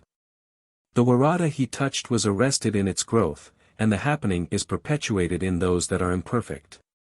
They should be serrated and are smooth-edged. They should have the usual long petiole, but they have not. Kamula was left in the cave, and many years afterwards, many centuries, his bones were found by the botanist Cayley. Cayley penetrated the Blue Mountains to a spot where a great rock wall prevented his further exploration. Here he erected a cairn of stones, and the place is called now Cayley's Repulse. Mount Wilson shows all the signs of volcanic eruption. The trespassing blacks saw the fire and felt the quake, and they made all haste back to the Hunter Valley. The tribes that had amalgamated separated again and each buried their dead. No one dared to touch Kamula. The clearing that was made for the corroboree is still to be seen at Mount Wilson. The great volcanic crack may also be seen at its foot, and all agree that in the ages ago the happening described took place. Mount Wilson and its neighbor, Mount Tomah, may be seen from any eminence of Sydney, and some say that the petioles of the Waratah are longer there than anywhere else. Why the Waratah is firm. The whole Georges River tribe were camped on the flat between the bouldered cliffs that stand up high on each side of the stream. The weather had been very dry. Hot winds brought the yellow dust from the regions of South and Central Australia, and they wilted the vegetation of New South Wales and parched the people. One of those droughts, so well known to us, was withering the land. Though the happening took place many thousands of years ago, and though the story may have been altered in the telling by so many fathers right down the line, the story of the drought is the same as that we can tell of such a dry time. The river had not been in flood for many moons, or, perhaps, years. Fish and eels were scarce. Only the big holes had them. Those holes are very deep, especially in that part of the river that has great flat rocks lying athwart it and stretching out on each side of the bed. 70 feet is considered to be the depth at many places. Most of the people were lolling in the shade. Only the hardiest stood motionless on the rock bottom with poised spear, while the hidden baiters gently scattered fine pith from the cabbage palm or chewed up seeds of the macrozamia, to attract the fish and bring them to the surface. Warmila, the son of the king, was the hardiest of all, and Krubi, his lubra, was never done warning him about the risks he took in war and in the hunting. Even now she stood under the myrtles, and with a Waratah that she held in her hand she beckoned Warmila to come to her. Warmila took no notice. Instead, he glanced to the west, for away over there great thunderclouds swelled slowly but surely up, and the faint zephyr that swung softly down the ravine ceased altogether. The hot air stood still. The only movement was the thrust spear as with a zip it pierced the water, and the quick kick of the impaled fish as he was suddenly lifted out and dropped into a crevice that prolonged his life for a little while. But in the water of which he soon struggled his last. Then came the roll of thunder. The clouds blotted out the sun. A shade like the blackened haze of an eclipse spread over the river. One of the baiters went back to the myrtle scrub. Warmila remained. Then the other went, and only Warmila still stood by the hole. The tribe was moving back to a huge cave they knew of that had been formed by the rolling together some time long since, of several boulders. There was shelter for every man, woman, and child. Warmila's spear was poised. Like the cracks of millions of whips at the one time the first crash came, and with it a frightful jagged fork of lightning. Warmila was struck.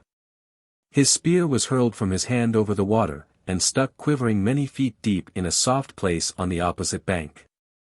There was a charred mark down its whole length, and the bone point was wrenched off. Warmila lay prone amongst his struggling fish. A brother rushed to him and bore him back to the tribe. Rain poured down. Roll after roll, crash after crash, thunder and lightning shook the hills. The wind came tearing through the giant gums and swirling amongst the shrubs. Warmila was unconscious of it all. He knew nothing of the consternation of his tribe. His old mother chafed his hands and the king gazed stupidly. Krubi, his pretty wife, held his head on her arm. The storm rolled off again as quickly as it came, and then Warmila opened his eyes. They were now useless. A print of a gum tree lay across his face, and the limbs were marked over his eyes. His sight was gone. A white streak appeared in his jet-black hair and one arm hung paralyzed at his side. The next morning he tried to walk, and it was seen that he had a terrible limp. Blind. Now Warmila was most fond of the honey of the Waratah. The great Dorianths excelsa produced much honey, but ants and gnats got that. Seldom did any Aborigine regale himself with the juice of that flower, because he did not like the taste of ants nor the stings of flies. The Waratah was different. Its honey, though less, is sweeter, and mostly there were no insects in the flower at all. But though it may seem strange to us, the bloom of the Waratah was at that time very soft. That was the statement of a broken-hearted native, whom the white called Griffiths, to the pioneer out Taralga way about 60 years ago. His real name was Kumarkuchkala. Poor Warmila. He had been so strong, so agile, so big-hearted and so high-spirited. He now stumbled amidst the rocks. He would suffer none but Krubi to lead him. And often Krubi had to engage herself with those things that women did, but always before she was half through the task, Warmila called her. If she did not come at once he went off by himself. The Waratahs were blooming again, for a year had gone by, and Warmila often put out his hand hoping to feel one. He still hated to be handed anything. He wanted to feel and fetch and carry for himself. Two flowers bothered him. The big yellow Podolepis acuminata and the flower of the native musk, Olaria argifila, often deceived him, and once some other flower poisoned him. One day Krubi, his beautiful wife, came upon him when his heart was sad and he was ill and depressed. She asked plaintively the reason for his sadness. Warmila felt for her hand and answered slowly, saying that he did not know one flower from another. He said he would drink of the honey of the Waratah, but he could not find it. He too often mistook others for it. Krubi promised that she would find a way so that Warmila should always know the flower he wanted so much. She led him to the place where the lightning had struck. She found a mark of it on the rock and she followed it knowing not why. Warmila was willing to hold her hand and be led. The mark lay straight on over the flat rocks and the boulders, to the eroded bank. It showed on the bare root of a gum tree that it had split. Krubi looked up at the shape of the tree and she saw that it was the one printed on her husband's face. She sat beside the gum and there she was inspired. She spoke, and Warmila did not understand the words. No one knows what she said. After a time she got up, and bidding Warmila to wait, she sped over the rocks and logs until she found the beautiful red Waratah. She returned with it and held it close to the crack in the gum tree. The soft pistils were drawn up and they stiffened. Krubi held the flower to Warmila, and when he felt the difference he clasped his big hand over it. He clasped too hard. He bent the red pistils. In that moment a big red light lit the sky. A red ball descended, lighting up the firmament in such a way as to startle all who saw it. Some screamed and rushed about. Not so Krubi nor Warmila. They knew what no one else knew.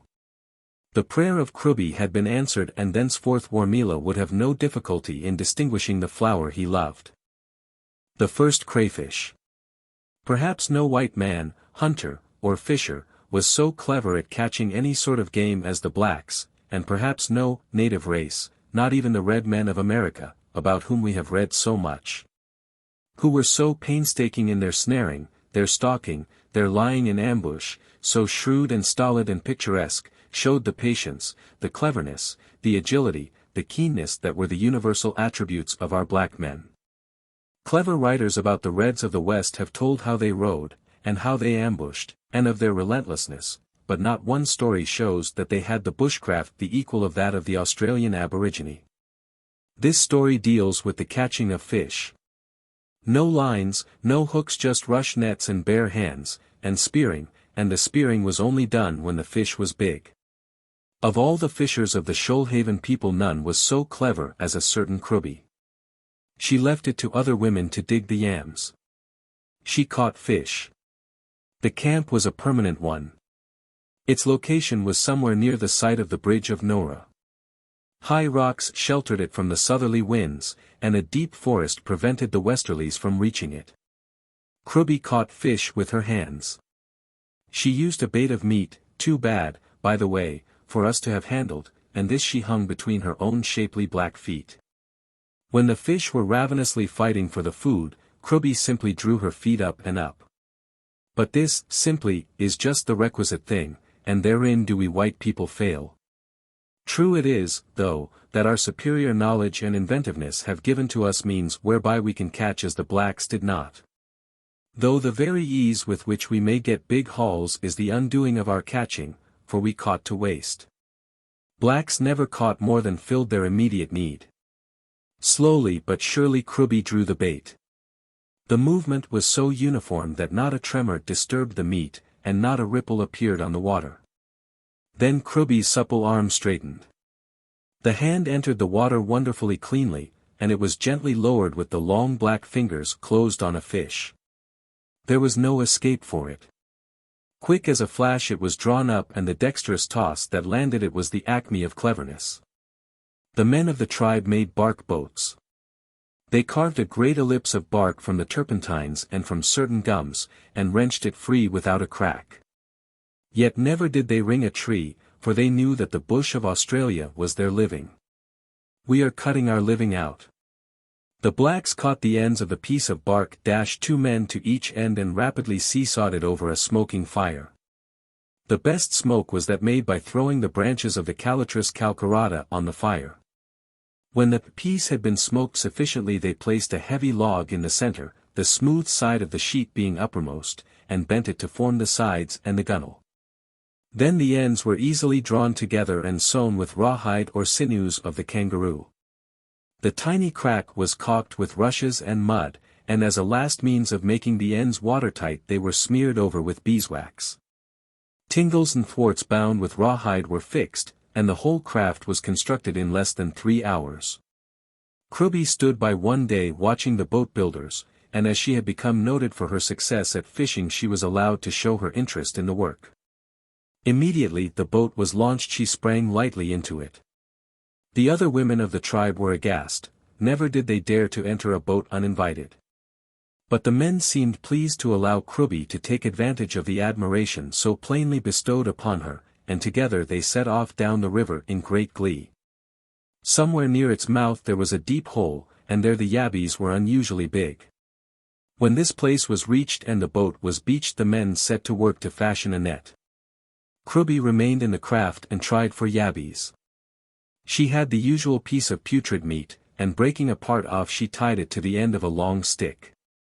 This she put into the water close to the big stones, and when it was bristling with clinging yabbies she drew them, clinging to the bait, right out and into the boat. Catching yabbies was easy work. But in one haul there came up one bigger than all the rest. Amongst yabbies he was a giant. Krubby faltered when she picked him up, and a little spine on its head pricked her finger. The warm blood flowed upon the wet fish and it spread all over him. This warm blood was a new and startling thing. Yabbies are not accustomed to anything as warm as human blood, and this one, startled as he was and being so big, jumped high in the air and landed with a splash back in the river. With great kicks he drove himself through the water, every now and then giving himself a mighty shake in an endeavor to throw off the warm liquid that was strange to him. On and on he went, down to the sea. The black men heard the splash and asked Krubby what had caused it. Krubby excitedly told the story and showed her wounded finger. Shortly after the net was set the people decided to pull and sail on the current of the river right into the sea should the weather remain calm and the sea smooth. They went round the point and into a sheltered cove, and there they hove to. Krubby was gazing over the side, when what did she espy but the big yabby. However, In a moment it had disappeared. She told about it, and many were the expectant glances and long looks that were sent overboard, but it did not again come into sight. Many times afterwards fishermen of her tribe rowed round the spot, but it was not for some years that anyone again saw the curiosity. Krobi had grown middle-aged and had given up the pranks that she indulged in when she was young.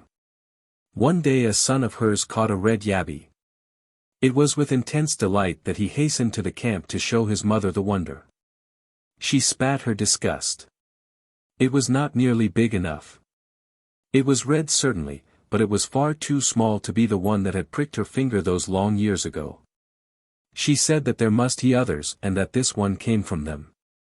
She saw that a race of red yabbies, big and strong, was brought into being, and she knew that the first had been reddened with her warm blood. The Clinging Koala. There was but little of the habits of the indigenous fauna and avifauna of Australia that the Aborigines did not well understand. How many white people gave our native animals credit for the possession of the same senses and emotions as the human race has? The blacks had a legend, or ascribed a reason, for all the little ways and tricks of birds and animals. Some of them, too, are very ingenious, some of them pure superstition. Of the native bear they spoke little. Its human-like cry awed them. It was taboo. They say that at one time the native bear and the fabled bunyip were close friends. Indeed, some averred that the bear is of the bunyip family. It always had the power of becoming invisible. To prove this they tell of a black who essayed to catch a native bear that had its home in the fork of a big gum tree somewhere near where the bridge spans the Woolondali. In spite of the appeals and protestations of his people, he took his waddy and climbed the tree. He reached the bear, and just as he was about to club it the tree opened. The center was rotted away, and into the hollow the man fell. His cries could be plainly heard outside, but no one dared to do anything to effect a rescue. He was left to slowly weaken and to go out in death. Though this tale was told many times by the blacks, of course no white man credited it until somewhere in the 70s, when the tree was blown down.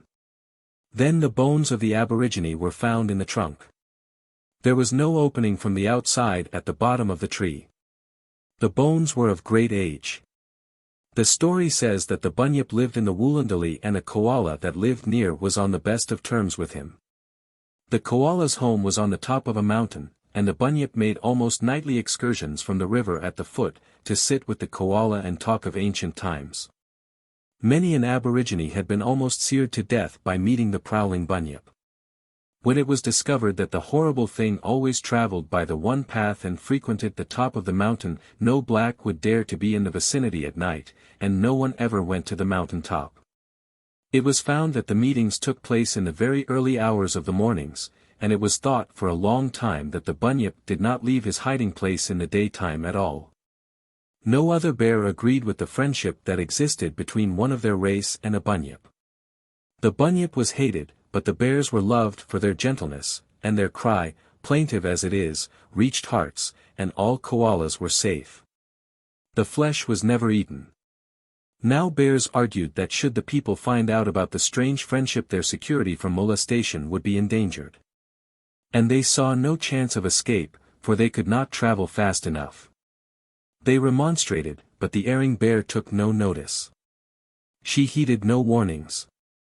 She left her young one unattended while she philandered and meandered with the bunyip. Then the bears took counsel. They had noticed the mystic markings on the sorcerer of the black men. They had many of them often watched the result of this peculiar painting with the clays. In watching they nearly closed their eyes. They pretended to be asleep, for they had seen that many blacks were not allowed to see the rites. The men allowed them to stay because they were taboo. All watchful animals, plainly wide awake, such as dingoes, native cats, the larger marsupials, snakes, etc., were all driven off, but the little koalas sitting in a fork, dozing, were supposed to see nothing. And they were taboo. Yet all the time they were watching and they knew all about it. Therefore the bunyip's companion knew. Nearly all knew. One that was much larger than any other undertook to paint himself and get aid from the spirit that came to the call of the paint and the markings. And when the bear again went up the mountain leaving her young one unprotected, the spirit that saw waited for her return. He caused the little one to spring upon the mother's back and to cling there night and day, so that the mother was not free to come and go and to fraternize with the bunyip as before. The young one clung too tightly, it could not be shaken off. The mother tried the pipe clay. She only brought the punishment to all the rest of her tribe. Therefore all young bears cling to their mother's back, and she is so hampered that she never moves far from the spot where she was born. And if you look closely into the face of a koala, you may see the partially closed eyes, and the peculiar parting of the hair on its face to correspond with the clay marks. The Smilax. In the Australian bush there is a stiff climbing plant with hard prickles sparsely placed along its entire length, and with broad shining leaves that have little tendrils at their bases. The vine climbs trees and twines itself about shrubs in such a way that it often makes traveling in the bush impossible. It is named Smilax. One variety is without prickles and is known as Smilax glycophylla. It is also known as Australian sarsaparilla, and from it our grandmothers, if they were in Australia, brewed a very refreshing drink. Children often chew the leaves of Smilax glycophylla, and if I remember aright, the taste is at first by no means pleasant, but after a while becomes quite agreeable to the palate.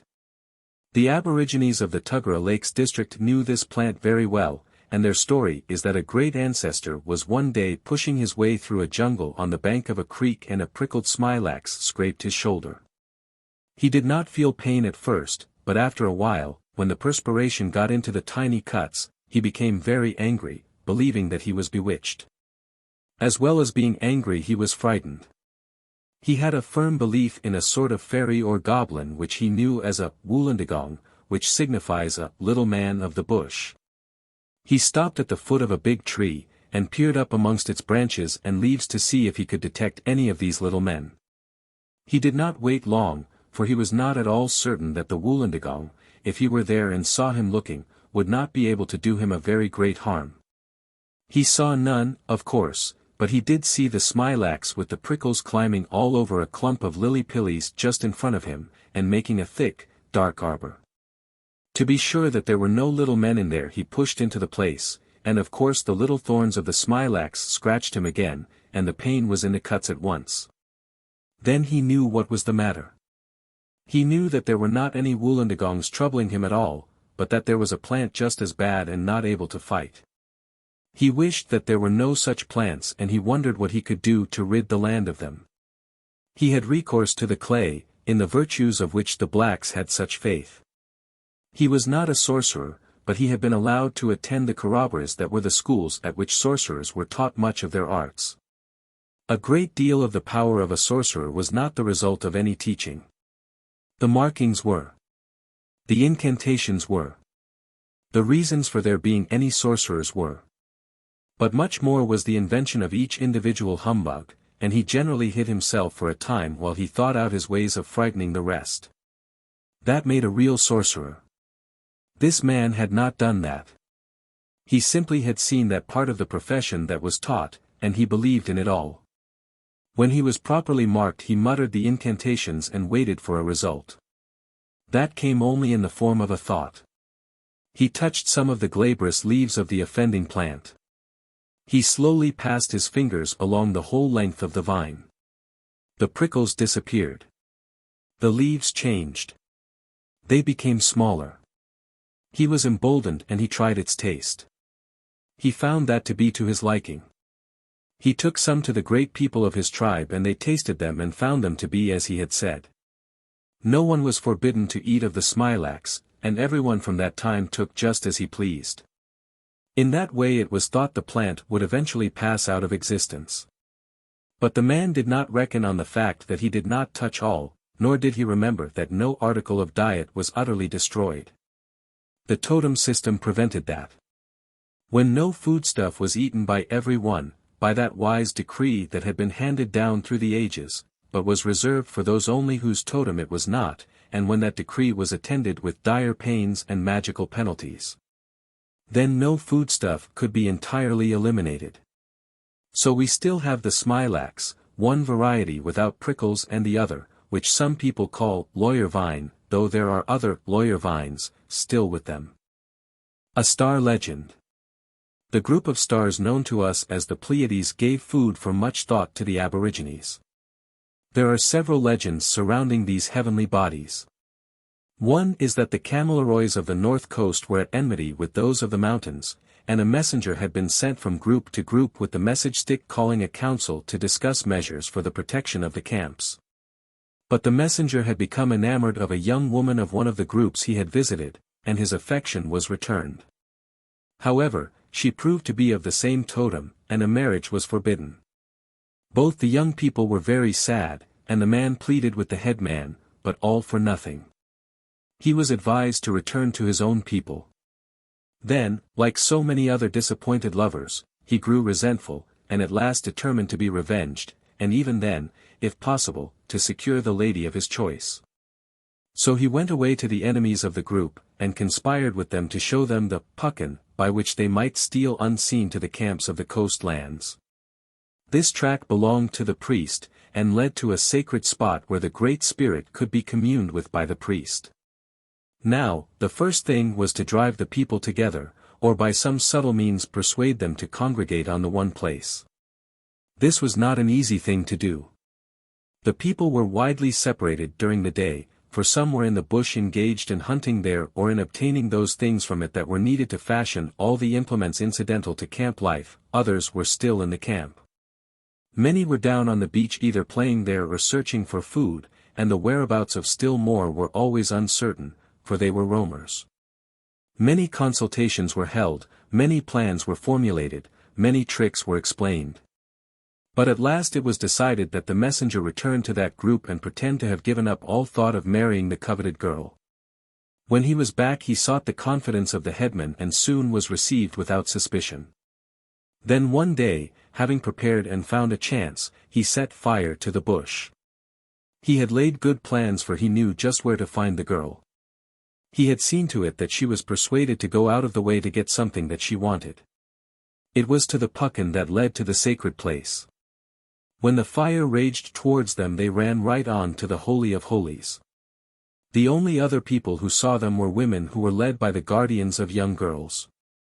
These guardians were watching the girl wanted by the messenger. Now they were all frightened and they all rushed to the clearing. This invasion by women into such a place was against all commandments, and evil was bound to follow.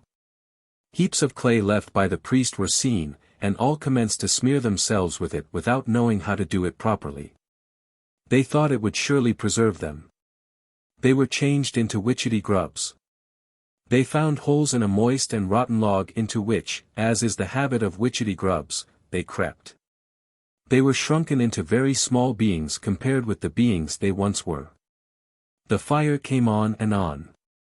People ran in all directions and many were destroyed. Then by the treachery of the messenger the men of the hills came down and they fell upon the rest, and the beach group were nearly all killed.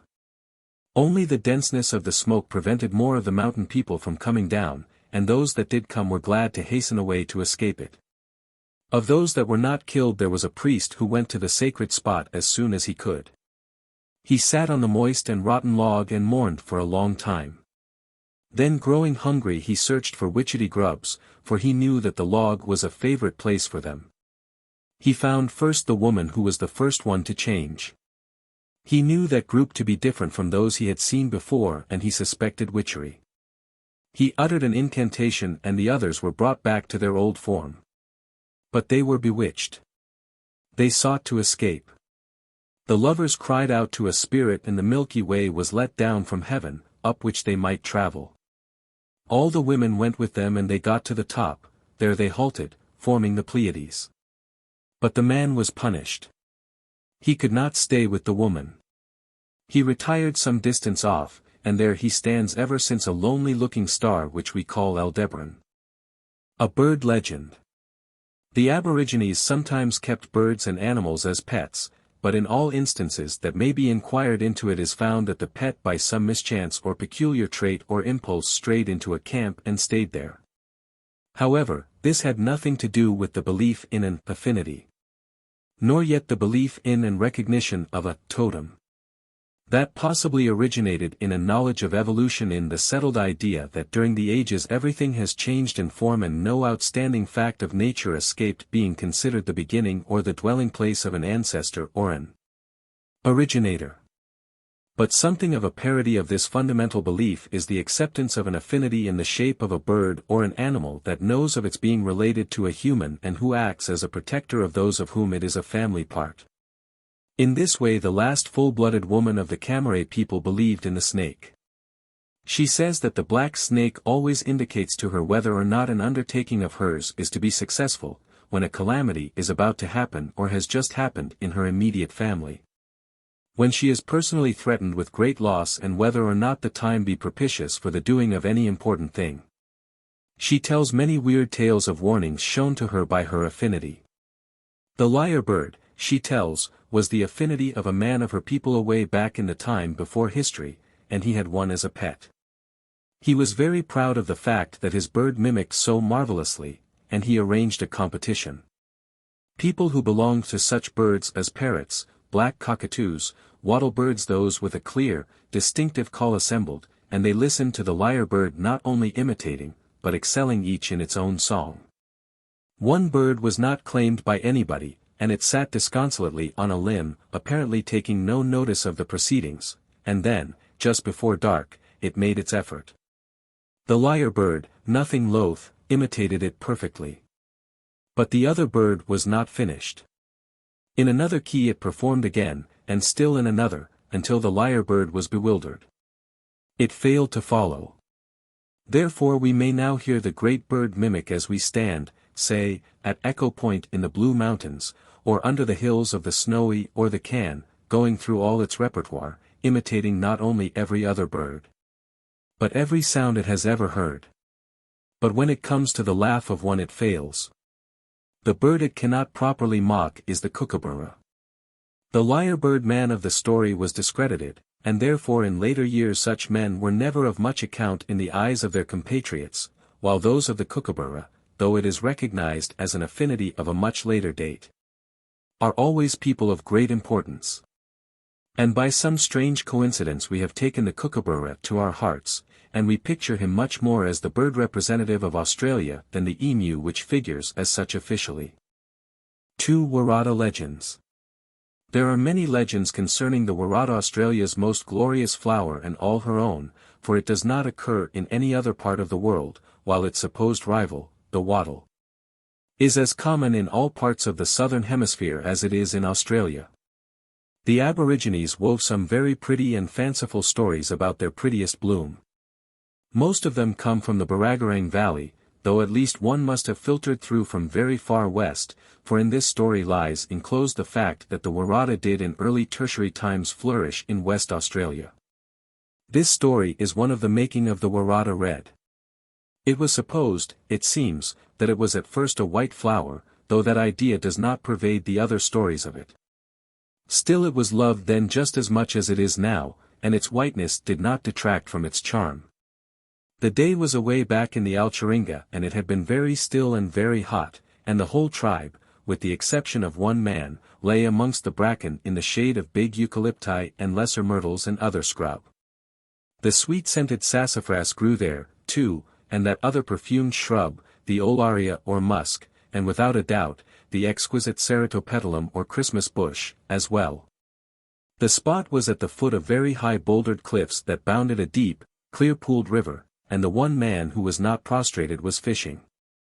All this was in a valley, and out from it the land was a parched and barren tract. The sun blazed down and the heat dazzled, and the sandy and gravelled ground was too hot to walk upon. Now not a zephyr moved the air. The season must have been spring, for the Waratah blooms only in that season, always waiting until the cold of winter had retreated to the pole to which it belongs, or to the regions above the clouds. Most of the people were asleep. They had retired to the shade.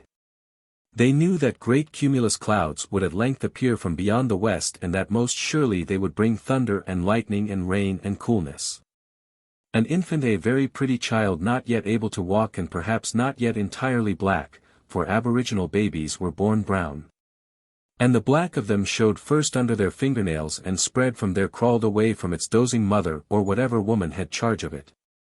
And the dogs were too indolent in the heat to notice it laboriously getting closer and closer to a tangle of hibbertia, or guinea flower vine, through which stood the Waratah plant resplendent with gleaming white flowers. In there, coiled but alert, lay something else that gleamed, a watching black snake. Now, the child was of the black snake totem, and, that being so, the reptile was its guardian, not its enemy. As some of our children have done, the little baby put out its hand to play with the usually deadly thing, and just at that moment the guardian awoke. She missed the child at once. One hurried glance around and she saw the situation. There was the baby about to play with a venomous snake. Forgetting that the child was of that totem and that it would do her no harm, she grabbed a nullah and flung it with all her might, and the back of the snake was broken, and its blood streamed out. The only movement it was then capable of was a swaying of the forward part, and this part it placed around the baby. Another missile was thrown, and, had the snake not been where it was, the child would certainly have received the blow and been hurt. The snake was again hit, as it, being the protector of the child, intended that it should. Slowly and painfully it unwound itself. The now frightened baby rolled away. The snake laid its injured self amongst the stalks of the Waratah bush, and slowly its blood was absorbed as it trickled from the wounds. In a few days streaks of red were to be seen in the flowers, and by degrees the whole of them were so colored, and therefore we have the bright and beautiful blooms of far greater quantity than the white ones. It is certainly strange that the white Waratahs appear to be much older than the usual crimson ones. The last full-blooded woman of the Gymea tribe says that she is a black snake woman and that the black snake is her guardian. When a baby, her life was saved in a manner somewhat similar to the way the baby of this story was saved, and it always warns her of approaching danger, and when her intentions, if carried out, will not be to her advantage. So sure is she of that she takes careful notice in summer, and she only undertakes serious matters in that season so that she may be warned by her black snake. Another legend. One still, hot day in the Alcharinga, the people of a tribe that inhabited the same part of Australia as those written of in the preceding story were so prostrated with the intense heat as to be unable to eat. They lay in whatever of shade they could find and awaited the thunderstorm that sometimes came on such days and proved their salvation. Without such coolings of the air very few people could survive. The trees and shrubs were wilting. Eucalypti turned their leaf edges to the sun to save the blades. Other leaves grew limp. Whatever else of vegetation was there showed the baleful effects of the extreme temperature. A rocky gully had the Waratah, and it, too, was as discomfited as the rest of the scanty flora. But no great cumulus clouds rolled up from the west, and the night fell upon a tired earth and a tired vegetation, and a tired people. No one could sleep. There were mosquitoes to prevent sleep, even if their weariness would send them into slumber. The little children were fretful, and the dogs occasionally hitched themselves closer to some person as if they got a little comfort from such companionship. The sun had gone over the horizon a red ball, and flaming streaks seemed to betoken another day of furnace-like heat to be ready to follow. Then the sky moved.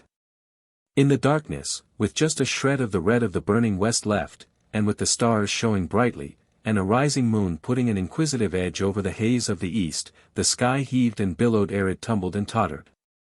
The moon rocked. The stars tumbled and clattered and fell one against the other. The Milky Way, the puckan, or track up which departed spirits often reached the world to which they went, also billowed, and it split, and in some places is never joined together again, leaving blank spaces that we call Magellan's clouds. These clouds, to the Aborigines, are pitfalls set to trap the unworthy spirit travelers, and are also places through which spirits may drop back to earth to assist relatives, or to return in human form. The great star groups were scattered, and many of them, loosened from their holds, came flashing to the earth. They were heralded by a huge mass, red and glowing, that added to the number of falling stars by bursting with a deafening roar and scattering in a million pieces which were molten. The people were too seared to move. The disturbance continued all night. When the smoke and the clamor had died away and morning had dawned, it was seen that the holes had been burnt into the earth, and great mounds were formed by the molten pieces, and many caves were made. The burning was still going on, for molten masses and flame were being belched forth. Certain of the plants received the red pieces of the bursting masses, and they are the red flowering ones. The Waratah is one of them. Mist and a fringe flower. It is said that many departed Aborigines returned to this earth in human form. A legend has already been written in which is the thought that blackfellows often slipped during their journey along the Milky Way through Magellan's clouds, and came back here. Dense mists were supposed to envelop these returning people, for they were too considerate to make themselves visible suddenly and thus frighten their relatives. They remembered how frightened they themselves had been always when any not understood phenomenon took place, and they took care not to willingly cause such consternation now that they were from the other world. Yet by inadvertence this was often done. Aborigines were generally much frightened when mists came, and they often crouched in the shelter of crevasse or camp until they had cleared away. They feared the unseen, and they could not conjecture what fearsome thing might be hidden. They watched the curling, eddying vapor, and their imaginative and often artistic minds saw many fleeting shapes. There is a story of fire coming with a mist which is called Porler, and burnt stones near Appin were pointed out as a place where this particular mist often covered the country. No doubt the fact that volcanoes emitted fire with steam is responsible for this idea, which has become somewhat distorted in its passage down the ages since Canobolas in New South Wales and Mount Ferry in Victoria and Mounts Gambier and Shank in South Australia threw out their molten masses. The strip of country between the Appin Creek and Georges River was the home of a very powerful group. Today the watershed drained by the Cataract and the Loddon rivers is one source of Sydney's water supply. The head of Georges River is in the same locality, but it falls the opposite way and its waters do not flow into the Cataract Dam. On it are King's Falls, on the Loddon Falls, on the other creek the Appin Falls. All are most picturesque, though the Appin Falls are now quite governed by the floodgates of the dam. The real owners of this country roamed over the luxuriant forest. In our time the village of Sherbrooke was built there, and Frank Knight's sawmill is responsible for the destruction of the beautiful woods. The natives travelled the peaty patch known to us as Madden's Plains in the days of their mastery, and from the edge of the Illawarra Range they saw the sight that we recognize as the most beautiful in the whole world. When they roamed towards the setting sun they went as far as the Nepean, which winds itself along the foot of the hills of the Blue Mountains. Madden's Plains is the country of many mists. It was somewhere there that a pretty purple flower grew, and it was there that an old man died, an old man of story and of truth. Before his burial his womenfolk sat in a little circle and manifested their grief. A son passed by in jaunty fashion just as if he did not care, and the old women ceased their lamentations and commenced upbraiding him in loud, angry, querulous voices. He answered them back, and it seemed as if a quarrel, bitter and vociferous, must ensue. 2 other young men took sides with their comrade, and the whole camp would have been involved had not the undertakers come to bear away the body to its resting place. The spirit had gone. The Milky Way seemed to be closer than usual, and in the morning the whole county was enveloped in a thick mist.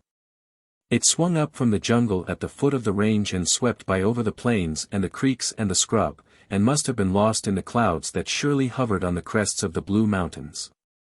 No one stirred from the camp. But the women had not spent their desire to scold the man whom they knew was too callous to feel the death of his father. And he, of all the people, ventured forth into the mist. He had had enough of the tongues of the old mourners. He had plucked a little stalk that bore several of the pretty violet flowers, and for want of something better to do, or in order to soothe his ruffled feelings, he sat beside a log and quietly and deftly tore the edge of the petals, making them nicely fringed.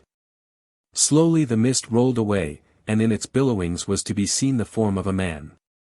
A short distance off he appeared again, only to be once more swallowed up in another wave. By this time the sorrowing women saw him, and in frightened whispers they told the people.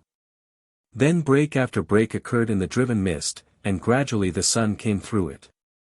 A short time after it had gathered itself together and had gone away, and the country was clear and crisp and damp, and the sunlight was warm.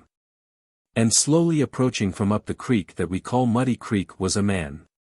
He had the form and the voice of the one for whom the women were grieving. His hands he carried behind his back. Without a word he strode slowly to the young man, who still sat tearing the violet flowers. Of all the people he was the only one who was blind to the visitor. It was not given to him to see a spirit man, just as it is not possible for white people to see what can be seen by the natives. Suddenly the hands came from behind the back and a nulla was swung down upon the head of the youth. Because the flower had 3 petals, the spirit man struck that many blows. There were 3 marks on the youth's head. The flower fell to the ground, and because it was damp and warm the seeds soon germinated and the resultant flowers had fringed petals. It is a lily. We know it as Thysanotis or fringed violet. Perhaps it is a pity it was ever called a violet. It is said by the blacks that it only opens in a mist, and that before the mist clears away the spirit of the slain youth has to tear every petal and make them fringed. The 3 blows are perpetuated in the wale or bruise-like mark on every petal.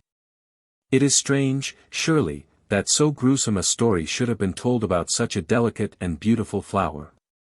There is a rather pretty story about the fringed gum blossom, and in it is a reference to a sea and an island in the center of Australia. Mulgani. This is a true tale about some black people who lived in this country before any white people set foot in it long before. Unlike the other stories which are legends that have actually been told as legends, this was not told regarding one specific happening nor one particularized person nor persons. It was done by many. It may be called a type story. Just what is said the people thought was really thought by many, and just what is said the imagined people did was really done by many. In that way it is brought before readers what was thought and what was done, though Mulgani is created to bring it all. Read first what a tribe was. It was a very large number of people who were broken up into many groups, big and little. These groups thought themselves a family, and the names they had were family names. We whites call just a father and mother and their children a family.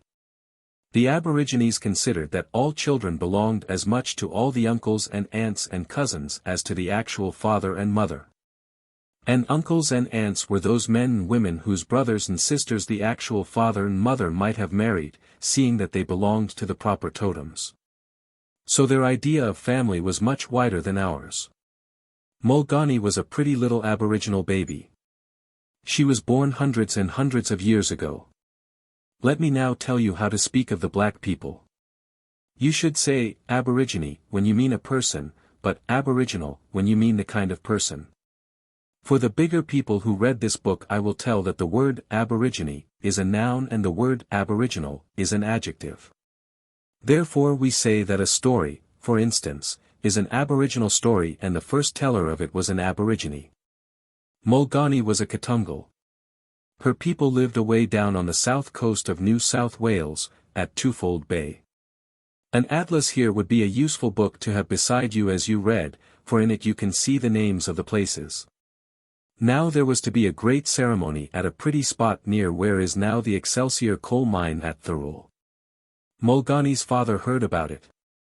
A messenger had arrived at Twofold Bay and he brought with him a piece of stick about a foot long and about an inch in diameter. It was a piece of Waratah stem and on it were cut some marks. Some of these marks were just circles cut right round it, and between the circles little cuts were made that looked like four-legged stools. Then again there were spots or dots. The marks were a strange written language, for they could be deciphered by a few men of the people wherever the stick was shown. To be a messenger was no easy task, for before he could have his intentions understood, and before he could reach the readers of whatever tribe or group he wished to visit, he ran the risk of being misunderstood and perhaps speared. Of course he carried weapons with him. But when he came in sight of a camp he waited quietly, generally sitting on a log or on the ground. Then when he was seen he threw his spears to the ground. After being received he was allowed to go back and recover the spears. No one of the visited people were ever known to steal such spears. It is known, though, that messengers have been killed by mistake or mischance or for some serious reason and their weapons remained where they were laid down, and were found there long years afterwards. Mulgani was only a few weeks old. She was not yet even black. She was a dark brown color, but the real black that commenced under her fingernails was spreading, and soon she would be as black as any Aborigine could be. Her father and mother were watching her very closely, for they were anxious, not wishing her to be too long becoming as black as they were. She had been, as was usual, kept covered with fat, the fat of the wombat if such animals were native to the district, and powdered charcoal. Her aunt saw to that, and it was done for two reasons: first that she might appear black, and secondly that she might be put out in the sun and burnt by it without it hurting her tender skin. The wind, too, would have chapped her, but the covering prevented it. Now her father was very fond of flowers. He had made many trips to the mountains that lie away to the west of Twofold Bay, the Muniong Range we call them, and he had seen all the trees and shrubs and plants of the bush. He had picked some and had brought them back to Mulgani's mother before Mulgani was born, and the mother wished that she could go to the mountains and get some for herself. And now this messenger had come with the message stick to tell the Kurungals about the big ceremony, and although Mulgani was only a few days old, the father and mother intended to go to it. But the father had to attend a night school for a few nights. He had not ever been taught how to prepare Styphelia berries or jibungs, called Persunia by the botanists, and astrolomus or ground berries.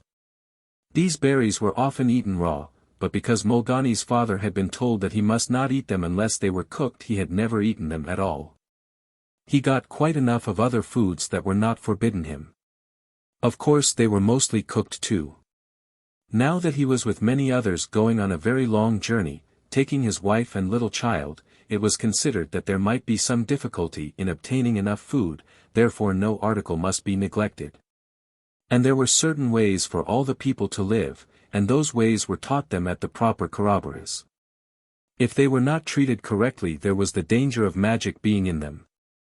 Of course we can see that the magic was only the poison that so many fruits have, and which is nullified by some sort of preparation. This idea of magic was not of a lot of primitive people with no sense nor reason at all. The people were primitive, but they had sense and knowledge, and there is a basis for every thought and every custom. No doubt some time away back in the ages a black fellow was made sick by eating the green jibung, and that happening was ascribed simply to magic. We must not belittle a black fellow because he speaks of magic. Why, see this, only a little while ago I heard a white woman say that Waratahs should riot be kept in a house because they brought bad luck. What is that but blackfellows' magic? And for no reason at all. No one ever became unlucky, no one ever died, or was made sick, by the Waratah. There is no basis for the idea. Then that white woman was far more ignorant than the blacks in that respect. That some flowers do make us sick is well known. If we do not call the reason magic, then it is because we have found out that it is the superabundance of pollen that is the cause of the sickness. The wattle flower is one of those in which there is danger because of its great quantity of pollen. Anyhow, tiny Mulgani's father was very anxious to go to the school, and he was very pleased when he found that the king had ordered such a school to be held. Everybody of the group that lived around Twofold Bay could attend. Many schools were secret, and only the teachers and the special scholars and those who had already been to such schools were allowed to be present. Such schools were those at which things were taught and ceremonies were enacted that might be described as sacred. And all schools were termed by white people corroborees, and for a long time they were thought to be nothing more than dances. There were dances, too, and they also are called corroborees. After the school those who were to travel to the great ceremony set out. The way was long and in places difficult. Mulgani was often carried by one or other of her aunts. Sometimes the party was right on the beach, sometimes on the sandhills and sometimes in the scrub. But never did they go too far from the sight and the sound of the waves. On the sand hills there were very pretty flowers, the mesembryanthemum, a very brilliant and dainty vine, and just at the base is the big yellow hibbertia, and gleaming purple masses of hardenbergia. The male lucas were in blossom, and the sweet scent that they give out was a great pleasure to the travelers, though of course Mulgani was far too young to notice such a thing as that. They came to the Shoalhaven River. The party traveled up it on the high rocky sides for many miles. Then they came across a camp of people of their own tribe, but of course a different group. Here they were welcomed and given the best of food. It was better than any they had got since starting out. While they rested in this camp, Mulgani's father went out and gathered the Styphelia berries and the astrolomus, and what he did not cook he put in the dilly bag that was carried by his wife. It was delightful to see how the wallabies were cooked and how the best parts were given to those who should by right of birth or age have them. The travelers stayed there for about a week, and during that time every day Mulgani was put on the ground out in the sun. She was quite happy, and her father and mother showed with pride that she was now all black. Many of the people of this group joined the travelers. They had heard of the intended ceremony and the summons and were awaiting the coming of this party. Soon they came to the country of the tall, swaying cabbage palms and the staghorns and the tree ferns. Many of the big detached rocks had the dendrobiums with their long creamy fronds of flowers, and the sweet scent was better by far than that of the tea trees they had passed through. For the flower of the Dendrobium speciosum is more sweetly scented than almost any other in our Australian bush.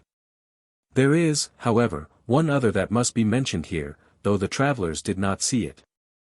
It is the Symphionema paliidosum. It grows only in swampy places, and such swamps do not occur anywhere along the route taken, though they are not very far away, for they are on the top of the range under which the ceremony took place. In another week the party reached the spot and they found a big gathering of people. Some had come from over the range. There were fires and smoke and feasting and singing and the beating of drums. There were corroboras, some of them, such as dances, for the whole of the gathering, and there were also those secret ones for only the special people. Mulgani was a toddler before she was brought back to her own country. The Legend of the Pleiades. Amongst the Mungal-Kabolta group of the great Chaypara tribe of Queensland Bear was once a king who ruled most severely over his people, but who was extraordinarily lenient with those of any neighboring tribe or group. There was a time when all the groups were so very friendly as to make the whole tribe accessible to one another, but the discipline was such that there could be no undue fraternizing and no trespasses. But now there was a laxness.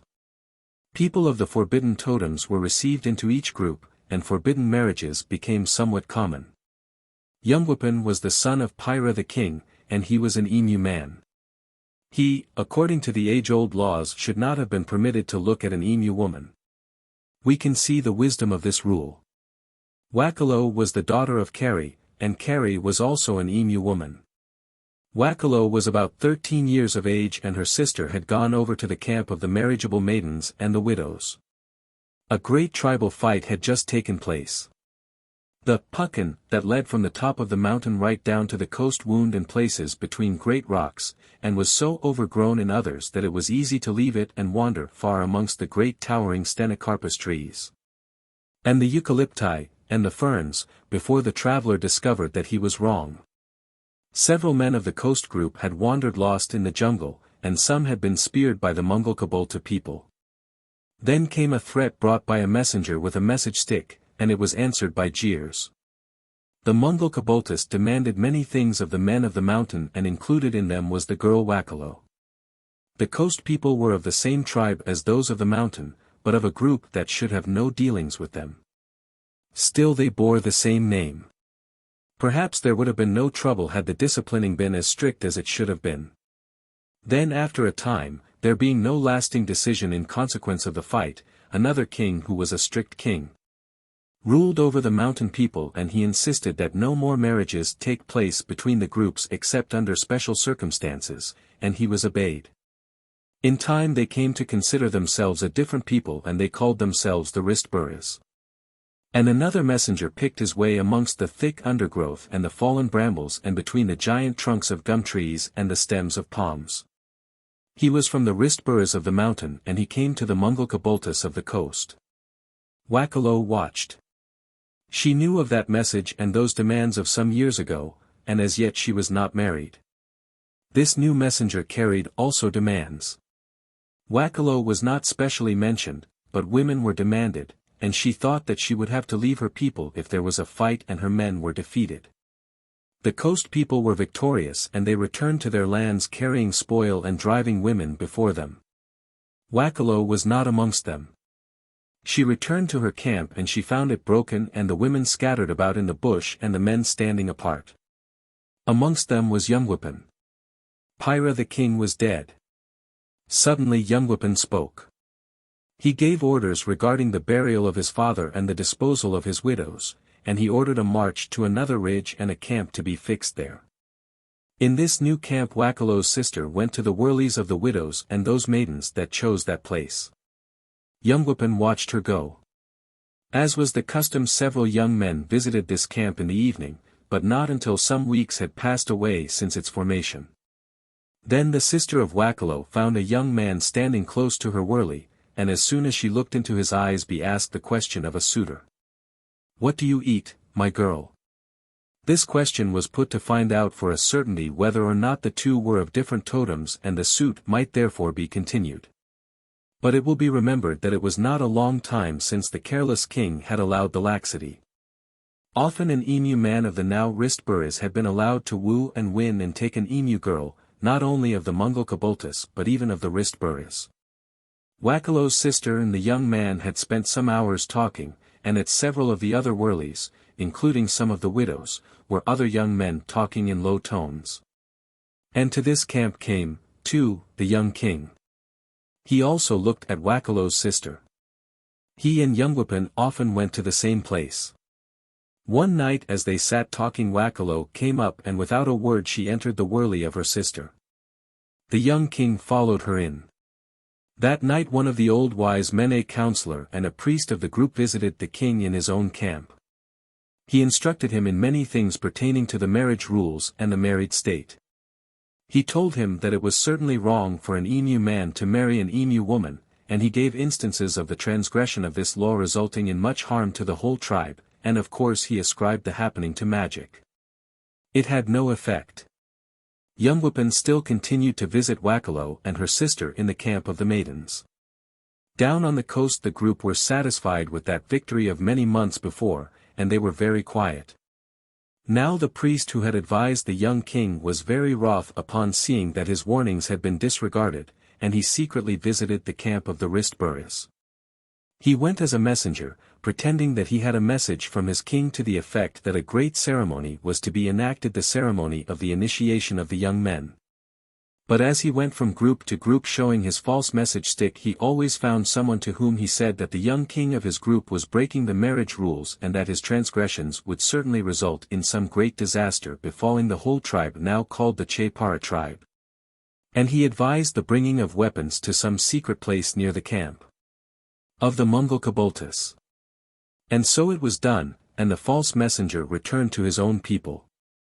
While the king was courting the sisters, Wakalo, and the neighboring groups were preparing, some to avenge the wrong done to the ancestors by Youngweapon.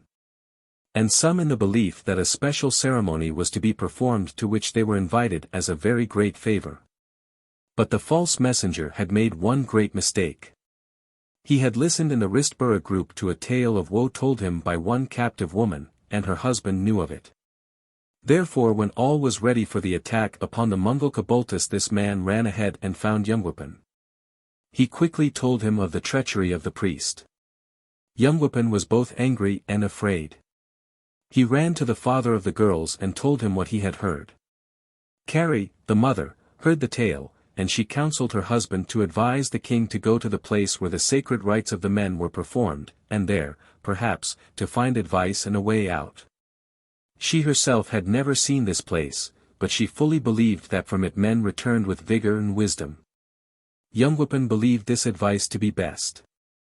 Down amongst the tribes near the coast the preparations for a journey to the country of the Mungulkabultus were being hurried. The other people had been warned by the false messenger and were already marching to the country of the Ristburis, or had gathered there. There was unusual secrecy about it all, for many men had sneaked away and had hidden weapons at places near the Puckan.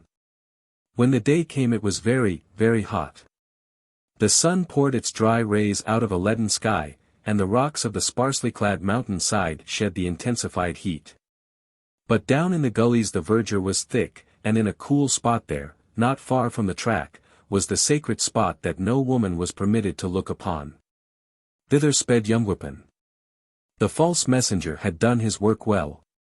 Those people who believed that they were traveling to a big initiation ceremony were surprised to see a large number of men suddenly appear amongst them with all their weapons, and marking one another with the red ochre of war as they walked. Soon the fury broke loose. Yumwippan was in the sacred grove. He heard the yells. He had just received communication from the spirits of his ancestors and he rushed to the camp of the widows and maidens. Waccalo and her sister he spied first.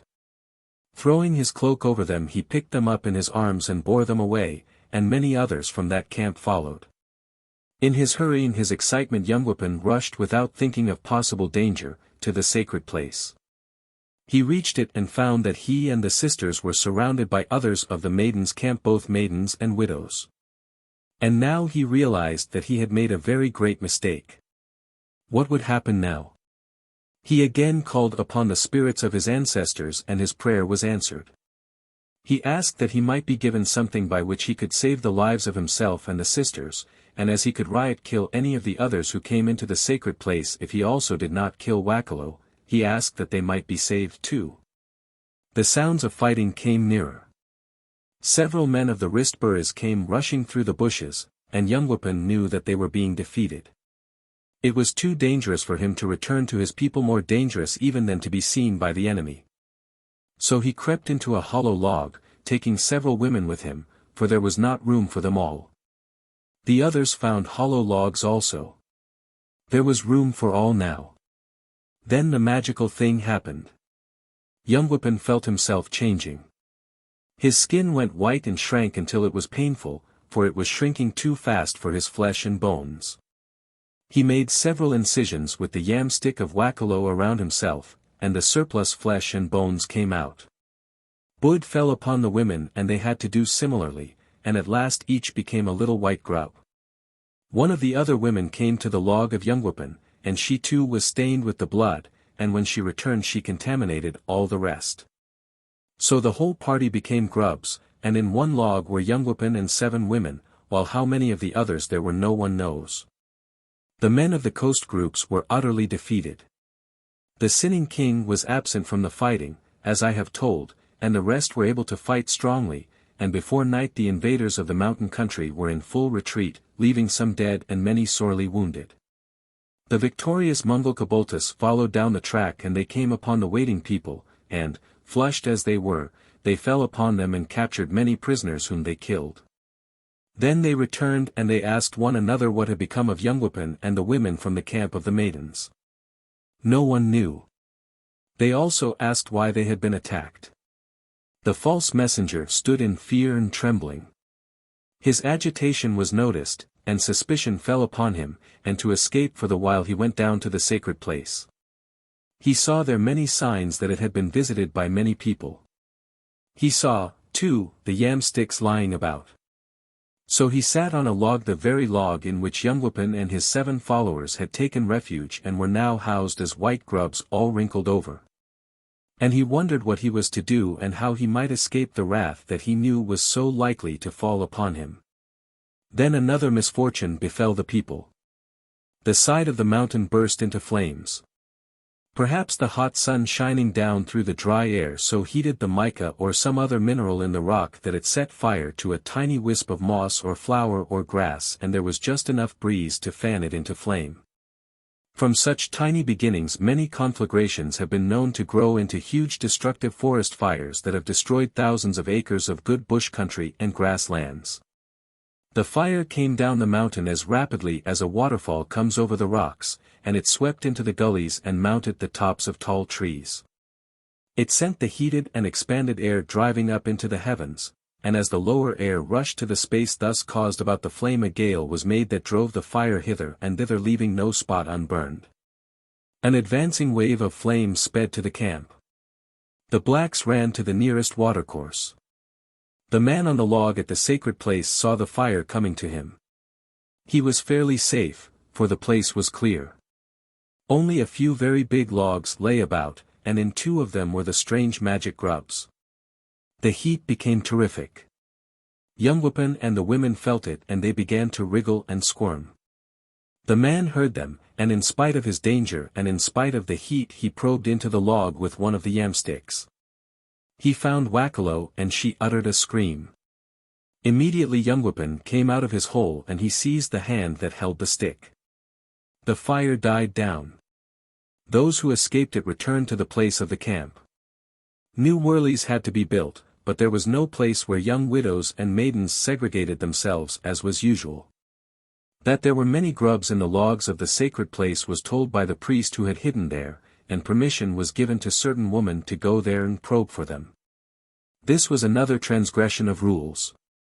Youngwupen came out from his log and he called to the others. Wackalo was badly wounded. So Youngwupen spun 2 nets, into which he gathered all the women, himself and 7 in one net, and the rest in another, and when the moon was full and it sent a long beam like a strip of carpet right down to the sacred place. With their legs through the meshes the 2 netfuls of grubs walked up and up until they reached the sky. The women down below probed the holes in the logs in vain, for there were no grubs to be got. Bathing in the seas of the moon, Youngwupen and the women became stars, and they had to find a place amongst the other stars in the sky. They crossed the Milky Way, that puckin of the departed spirits upon which they travel from the earth to heaven, and after wandering for many years they at last settled down. Youngwupen is now Aldebaran, and the 7 maidens are the visible Pleiades. One that seems to be broken is the wounded Wackalo. The other women are there, too, and they are the invisible members of the same group of stars. They are faintly visible when the night is clear with frost and there is no haze anywhere. The net can still be distinguished, and there is a long thread that connects the group of Aldebaran. This story of the Pleiades is known, with just a little variation, to nearly all the tribes of Queensland, and even to the Kamilaroi in New South Wales. The Black Satin. On the south coast of New South Wales, not the Illawarra coast, which is not the south coast, is a wonderful tract of deeply undulated forest, wild and jungled bush. The highlands of this big territory overhang a strip of well-scrubbed and verdant bush which rolls north and south, showing the creeks and gullies by the deepness of the purple, and which, eastward, thins out to paddocks of perpetual grass with broad waters spread in them. And they in turn slip downward to curved edges and curved broad beaches of gleaming yellow sand broken into scallops by lion-like promontories that gaze out ever out over the great blue expanse of Pacific Sea. These highlands are but foothills, though far-flung, of Australia's great dividing range. They have been pressed to where they are by great weight. It is as though one day they will be pressed on and will cover the jungle and will be engulfed out over the beaches. The jungle is the home of giant gums and dense myrtle, of umbrageous fig and tall palm, of sassafras and supplejack. The millions of shafted trees rear their topmost boughs up into the clouds and stand as great pillars, and the voice of animal and bird reverberates as the human voice does amongst fluted pillars of a great cathedral. But the movement of wallaby and bandicoot and bush rat, of the lyrebird as he scratches, of the spotted native eat and the wallaroo, is silent. For there is a carpet of fallen leaves that allows no more sound than does the Axminster or the Brussels of the mansion. All the wonder growth of our best Australian bush in this piece of country. Gullies are deep and dark. Rolling ridges are rounded and ferned. Down in the depths the creeks lie still. All the ferns, all the mosses, all the deep green, rank-grown underscrub hem the chill waters of the little sunless creeks and close them about. Trailing vines and heavy myrtles make the gullies almost impenetrable. Up the slope of the mountain the scrub is less, and massed burrowangs hang out their fronds as if to repel the wanderer. In one of the densest of the gullies, where the eugenias and the ceratopetulums hide the carpet of fallen leaves, lived a family of satin birds. The king of the family was jet black. Down on the shores of the great wide casuarina-fringed lagoons lived a family of Aborigines. Their king was jet black, and his totem was the satin bird of light color. When the hunters tired of fishing, and when they wearied of crossing the sand dunes and the glaring, shimmering beach glaring and shimmering on every fine day of summer to poke off the mussels and spear the butterfish and groper, they pushed through the ceratopetallums and the burrowanks, and, following the tortuous bed of the principal creek amid the ferns and the moss and the vines and the myrtles, gradually ascending, they entered the subtropical patch where the ferns were huge and lank and staghorns clustered on rocks and trees, and the beautiful dendrobium clung, and the supplejacks and leatherwoods and bangalow palms ran up in slender height. And that pretty massive parasite the wild fig made its umbrageous shade, as has been written. Here they rested. No shaft of sunlight ever penetrated through this dense foliage. Never did the fallen nor clinging plants here feel drying wind or see a sunbeam. It was never dry. The porcupine pushed his spiky body through, slowly raising and lowering his banded quills, and the fat bandicoot snout for roots, and sleek tiger cats lay in wait for the pretty green tree snake, and for other venomous reptiles. The brown banded and carpet and diamond snakes twined among the vines or lay coiled between the damply warm roots. Above, in the upper branches, the colonies of pretty flock and top-knot pigeons clattered, and a little lower the parrots and gillbirds shrieked. Below them the wrens and tits mingled with fantails both black and brown, and down on the ground the little seed-eaters darted. While the coy lyrebird stood and made his mocking calls or scratched powerfully to unearth his meats the grubs and bugs and roaches of the damp underscrub. When they had rested enough the straying hunters, with singleness of thought, arose and pushed on and up. A wall of rock rose sheer with just one narrow cleft down which the water rushed or fell, and on the level crest of that a view above the figs and other tops out over the ceratopetallums and burrowanks. And across the shimmering surface of the lake above the now hazy sand dunes and beach to the wide, flat, blue sea, met the admiring gaze of the men. But there was still far to go. A wide slope down again to the level at the back of the ridge where the water of the creek was a miniature lake with just the narrow cleft cut through the wall, and down where the vines grew again and the eucalypti were mingled with turpentine. A few hours tramping and struggling with impending vines here, and they came to the gully of the satin birds. The darting, timid birds with the shining greenish plumage sat stock still while they watched the party of hunters. The jet-black king had chosen a burnt patch on the side of a rickey, and there he clung, his color and that of the grass tree making him almost invisible. Then one of the hunters spied the home of his favorite grub on the side of this grass tree, and as he detoured to get at the black satin thought he was discovered and he sprang out. He was very fat and heavy, and the surrounding scrub was thick, so he flapped awkwardly into the entanglement of Clematis and Eugenius. This was his mistake and proved his undoing. Like a flash the nullah was flung, and with a grunt of satisfaction the aborigine rushed forward and seized his victim. Now one of the party was the brother of the king of the group, and he, too, was of the satin bird totem. He asked to be allowed to examine the king of the satin birds, and, without touching it, having satisfied himself that it was really the totem of his father and himself, he said that it must not be again produced so that he could see it. The man who killed it must hide it, and it must be cooked and eaten quite out of sight of any man whose totem it was. The black bird was hidden in the bag that was worn attached to the rope of fur around the black man's waist. The giant range was still far ahead and there were many miles of this wooded country to be traversed before the party could reach the blue top that met the sky, and they pushed on until it was too dark to go further. No food was eaten that evening, and the dead satin bird remained fully feathered in the bag of the captor. During the night he rolled in his sleep and the bag was emptied. The black satin slipped beside the bird man. In the morning when he awoke he saw what had happened, and because he was a bird man he was very frightened. He had been taught that he must never handle the king of the satin birds.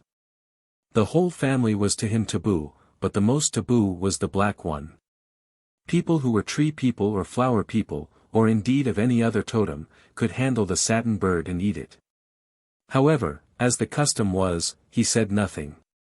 All day he wondered what would be the ill that would come to him. Once, in going over the deep creek by traversing one of the 100 logs that lay from bank to bank a creek that wound along the foot of the enormous range he slipped. And a jagged broken limb caused a deep wound in his leg, and he thought that that was perhaps the punishment. After that the real ascent, with all its difficulties and dangers, began. The men were behind a high-pointed mass of mountain rocks that held a huge stone poised on its top, and they were shut in by that and the surrounding steeps and by a wall of thousands of feet which was yet to be climbed, and then the sun went out. Unnoticed, the day had changed. Buried as they were in the dense forest, the sky was out of their ken. It had dulled. Deep clouds had spread over it, and now as they scaled into a higher air they found it to be raw and chill, and a wind was blowing with a grim, steady persistence that foreshadowed rain in plenty. Presently a fierce gust swept along the side, and after that the heavy rain fell. The black men huddled together and were at first undecided about what to do. Presently it was agreed that the best thing was to return to the shelter of the gully behind the sharp-topped mount, there to await the passing of the rain. They lit fires, and the man with the black satin turned his back to the rest to pluck it, and he took fire from the little heap, and out of the sight of the others he cooked his bird. The son of the king ran no risks. He, too, parted from the group, and did his own cooking, and he ate in silence. They all had berries and pieces of wallaby flesh. Only the satin was to any of them a totem thing. Suddenly there came a roar from the mountain side. Huge boulders were crashing down the steep. A rock had given way, and it came on, bringing others, and felling trees, and the group of blacks were right in its path. They scrambled up and each ran, holding the cooked food in the hands, to escape. The falling mass was almost upon them. It was coming far more swiftly than any of them could run. Though it was impeded by trees, so also were they by the scrub. The wound in the leg of the king's son prevented him from going as fast as the others, and the man with the piece of satin bird in his hand stayed to aid him. He grasped the arm of the other and they sped on, stumbling and falling, but progressing. Then their hands slipped together and each touched the totem. Then they were paralyzed. They fell. A big tree crashed. The rest escaped. They got out of the path of the avalanche of rocks. When the falling debris was stilled and the rain was ceasing and the wind was lessening, they retraced their strides and they found the unlucky pair. This put an end to their adventure. All knew what was their own totem, of course, and all knew that an outraged ancestor would have a revenge when he saw a disrespect, whether intentional or not. The ancestors were all jealous gods, and they found ways of visiting such a sin upon everyone connected with it. They returned the way they went out. There were the usual lamentations and the usual mourning period. The wives especially were required to show great sorrow, and by painting themselves with white clay, and pulling out their hair, and by cutting themselves in various places. Particularly straight down the middle of the head so that blood ran over the face and down the neck, they satisfied the onlookers that they were genuinely grieved.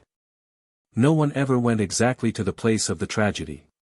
Therefore, when, long years afterwards, white men were clambering about that steep of the great Kurokbilly Range, they found the bones, and a derelict remnant of that once virile family told enough for me to write the true story of the Black Satin. The end. The Aborigines. I write of those who held this land. From time as far back as you will. Today a wasted, stricken band. But yesterday a stalwart race. Preserving in the gentle face the imprint of God's fingers still. Ere Ovid's parchment spread the ink. The tale was legend of the lips of Perseus. And so, I think, 'tis well to teach the world the lore. Our Aborigines forbore to teach Saveto themselves, and they're not quips. But we who've peeped into their hearts see there the deep and passionate beat. We see how quick a teardrop starts. We read the furrows of the brow. We know the ache that's with them now. We note their dragging, listless feet. They count their age since life began. Here, they the embryo at dawn. Here lived they when the earth was wan. Their age is eons, is not years. And now they're dying of their tears. Down in their ashes hear them mourn. They had no sea-born argosy. They trekked no trek with questing feet. Such tales they are but fantasy. Their God was love, their life was law. Diseaseless, happy. Why wish more? In purity they had their seat. Then came white wings that brought them death. They'd lived by love but nature saw. In tune with God sweet as his breath. But now they see who is the last. They know their day has faded fast. We light is nature's law. The end.